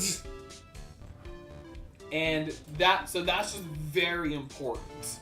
So if you ever find yourself with a blade in a leg or an arm, or even in your side, never, ever remove it. Indeed, with the weapon still in place, although I can tell you, we know for a fact that that's not where the murder scene was, because of all the blood here. It was in the snow. With the weapon still in place, it acts like a lid on the wound. That's true. With the weapon still in the body, there wouldn't be much bleeding. A perfectly reasonable line of thinking. We have come to a conclusion then. The victim was thrown out of the window with the sword still in place. This removes all the contradictions. Oh no, correction, that's about 6 milk crates. Order, order, order. I must admit that this is a probable version of events. I expect no less from Franziska von Karma. She locates and takes control of every vital point. It seems that we need a clear testimony from the witness. Remove all supposition that on your part and tell us only the facts, please. Witness, please, remain standing on the crate. Don't go selling me short now! The weight of the winter snow has bent me out of shape, especially my back and my mood. Sister, please give us your testimony. I will give you a vigorous massage once we are finished here. By that I mean I will whip your back. With the whip? I just said that. Oh boy. Alright, alright. Further details. When I looked across at the scene, the sword was already in place. Thinking about it now, I didn't actually see her stab Mystic Elise. I've never seen so much blood before. That's when I fainted. You can't blame me, can you? And when I awoke, Mystic Amy was stabbing Mystic Elise through the back. This all confirms with Von Karma's theory. Von Karma strive for nothing but perfection. Putting together such facts is nothing for me. You should know that, Miles Edgeworth. Perfection is an impossibility, Francisca Von Karma. Every time I hear, like, perfection, like, especially with this scene, look up Mayuri's speech. Look up the perfection speech in Bleach. It is such a good speech on perfection. Like, I'm not gonna say it, what it is specifically, like the subtitle, but just look it up. It's fantastic. Like, if you've never seen Bleach, this is a good, like, at least watch that scene. And I'm here to teach you just that. Further details. Cross-examination. Alright. When I looked across the scene, the sword was already in place. But now, I didn't actually see her stab Mystic Elise. I've never seen so much blood before. And I fainted. When I awoke, Mystic Amy was stabbing Mystic Elise through the back, just like in the crime scene photo. Like, apparently I had to help someone find rubber bands that we still haven't found. Oh no. Alright, I'm gonna press. At the time, was the victim bleeding? Well, I was very shocked to be seeing all this, of course, so I'm not entirely sure. But I don't think I saw any blood. Not then? I'm sure that you didn't. The weapon was acting as a plug in the wounds. In any case, let's be clear on one very important thing. Did you actually see the instant in which the victim was stabbed? No. Think carefully. This is very important. It's Iris we're talking about here. I'm thinking for all I'm worth.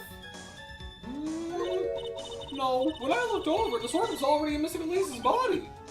It might not be conclusive, but this testimony supports her theory. The victim was stabbed in her room and then dropped into the courtyard. I think this proves it rather well, Miles Edgeworth. True. Why do I feel like there's a bit of evidence here? Hang on. Like, he's got... The crime photo I don't think would help. Would it be...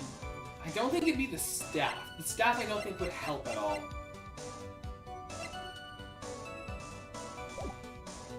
Never seen so much blood before. So you're saying that you saw the victim's blood? That's right! Some of it had splattered onto Iris, too!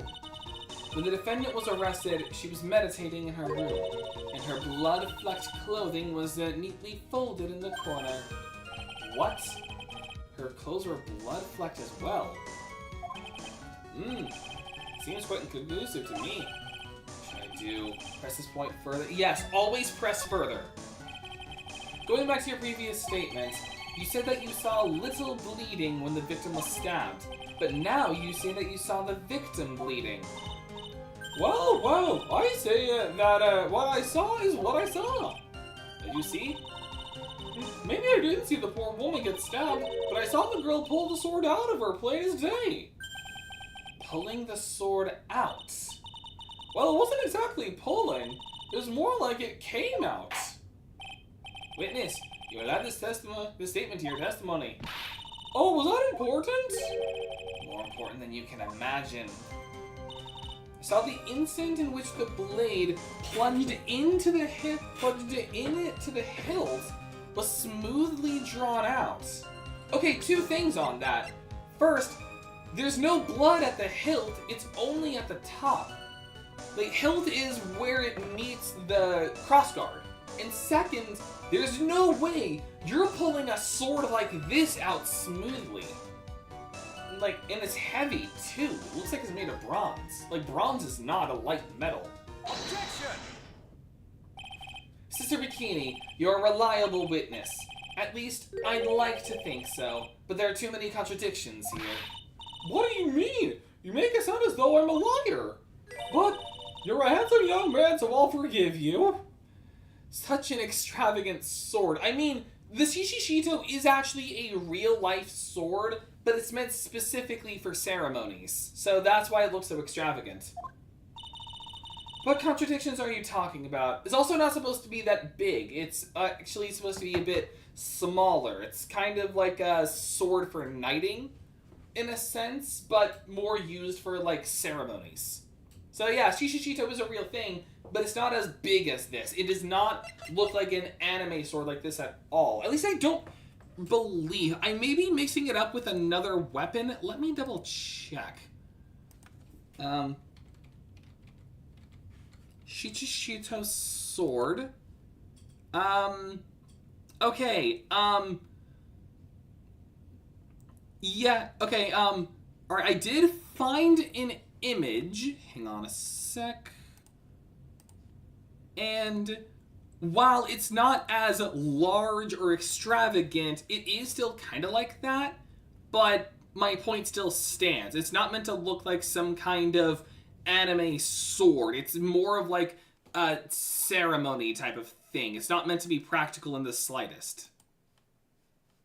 So, there you go. Little culture lesson.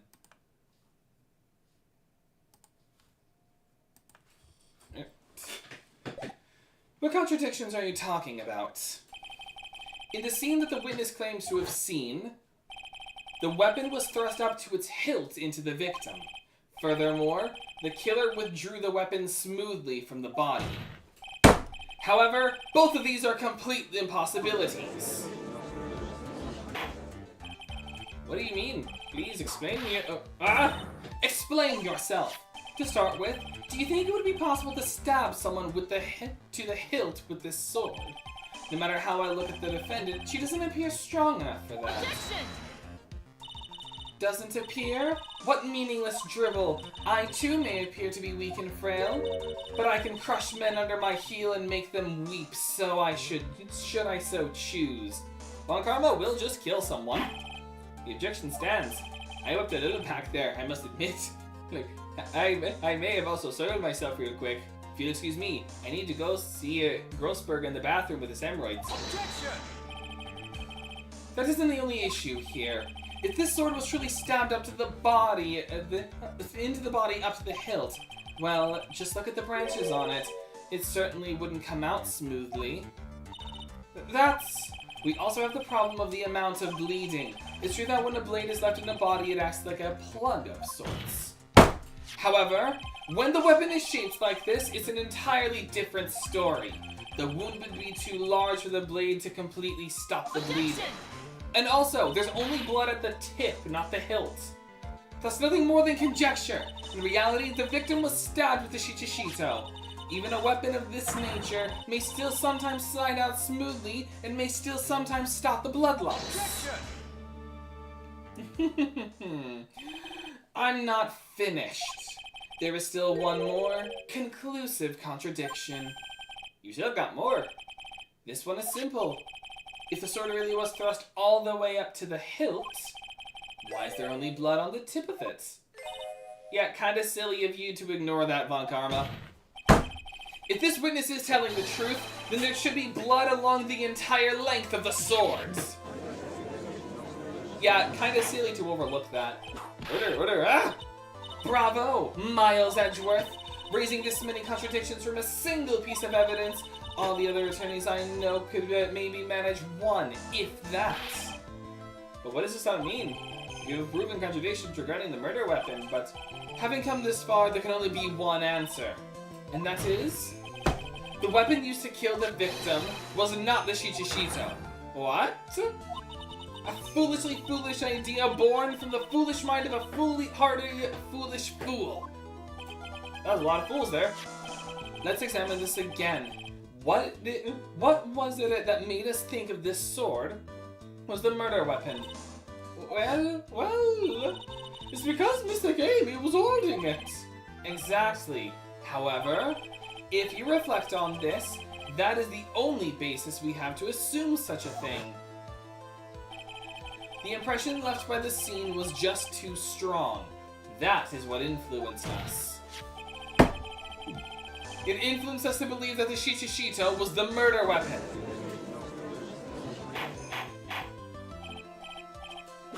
Order, whoa, ah! So maybe the Shichishito was not the murder weapon. Even if that is the case, it changes nothing, Miles Edgeworth. The sister here saw everything. She saw the defendant stab the victim with a sword-like object. That's true. Your response, Mr. Edgeworth? If that is so, I would like the prosecution to answer the obvious question it raises. The obvious question? Yes, namely, where did the real murder weapon disappear to? It goes without saying that the police searched the main hall and the surrounding area. Perhaps the prosecution can enlighten us as to if a sword-like object was found. That's... Answer the question, Miss Von Karma. No evidence of that kind was found. I can't tell if that's 6 or 7 milk crates. I cannot tell. And, just because I had to say those numbers in that order, say it. I dare you. Go on. Like, be mature.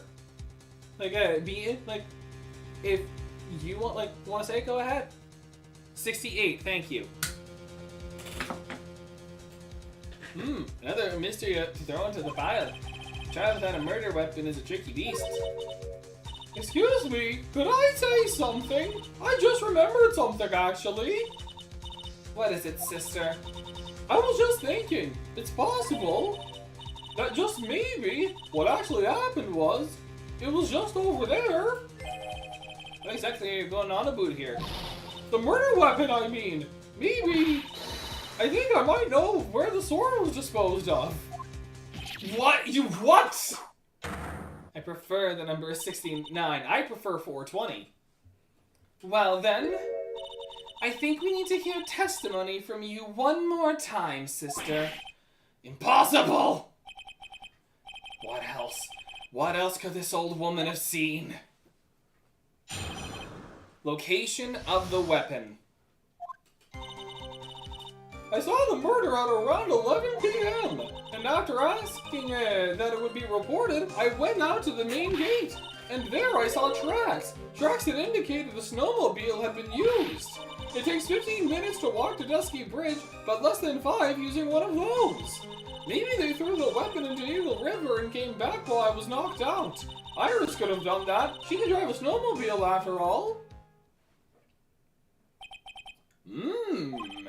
Witness, please tell us everything you know right away next time.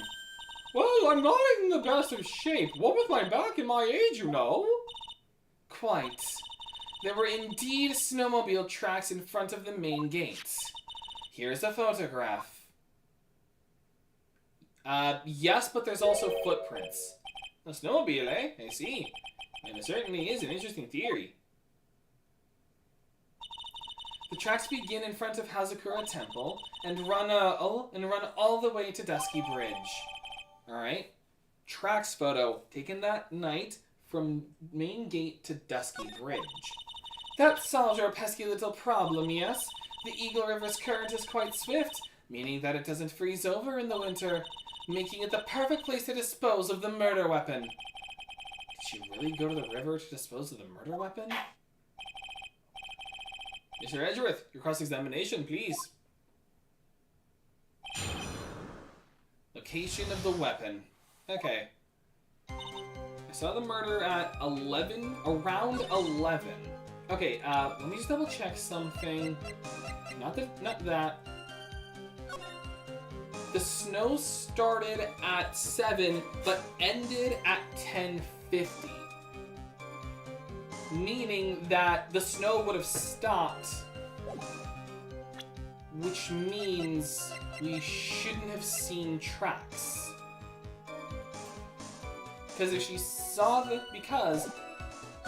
murder specifically at 11, with the lights out bell being at 10. So if she was killed beforehand, then she shouldn't have seen, then there shouldn't have been tracks. And after asking that it be reported, I went to the main gate, and there I saw tracks that indicated the snowmobile had been used. It takes 15 minutes to walk to Dusky Bridge, but less than 5 using one of those. They threw the weapon into Eagle River and came back while I was knocked out.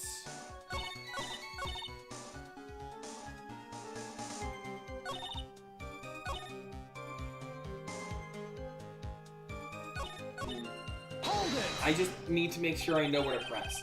Are you sure about the time? Yes, I was worried about it after all. Why was that? Because I have a strong sense of responsibility, especially at this time of year. The acolyte was being doused in freezing water at the time. I couldn't very well take it easy in the bath all night now, could I? So at 11, I decided to leave Hazakura Temple. Your estimation of the time seems reliable, at least. Please continue, sister. Okay, so it is definitely at 11.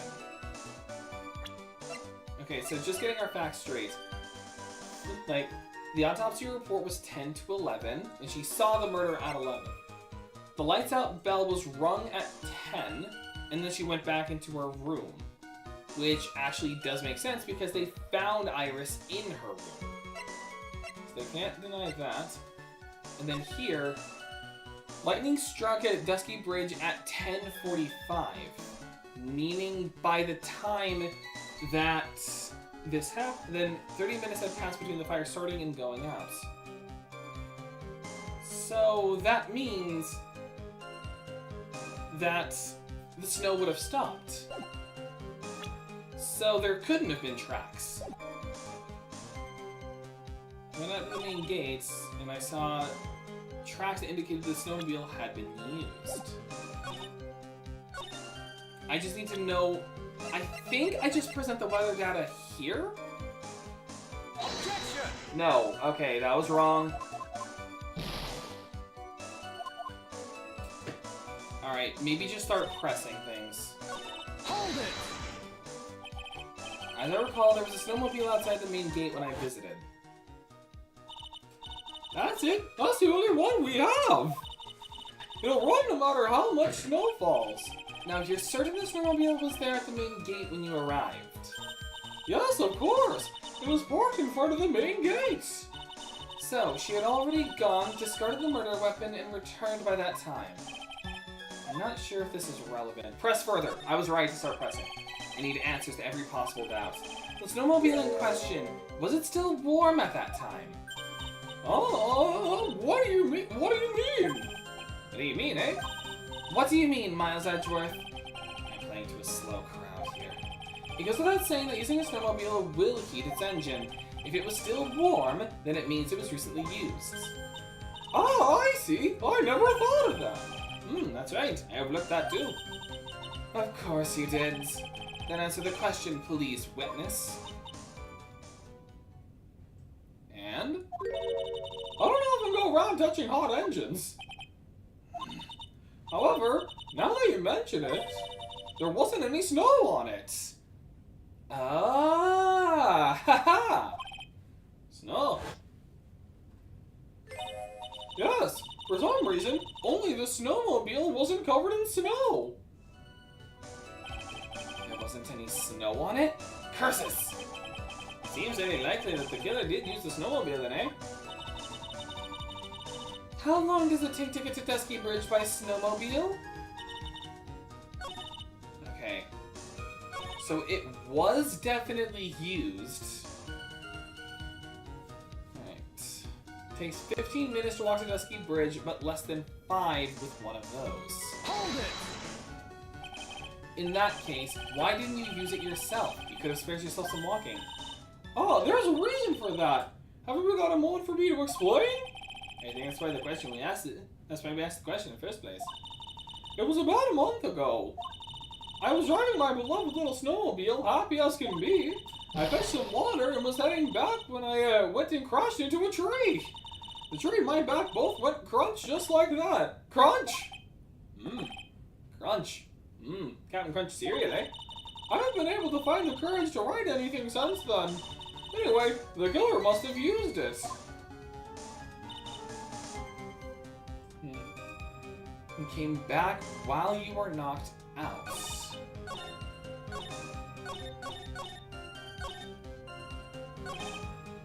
The mystery defeat the fire. Was there any reason to go and throw away the murder weapon? Luckily, there is surely a problem with this testimony. All I have to do is start poking holes in this flawed account. So, he's focusing specifically on throwing away the weapon. Hold it! Refresh our memory. How long were you knocked out for? Like I said, somewhere between 10 to 20 minutes. It's possible to get to the bridge and back in 10 minutes using the snowmobile.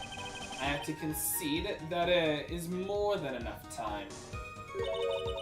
Is that all you wish to concede, Miles Edgeworth? You can't drive a snowmobile at all, after all. Hold it! While it would have been possible time-wise, one element remains out of place here.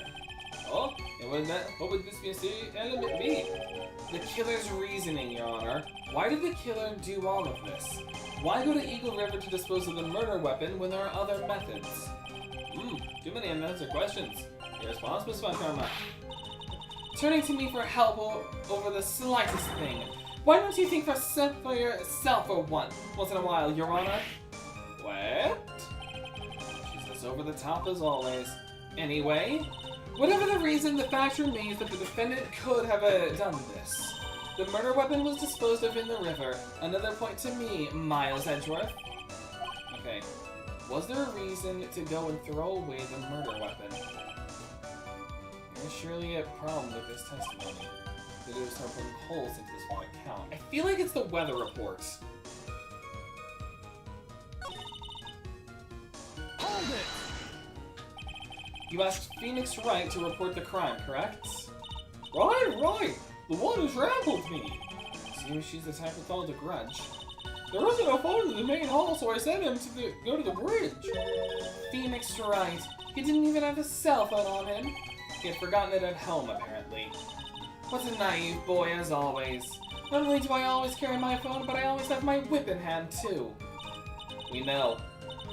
Anyway, I was really scared, and it was taking him a while to get back, so I thought I'd go out by the main gate for a spell. There were the tracks that indicate the snowmobile had been used. 15 minutes to the bridge, with 5 in those. Hold it! Oh, I already saw that. Like, she was just scared of being on the snowmobile. Okay. And there was no snow on it.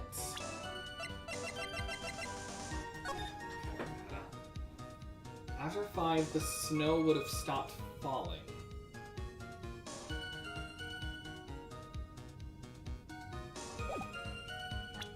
It's getting too late and I'm getting too hungry. I'm just going to the guide.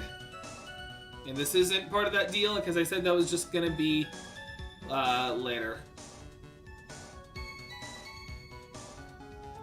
Alright. Wait. From the gate to Eagle, from the gate to the bridge. Is it just gonna be on the footprints that were there?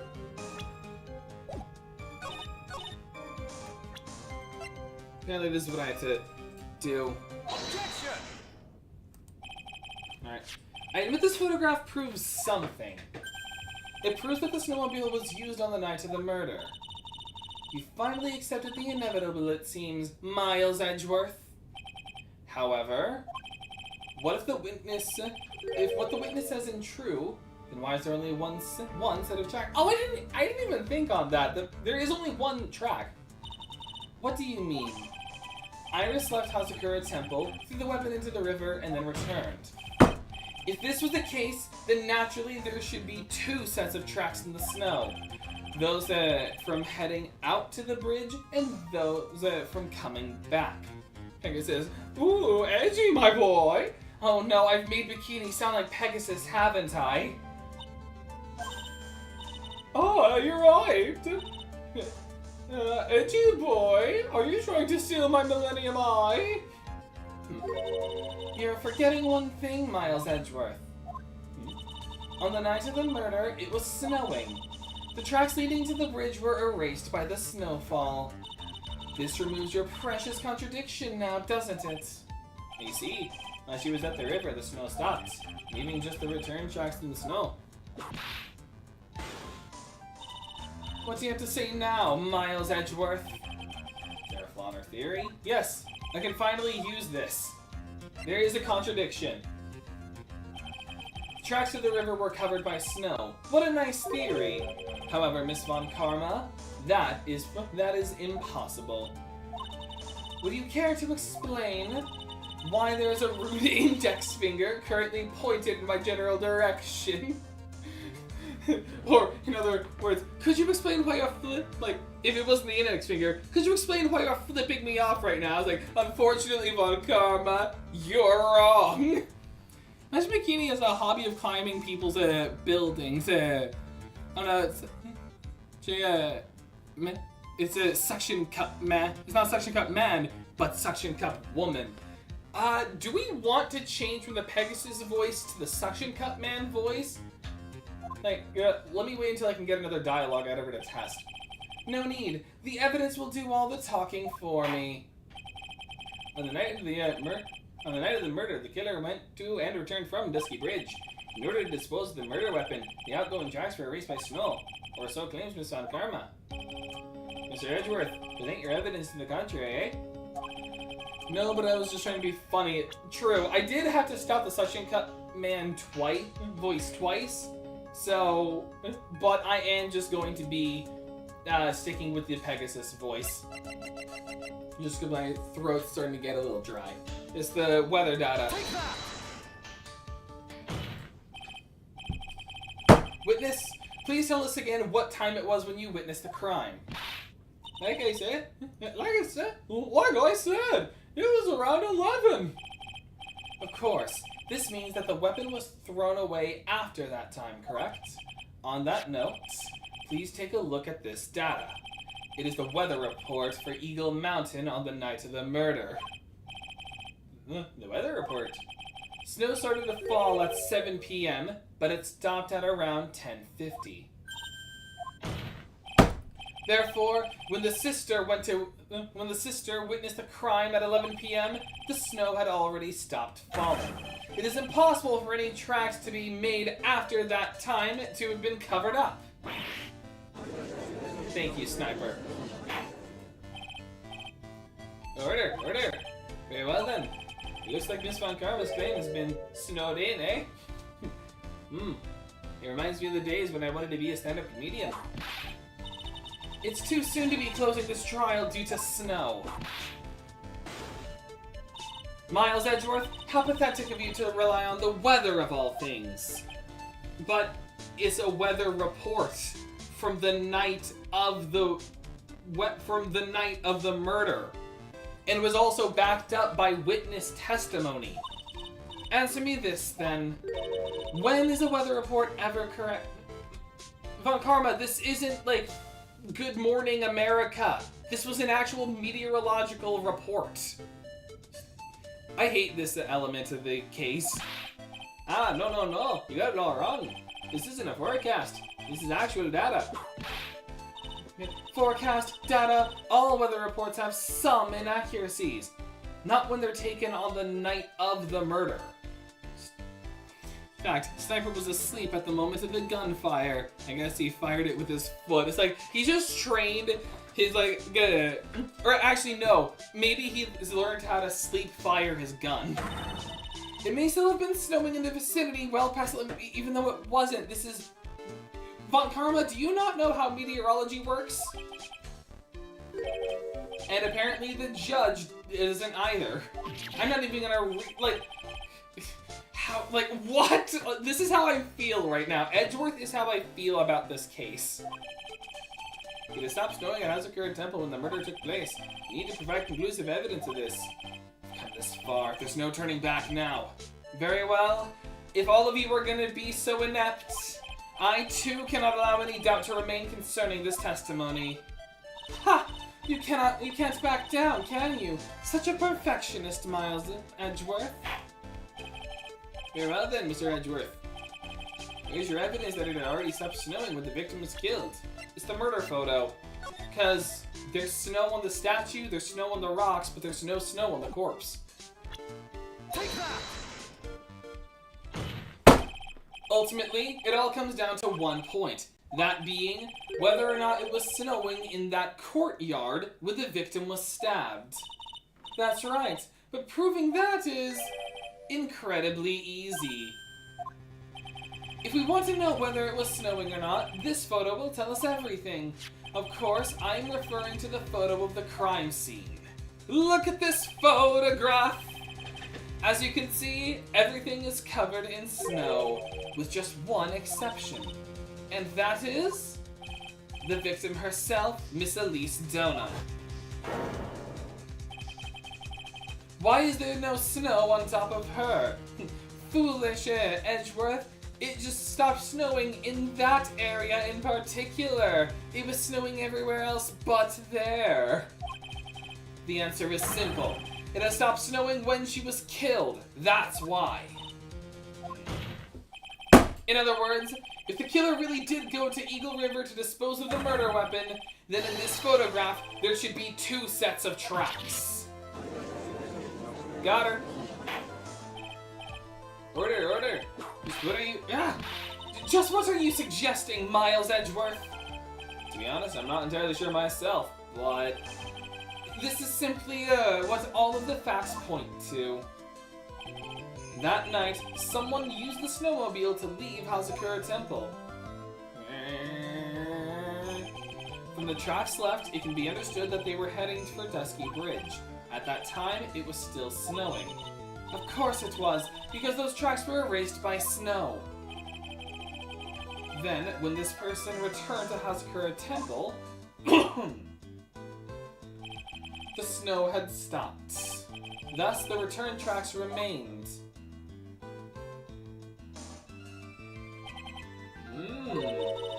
Can I say something? This all sounds a bit fishy to me. What does, sister? There's only one key for the snowmobile. Furthermore, on the night in question, we know that the defendant had it. The key was found in her room after the murder. Which can only mean that night, Iris used the snowmobile to go to the inner temple. But Iris said that she never went there. I should probably press on this point once more when I get the chance. The snowmobile can't cross the suspension bridge, so she must have left it on the Hazakura side of the bridge and crossed on foot. That sounds right. But what's odd is when I left Iris and returned to Hazakura Temple. Let me guess, she didn't see a snowmobile? I didn't see anything near Dusky Bridge. You must have just failed to see it, sister. Maybe, but when I made it back to Hazakura Temple, it was there, by the main gate. The snowmobile, I mean. I know what I saw. It was covered in the snow, too. It was. But that is impossible!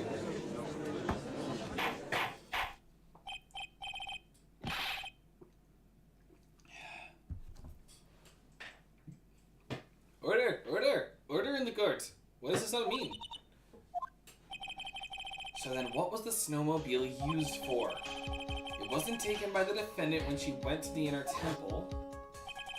If it had been, then the witness couldn't possibly have seen it by the gate. Furthermore, it wasn't used by the killer to dispose of the murder weapon. If that was the case, there should be 2 sets of tracks in this photo. All we know is this. After it stopped snowing, someone used the snowmobile to return to Hazakura Temple.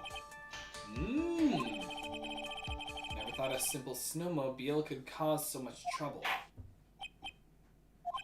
I think we've learned all we can from this witness. Yes, I've got nothing more to add. Also, before she leaves, can I just say that she's been like the best witness so far. She's been polite. Her testimony has actually been good. And anytime she's, like, had to refresh her testimony, it's always been because, well, I mean, think about it. She just saw the murder, she saw the scene, and then she passed out, and then there was the fire on the bridge. Like, she had to have been in panic, so she's just remembering stuff as the trial goes on. So, like top tier witness. I've told you everything that I know. But then, that still leaves us with the same problem. If only there was someone, a witness who could testify to having seen the snowmobile. A witness, huh? Was there no one out walking perhaps near Dusky Bridge on that night? I don't think that's likely. It was cold enough to freeze your ears off. Only an idiot will go out wandering in that. Unless they had something really important to do. That's a shame. Hold on. Something is coming to me. An idiot may well have gone wandering out on the subarctic that night. Your Honor, actually, there just might be one individual who may be of help to us. Really? You know of someone who might have seen the snowmobile on the night of the murder? I don't know for sure if he saw it or not, but there are two things about him that do come to mind. Which are, first, that he saw something incredible on the night of the murder. And the second being, this individual that I'm thinking of went wandering out on the cold night. In other words, he is our kind of idiot. Mr. Edgeworth, who is this idiot you're talking about? Your time to shine, Larry Sedona. I don't remember how we became friends, though. I just noticed that. Take that! This guy must be the product of a... This guy must be the product of a Jean-Luc Deladuc's Guide to Obnoxious French Painting. Jean-Luc Deladuc? Okay, then. This is Larry Butts, a disciple of the victim Elise Donham. A student. Interesting. And why was he wandering outside on the night of the murder? That's... I could tell him about his designs for Iris, but it may cost us his credibility as a witness before I even call him. He is, after all, an artist. Of course, no need for further explanation, Your Honor. He was perhaps searching for something in the snowy scenery that would move him, although I cannot guarantee that this is the reason. And so, this unfortunate, unreliable-looking man, what exactly was it that he saw? I intend to extract that from him, right here in this courtroom. Summon this youth to as a witness immediately. I have no choice, do I? I believe he is in the gallery for this trial. It will not take long to summon him. Very well, Larry. You may have escaped me yesterday, but today I'm going to get everything out of you. Like, this is going to be a long stream just so we can get past the Miles section, but I think it'll be worth it. Mr. Ankarma, please see to prepare the next witness. Understood, Your Honor. Good. Well then, court is down, recess. To be continued. Still now, because it doesn't feel right to just end in the middle of the trial. So, oh no, it's evil sniper breaks the whip. He's like, he just wakes up from his nap like, oh, Francisca just shoots her. Okay. Excuse me, Mr. Edgeworth. I'm not really sure what to say. Iris, we only have 20 minutes. There are two things which I need to ask you before we reconvene. Alright, I'll help you any way I can. First, about that night. You really didn't go to the Inner Temple, correct? The last witness claims to have met and talked with you in the training hall. Either you or Sister Bikini is lying. Mr. Edgeworth, it's just as I said yesterday. Until the incident occurred, I was in my own room in Hazakura Temple. Very well. The second thing, then. That night, the temple snowmobile was used in between the time Sister Bikini returned to the main hall and when she bore witness to the murder. Why is Iris trying to be seductive? I have no idea. But also, because of the autocorrect, it just looks like, why is Irish trying to be seductive?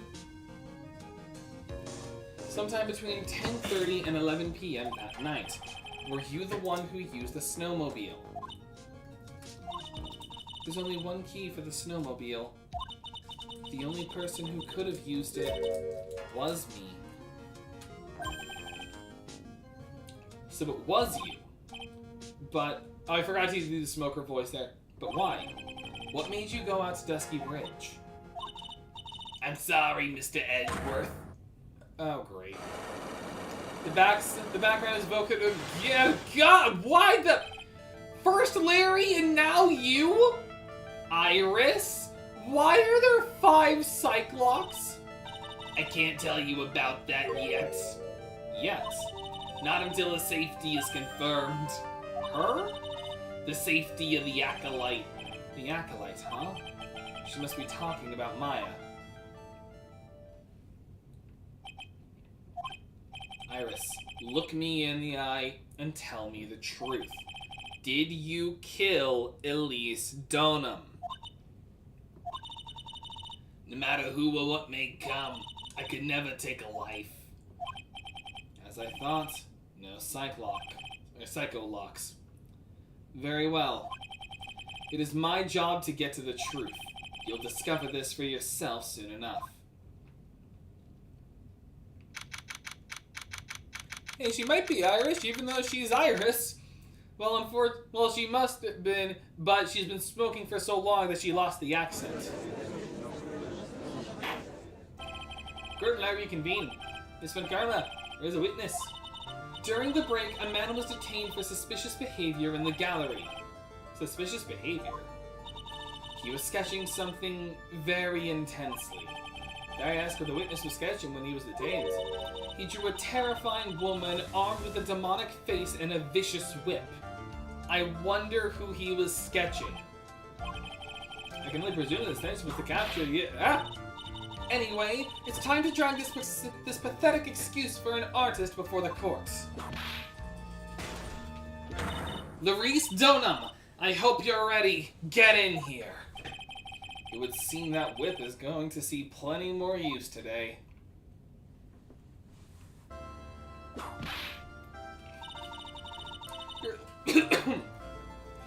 Some saliva went down the wrong tube.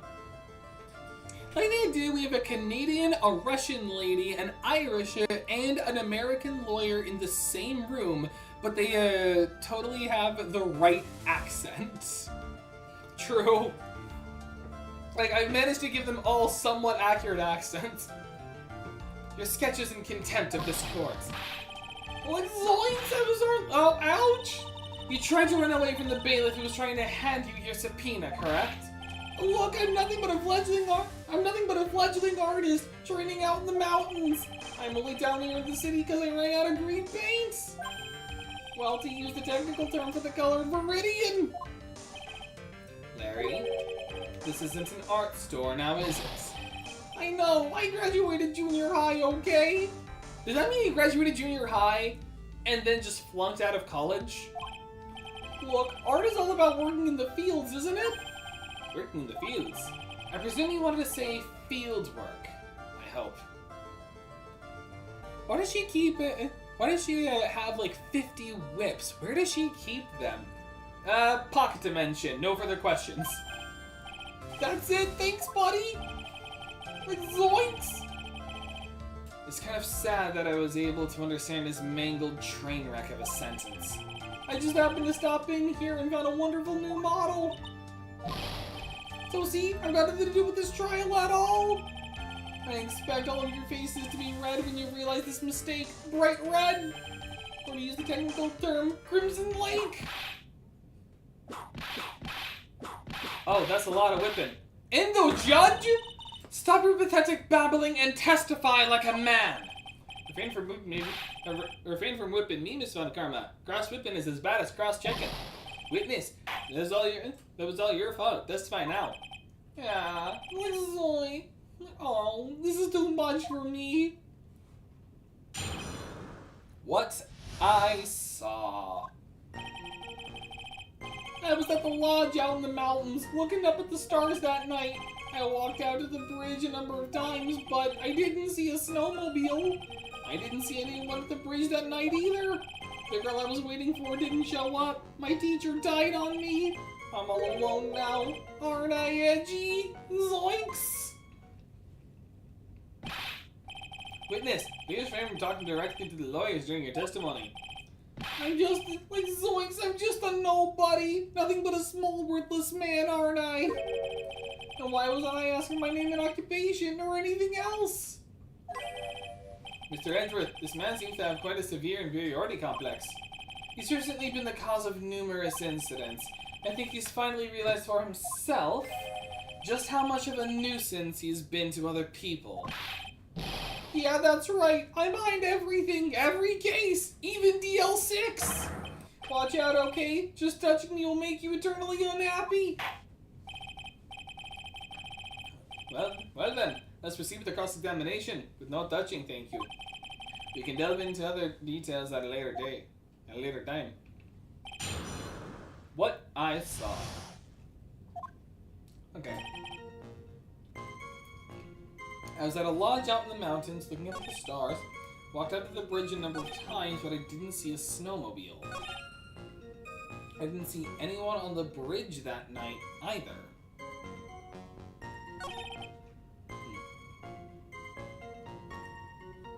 Alright. So, need to slice through obvious contradictions and keep things moving along. Okay.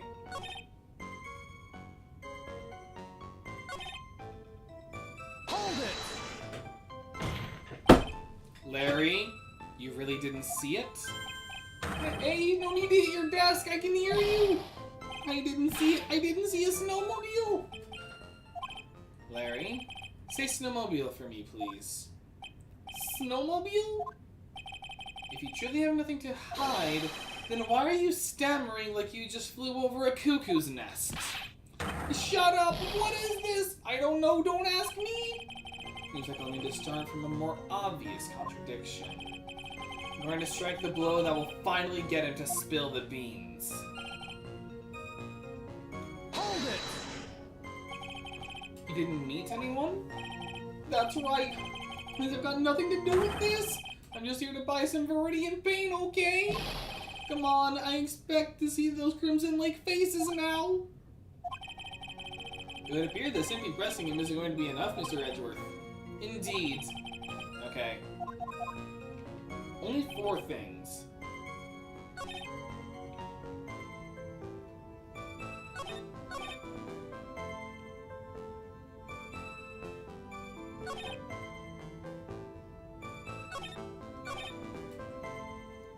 Hold it! Whatever does it matter, Mr. Edgeworth? This one single statement is so full of contradictions. For a moment there, I thought I was going to collapse. So, witness, any idea as to where these contradictions in your testimony lie? Depending on your answer, I may stay my whip. Okay, give me a minute. Well, it was snowing that night, so I couldn't possibly have seen the stars. That rundown shack is hardly a lodge, is it? And even if the stars could be seen, it isn't like I was there to look at them, right? See? You can do it if you try. Ow, zoinks! There's only one issue here today. What you saw at Dusky Bridge. Walk to the bridge a number of times. Hold it! A number of times? How many? Maybe 5 times? I went once every 20 minutes. Which means you spent almost 2 hours at Heavenly Hall that night. You bet. Real love is about waiting with your heart in your hands. Love, you say? It was this man's intention to summon the defendant to the small shack, using this blackmail letter. Blackmail? No, it was simply a oh! You huffy-puffy, loosey-goosey excuse for a whimpering, whining wuss of a witness! What is that sentence? So, what did you see? Oh, for your sake, you saw a snowmobile. You huffy-puffy, loosey-goosey excuse for a whimpering, whining wuss of a witness, eh? Well, you see... In called those names didn't seem to bother him at all. Probably because he can't register it. Did we ask him if he saw a snowmobile?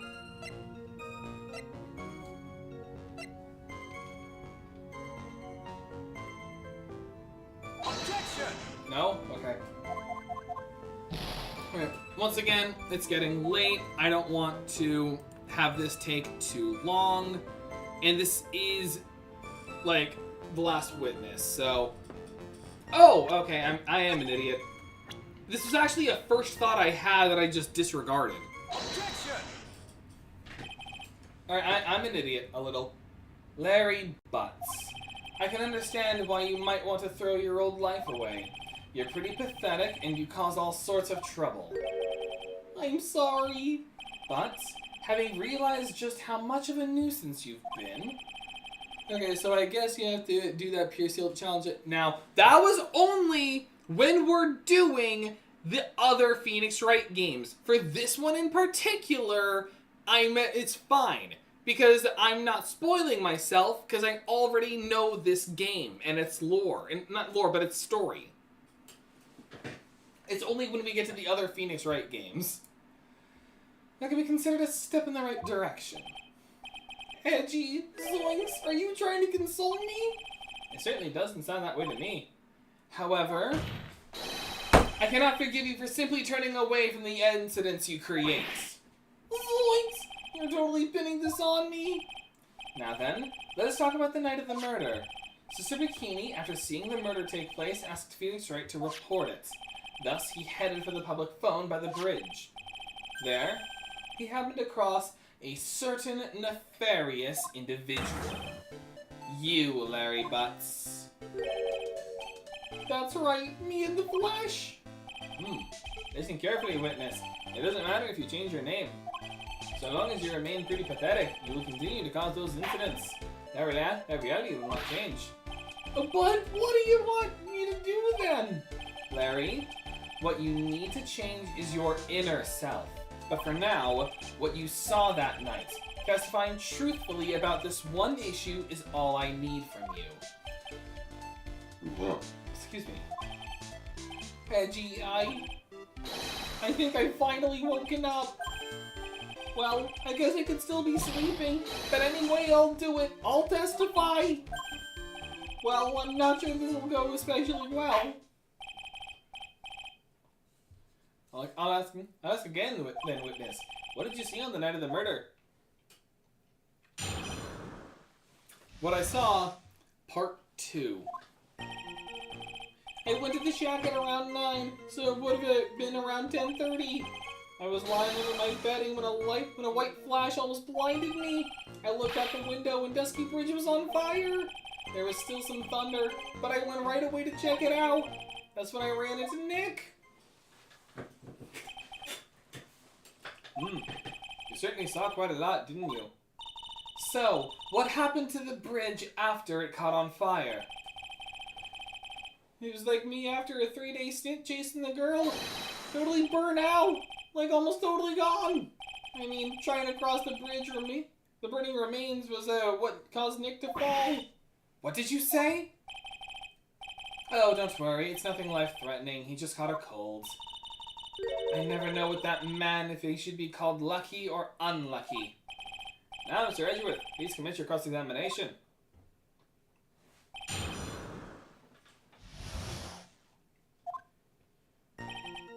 Okay. I went there at 9, so it would have been around 10:30.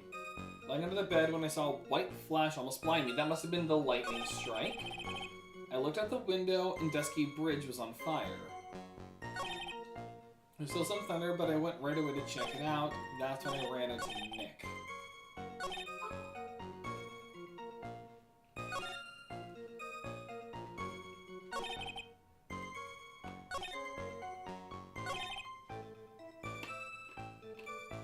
Hold it!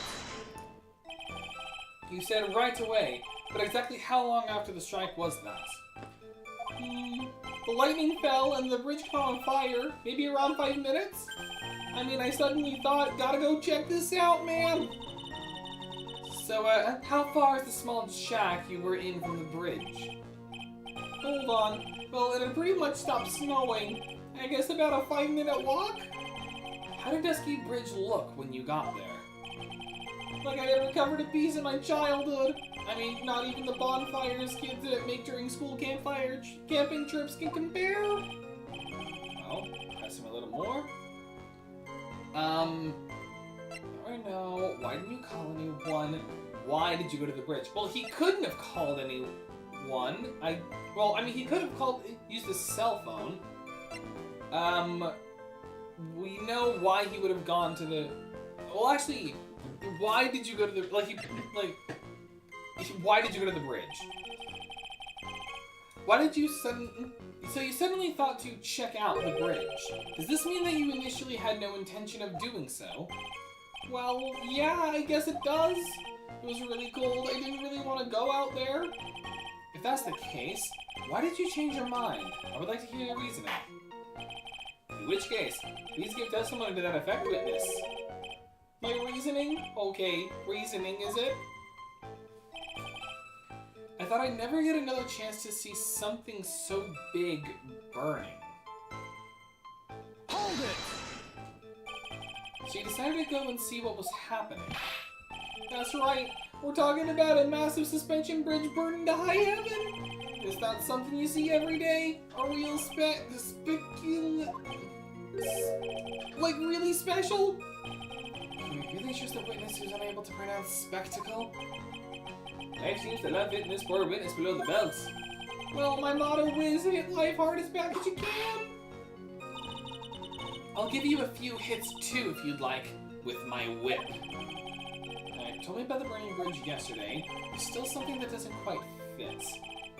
Looks like, despite his change in heart, Larry still isn't telling the whole truth.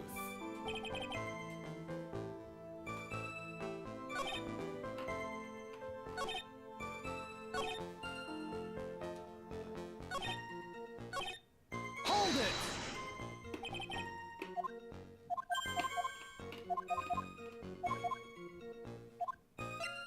Why didn't you call?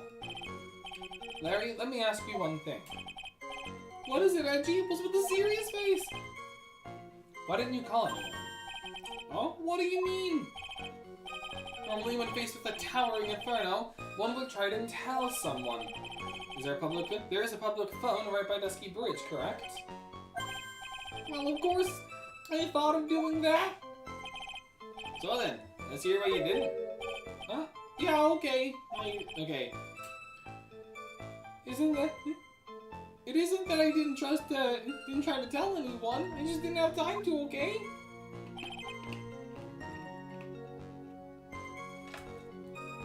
I arrived at the bridge, and Nick showed up less than a minute later. Oh wait, so depending on what you press, a different thing will be added to the testimony. Hold it! You said right. Oh wait.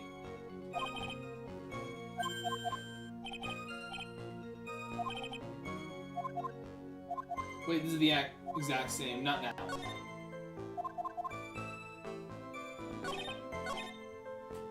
Hold it! Seeing that, what did you do? What do you think? I was burning up as well from the fire in my heart. And that's why I went to take a look at the bridge. Well, to be honest, it was freezing cold, so at first I thought, forget it, I'm not leaving my covers. But it had pretty much stopped snowing, so I don't know, I changed my mind. I'm not sure I care for the forget it attitude you had at first, witness. Hang on, let me double check something. He said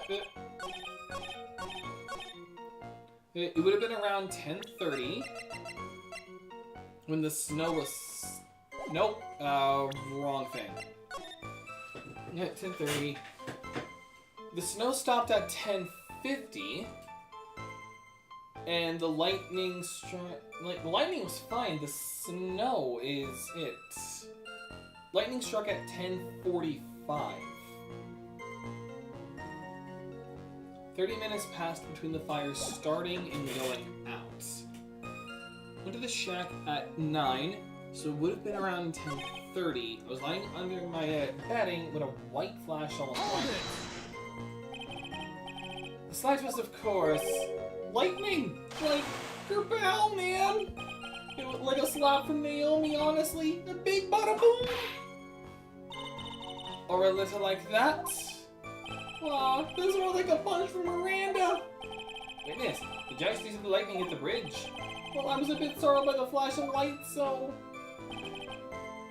I looked at the window, and Dusky Bridge was on fire.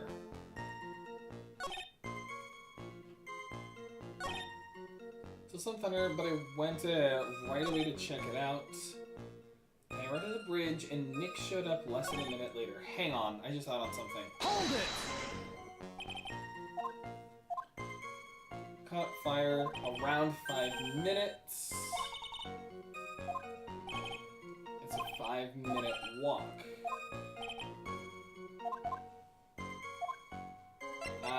Why did you go to the bridge? Again, just add this again.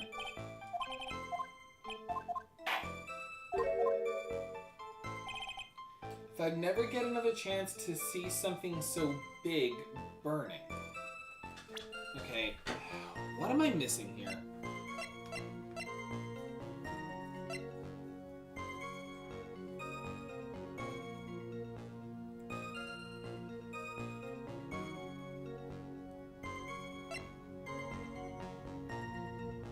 Yeah, whatever. I don't care. I'm way too hungry right now, so... Okay. Oh, I see what it was. I was almost there, but I'm just really hungry right now. Once I'm done with this stream, I'm immediately making dinner. Well, not immediately. Obviously, I've got to, like, prepare the next stream, but I am way too tired. But I was kind of on the right track with the weather data. I just was on the wrong thing to present with. I'm just very, very hungry. And also, I'm getting very tired. It's 5:22 on my end. Your very existence is your very existence being a contradiction. I'm not sure if you can grasp this or not. Well, dang, Edgy, you made me sound like some sort of alien. But your testimony is conclusively contradictory. The problem here is time. I've never been the best timekeeper, you know? 3 minutes after Billy leaves on foot, you follow him on your bicycle. How long does it take for you to catch up with him? I'm terrible with those. I am too. I am also bad at word problems. This is much more simple. You saw the lightning strike Dusky Bridge and immediately went to see what had happened. Is this correct? Yeah, well, I wasted about 5 minutes first, but more or less. I have the weather data from the night of the murder here. According to this, the lightning fell at 10:45. Oh, I get it now. It takes less than 5 minutes from this shack that is... Yeah, because the snow had stopped. It had stopped snowing, meaning that by the time the snow had stopped, it was no... And he wasted 5 minutes, then...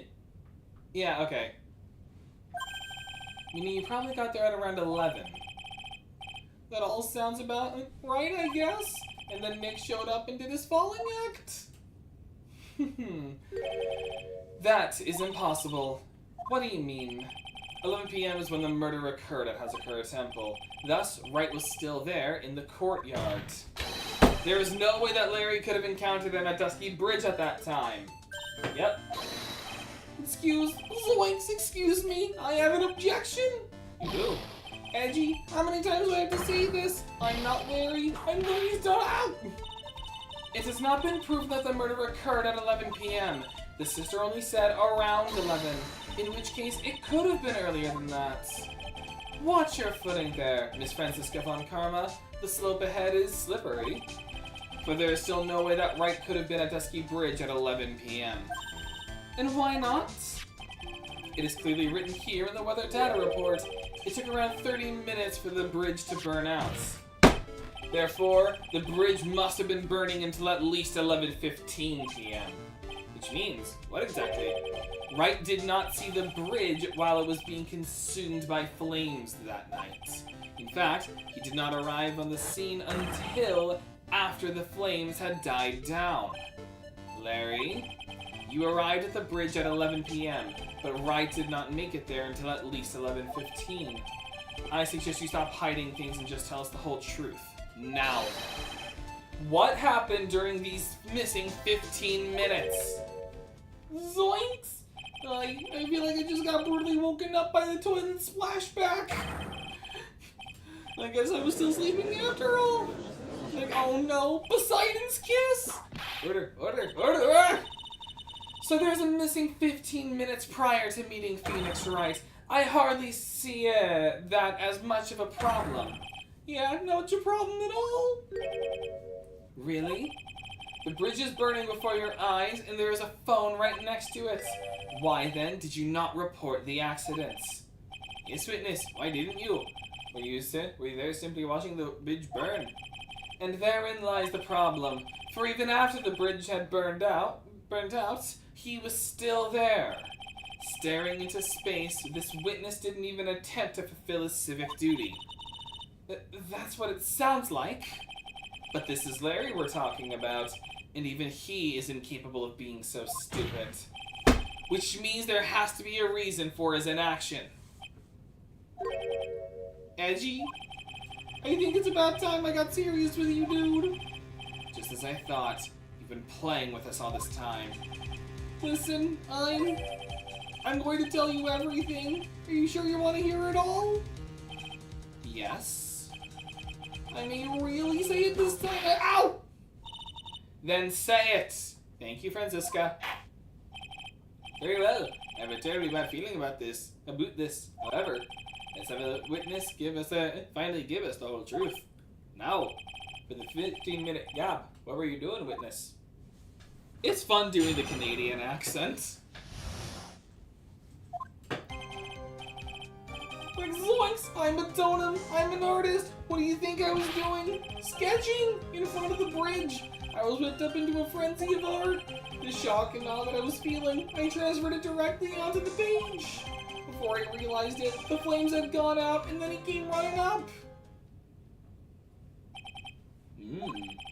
I suppose artists can be strange folk. That's right. I'm willing to sacrifice everything in order to draw the perfect sketch. Including the truth from the sound of it. Mr. Edgeworth, has this removed the last of your doubts? Not at all, Your Honor. One very large doubt still remains. And what would that be? This is a surprisingly believable story, especially considering the source. So why did he think he needed to hide it from us until now? I intend to drag the reason out of him. You'll regret this, Edgy? The missing 15 minutes. Okay. So he didn't say much. I'm doing him on art. What do you think I was doing? Sketching in front of the bridge, whipped up in the frenzy of art, and transferred to alter at the end of the page before I realized that the flames had calmed down, and then he came running up. Like the he we already know is Nick. So what is this? Hold it! Sketching the burning bridge? The burning bridge and everything that came with it? Wait. What? Came with it? You want to hear this from my lips, do you, Edgy? You'll regret this. Let's get your mind out. Enough. Just take that ridiculous sketch of yours out already, witness. What are you talking about? I don't know what you mean. That doesn't need to be the fastest solution. I'll leave it to you, Mr. Edgeworth. But I do. I got a terrible feeling that the instant the sketch is revealed, the entire world may be changed by what is depicted there. Show us the sketch, Larry!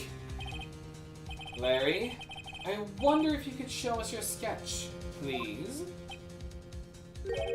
Well, even I couldn't have imagined it turned out like this. Imagined what? That Maurice Stonham's debut would take place here today, like this. Ouch! Show it, now! Okay, but steel yourselves. This is the world of Maurice Stoneham. Actually, that's a really good sketch. And he was like a recent apprentice. Good on you, man.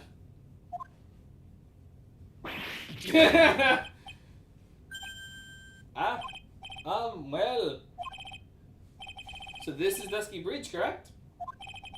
Quite a large bridge, isn't it? Your response, Miss Von Karma? Yes, well, it's a better drawing than I expected. Isn't it? Isn't it? I struggled to reproduce the flames, I really did. Yes, I'm sure you did. Like, we'll put it on the fridge for you, and then we'll go out to get some sweet frog.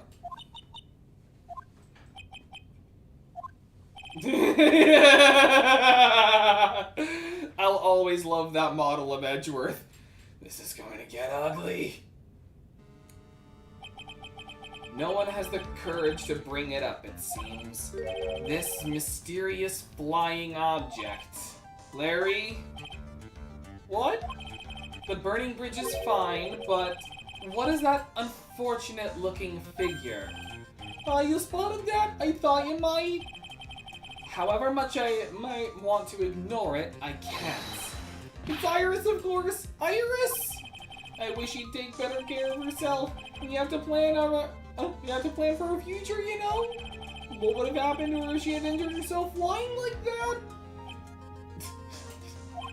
Larry, please answer this next question honestly. Okay. Are you really claiming to have seen this? Are you claiming to have seen the silhouette of the defendant flying over a bridge that is engulfed in flames? Yep, that's what I saw. That's what I drew it. I'm an artist, a real artist. Are you? The girl, she's really high up in this picture. Nah, man, I know the joke is always Shaggy's on some weird medication. Nah, this is all just me. This is me being natural.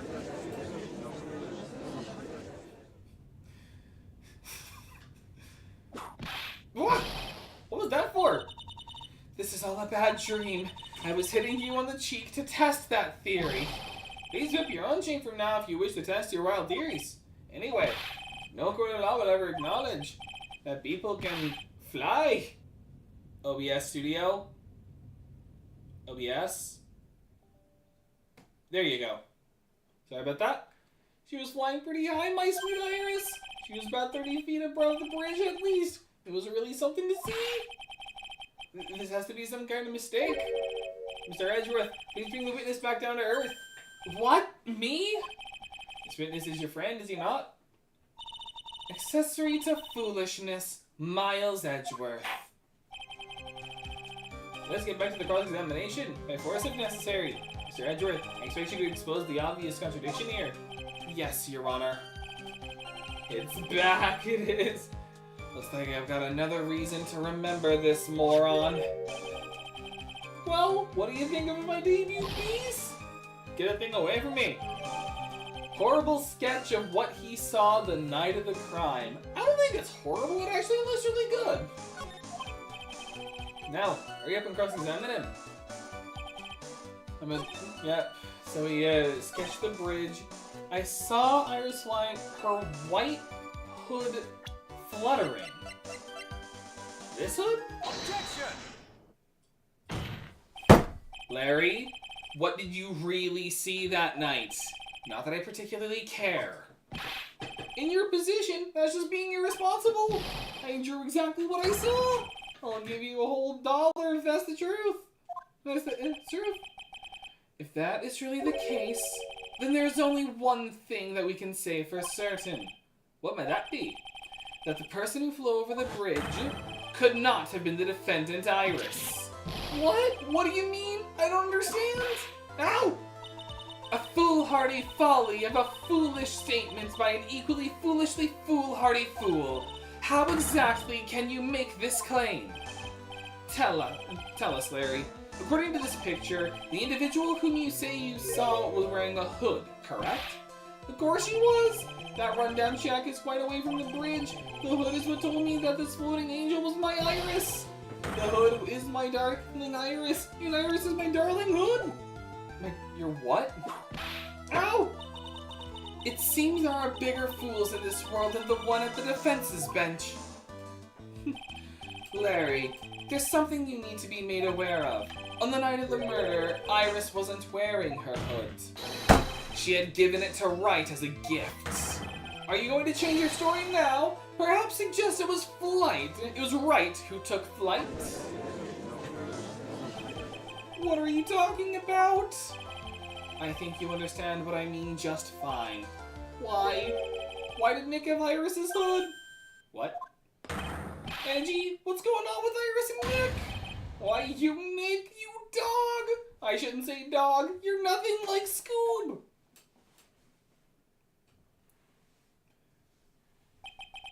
I do believe that this unbelievably mysterious sketch is destined to disappear, discredited and discarded, straight into the garbage.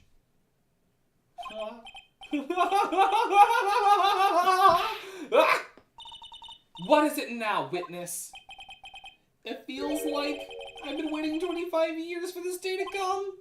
Edgy, today is the day I get to completely stupefy you. What? What is the meaning of your outburst, witness? I hate to have to do this, but I have some definitive evidence. Definitive evidence? Iris did indeed come flying over the burning bridge, and I, Clarice Donham, shall prove it. What? I didn't expect to ask this again, but we shall be needing a testimony once again. Tell us anything you know concerning the defendant as depicted in the sketch, and show us your evidence that the nightmare was actually a reality. Okay, I hope you're ready, Edgy, because I'm going to feed you a whopping serving of pain. Like zoinks, man, I'm about to go ultra instinct. It's time for you to enter a whopping world of pain. You've been serving us a whopping serving of pain this whole time. Trust me. Proof that Iris flew. When I reached Dusty Bridge, she was already gone. I was so worried, so I frantically searched all over for her. That led me to finding a beautiful crystal sphere, half buried in the snow. I'm sure that Iris was simply wearing a spare hood. After all, no one else could have lost a crystal sphere that night. Wait, someone did lose a crystal sphere that night? A crystal sphere? This one? Pretty, isn't it? But finders keepers. That sphere, where did you find it? Let me see. Around here somewhere? Looks about right. And it was half buried in the snow. That pretty much stopped snowing by then, but there was still some falling as I walked the bridge. The cortex next to this crystal sphere. It's mine, okay? I want it back afterward. There's something on it. Oh my, it's blood. What? Blood? Crystal sphere. Found half covered in snow near Dusky Bridge the night of the crime, has blood on it. You ready, Edgy? By tomorrow morning, you'll be calling me Master Larry. Yeah, I like the sound of that. No one's going to push me around anymore. Didn't you want to be called Clarice Donham only a few minutes ago? Okay, well, we have this. Okay. No one else had lost a crystal sphere that night. That's not true. The picture of Elise. She has a crystal sphere in her staff. Do I just present this? Objection! Yes, there we go. Larry, that night, there was someone who lost a crystal sphere. There was? Who was the stupid idiot? Miss Elise Donham, the mentor of a stupid idiot. The victim? I have a photo of her here that Larry took in private. And on the end of her staff, you can see a familiar-looking crystal sphere. Hey, that's my photograph. Give it back. Ouch! A crystal sphere like that is quite easy to find. I have one just like it on my brooch. They look nothing alike. Yeah, yours is teal, this is purple. In any case, please take a look at this. This is the victim's staff, found at the scene of the crime. Ah, the crystal sphere, it's gone. What?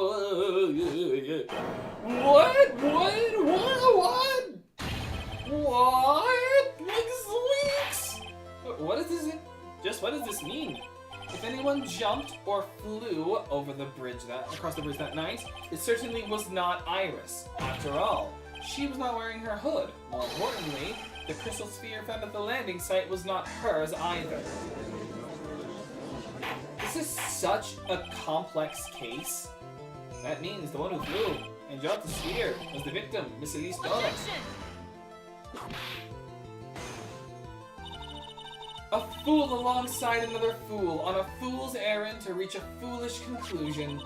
First of all, this sketch, which I prefer to call a scribble, is ridiculous. People cannot fly, thus it is rejected. You can't do that! I saw it with my own 2 eyes! And this crystal sphere, this is nothing more than a red herring. You honestly believe that? Give it some thought and I'm sure you'll realize it as well, Miles Edgeworth. Elise Dolan was in her room on the night of the murder. There's no reason for her to go to Dusky Bridge. Therefore, this sphere cannot be related to this case. That is all, despite the blood on it. Miss Franziska von Karma. The only people who will accept that explanation are scatterbrains and clowns. What are you pointing at? Why are you pointing at me? The victim's crystal sphere was found near the bridge on the night of her murder. Yet you expect us to believe this has nothing to do with the case? That crystal sphere. It was probably thrown away at the bridge after the murder. After the murder? There is blood on the crystal sphere, isn't there? This naturally suggests that it was thrown away after the murder took place. The killer placed it in there to throw the investigation off the scent, which is the exact same reason that he drew that ridiculous sketch. Wait, what? You mean I'm the killer? No way! All joking aside, just when did this crystal sphere appear near the foot of the bridge? Unless this can be proven in some way, I refuse to believe this is related to the case. She makes a valid point. There is no evidence that Elise Dolan left Hazakura Temple that night. However, if somehow this crystal sphere can be proven to have dropped before the victim was killed, then this case is going to transform into something else entirely. Your response, Mr. Edgeworth. I want your final opinion on the disposition of this crystal sphere. If it is not related to the case, then this witness who you called will have been nothing more than a monumental waste of time. Prepare yourself for some very appropriate punishments, Miles Edgeworth. Can I prove it? Can I prove that the crystal sphere was dropped before the murder took place? Let me think. It all comes down to evidence. It does have her fingerprints on it.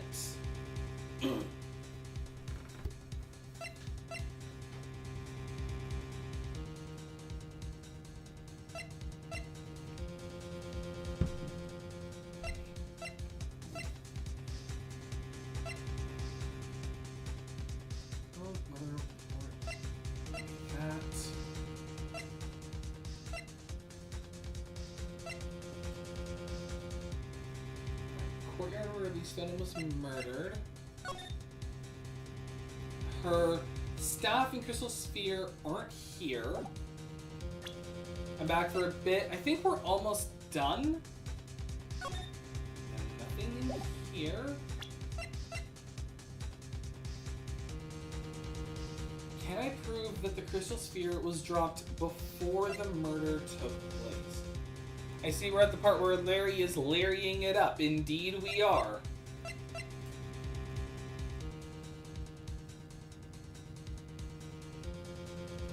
was carried on her when she was alive. Is it just as simple as just that description? I'm just gonna save here just in case. Yes, I can. Can I prove it? That isn't the issue. To simply prove it. That's the only option. That's what he'd do. That's the way Phoenix Wright would do this. Your Honor, allow me to prove something to you. I will prove that this crystal sphere is a vital link to solving this case. You'll do what? that look in your eyes. You remind me of Phoenix Wright when he's cornered. That should come as no surprise, because right now I am Phoenix Wright, and I am indeed cornered. I order you to present your evidence, Mr. Edgeworth. Oh, it's here. Evidence that proves that the crystal sphere was indeed dropped before the murder. Wait, why were you showing me that photo? Like, what about this shows the wait. It's the snow, isn't it? It's like, I can see two things. Like, for one, it could be the snow. Like, it could either be the weather report because of the snowfall. It could be the sphere itself because of the blood on it. Or it could be the staff. I'm gonna try the victim's staff first, just because of that wording. Take that! Okay. Nope. Alright. One more chance. Is it just like the sphere itself? Or is it gonna be the sketch? Is it gonna be the sketch because it's still in an inferno? So, like, I don't think that. Is it just gonna be like the sphere again? Yes, okay, it is the crystal sphere. This crystal sphere, it was half buried in the snow, correct? That's right. If it hadn't stopped snowing, then it would have been game over. The snow would have totally covered it. That's all I needed to hear from you, Larry.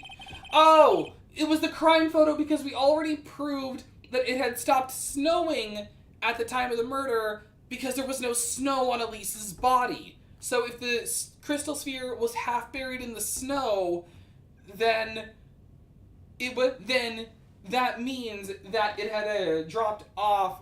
Like, okay, I get it. Yeah, POV when Edgeworth is seeing Maya Fey, even though she's dead, it's like it's time to get ridiculous and steal things. Your testimony made one thing quite clear. What? When the crystal sphere was dropped, it was snowing. Even if it was ever so slightly. Snowing? On the other hand, let us look at the scene of the murder. As proven earlier today, there is no snow on the victim's body, meaning that when the crystal fell off, it was still snowing. Ah. Therefore, the crystal sphere must have been dropped before the murder. What? Order, order, order.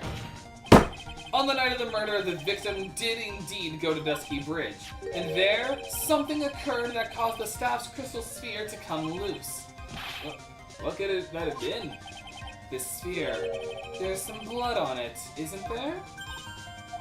Allow me to raise a certain possibility at this junction. The real crime scene was near the foot of Dusky Bridge. Objection! The murder didn't take place in the Hazakura Temple courtyard? Only a fool would suggest such a foolish piece of absolute foolishness. Just who is the fool? And which part is so foolish, Miss Von Karma? Have you been paying attention this whole time, Miles Edgeworth? The sister saw everything. She saw the victim being killed by the defendant in the Hazakura Temple courtyard. That's not exactly true, now is it? To put it more precisely, what she saw was the murder weapon being removed from the victim's body. That's the same thing! No, it isn't. You said it yourself. Very little blood is actually lost at the moment of the blade's insertion. If you want to talk about when the most blood would be lost from a body, that would be when the blade is removed. If that statement is the truth, then Dusky Bridge could very easily be the scene of the murder. The murder weapon was not removed, thus there was no bleeding. You are forgetting one vital thing, Miles Edgeworth. Elise Ono's body was found in Hazakura Temple. On foot, it takes 15 minutes to travel from Dusky Bridge to Hazakura Temple. You mean to suggest someone carried the body all that way? I've made it this far. The only place to take it is the end. I just have to prove that my version of the events is also perfectly plausible. Now, the defendant is ready. The court would like to have an explanation. Please show us the method by which the victim's body was carried to Hazakura Temple. The tracks. Like, we only had one set of them, so the snowmobile should have been left beforehand. Take that! On that snowy night, there is one way that a body could have been moved. The snowmobile. As we know, the snowmobile was used that night. It was explained as having been used to dispose of the murder weapon, but it could have also been used to carry the body. Order, order, order!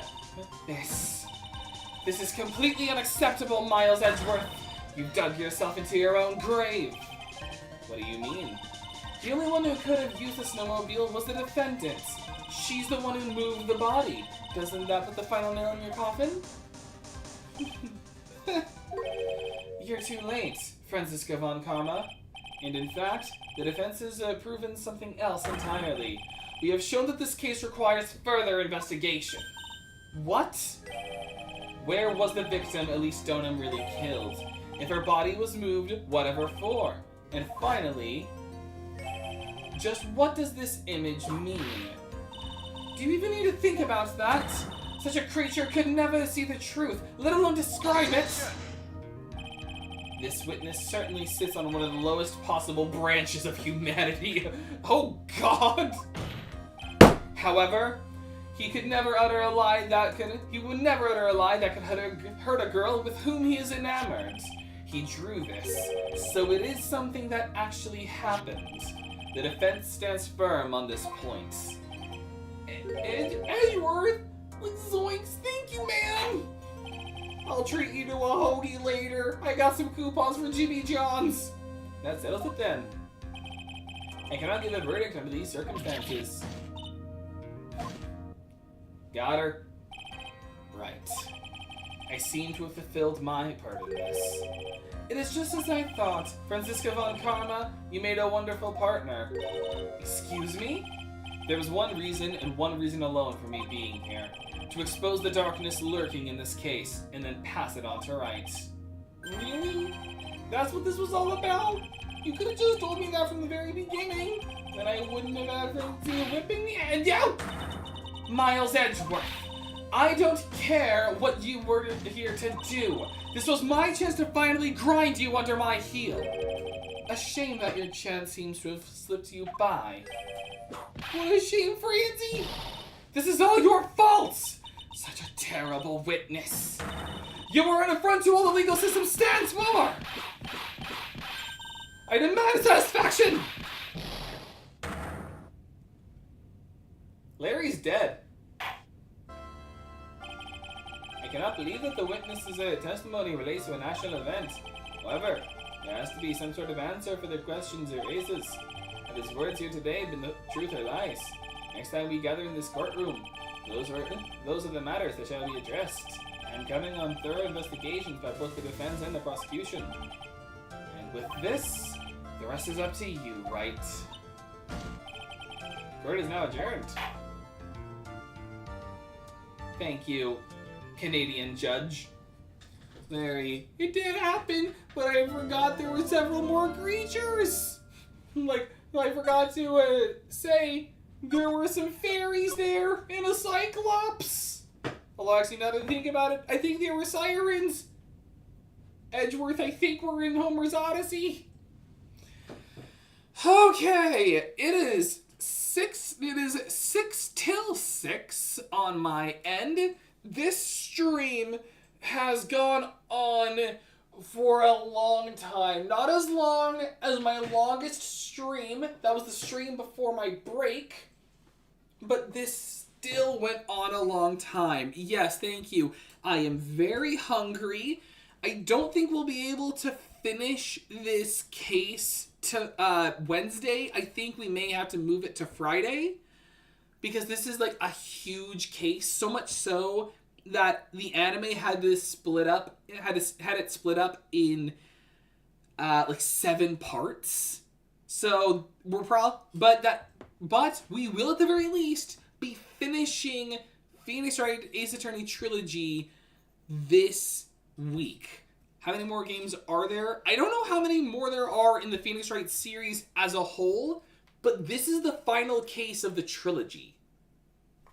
So we will be finishing it this week. Like, I don't know many other titles. So, because, again, I never really got into Phoenix right when I was younger. My life was always, like, turn-based RPGs. I've said that before. But continuing this will be for next stream. And until then, I'll be ending today's stream right here. Thank you all so much for watching. If you enjoyed this kind of content, be sure to subscribe. I'm stuttering a lot because I'm very hungry. Either way, comment down below so this helps me connect with you guys. Like the video so there's more of what you want to see. Share the videos so more people know ashamed to leave it exists. And don't forget to hit that bell so you know when I go live. Don't forget to join the Discord, link in the description below. If you don't do Discord, then you can always post on the community tab of my YouTube channel. Until next time, see ya guys.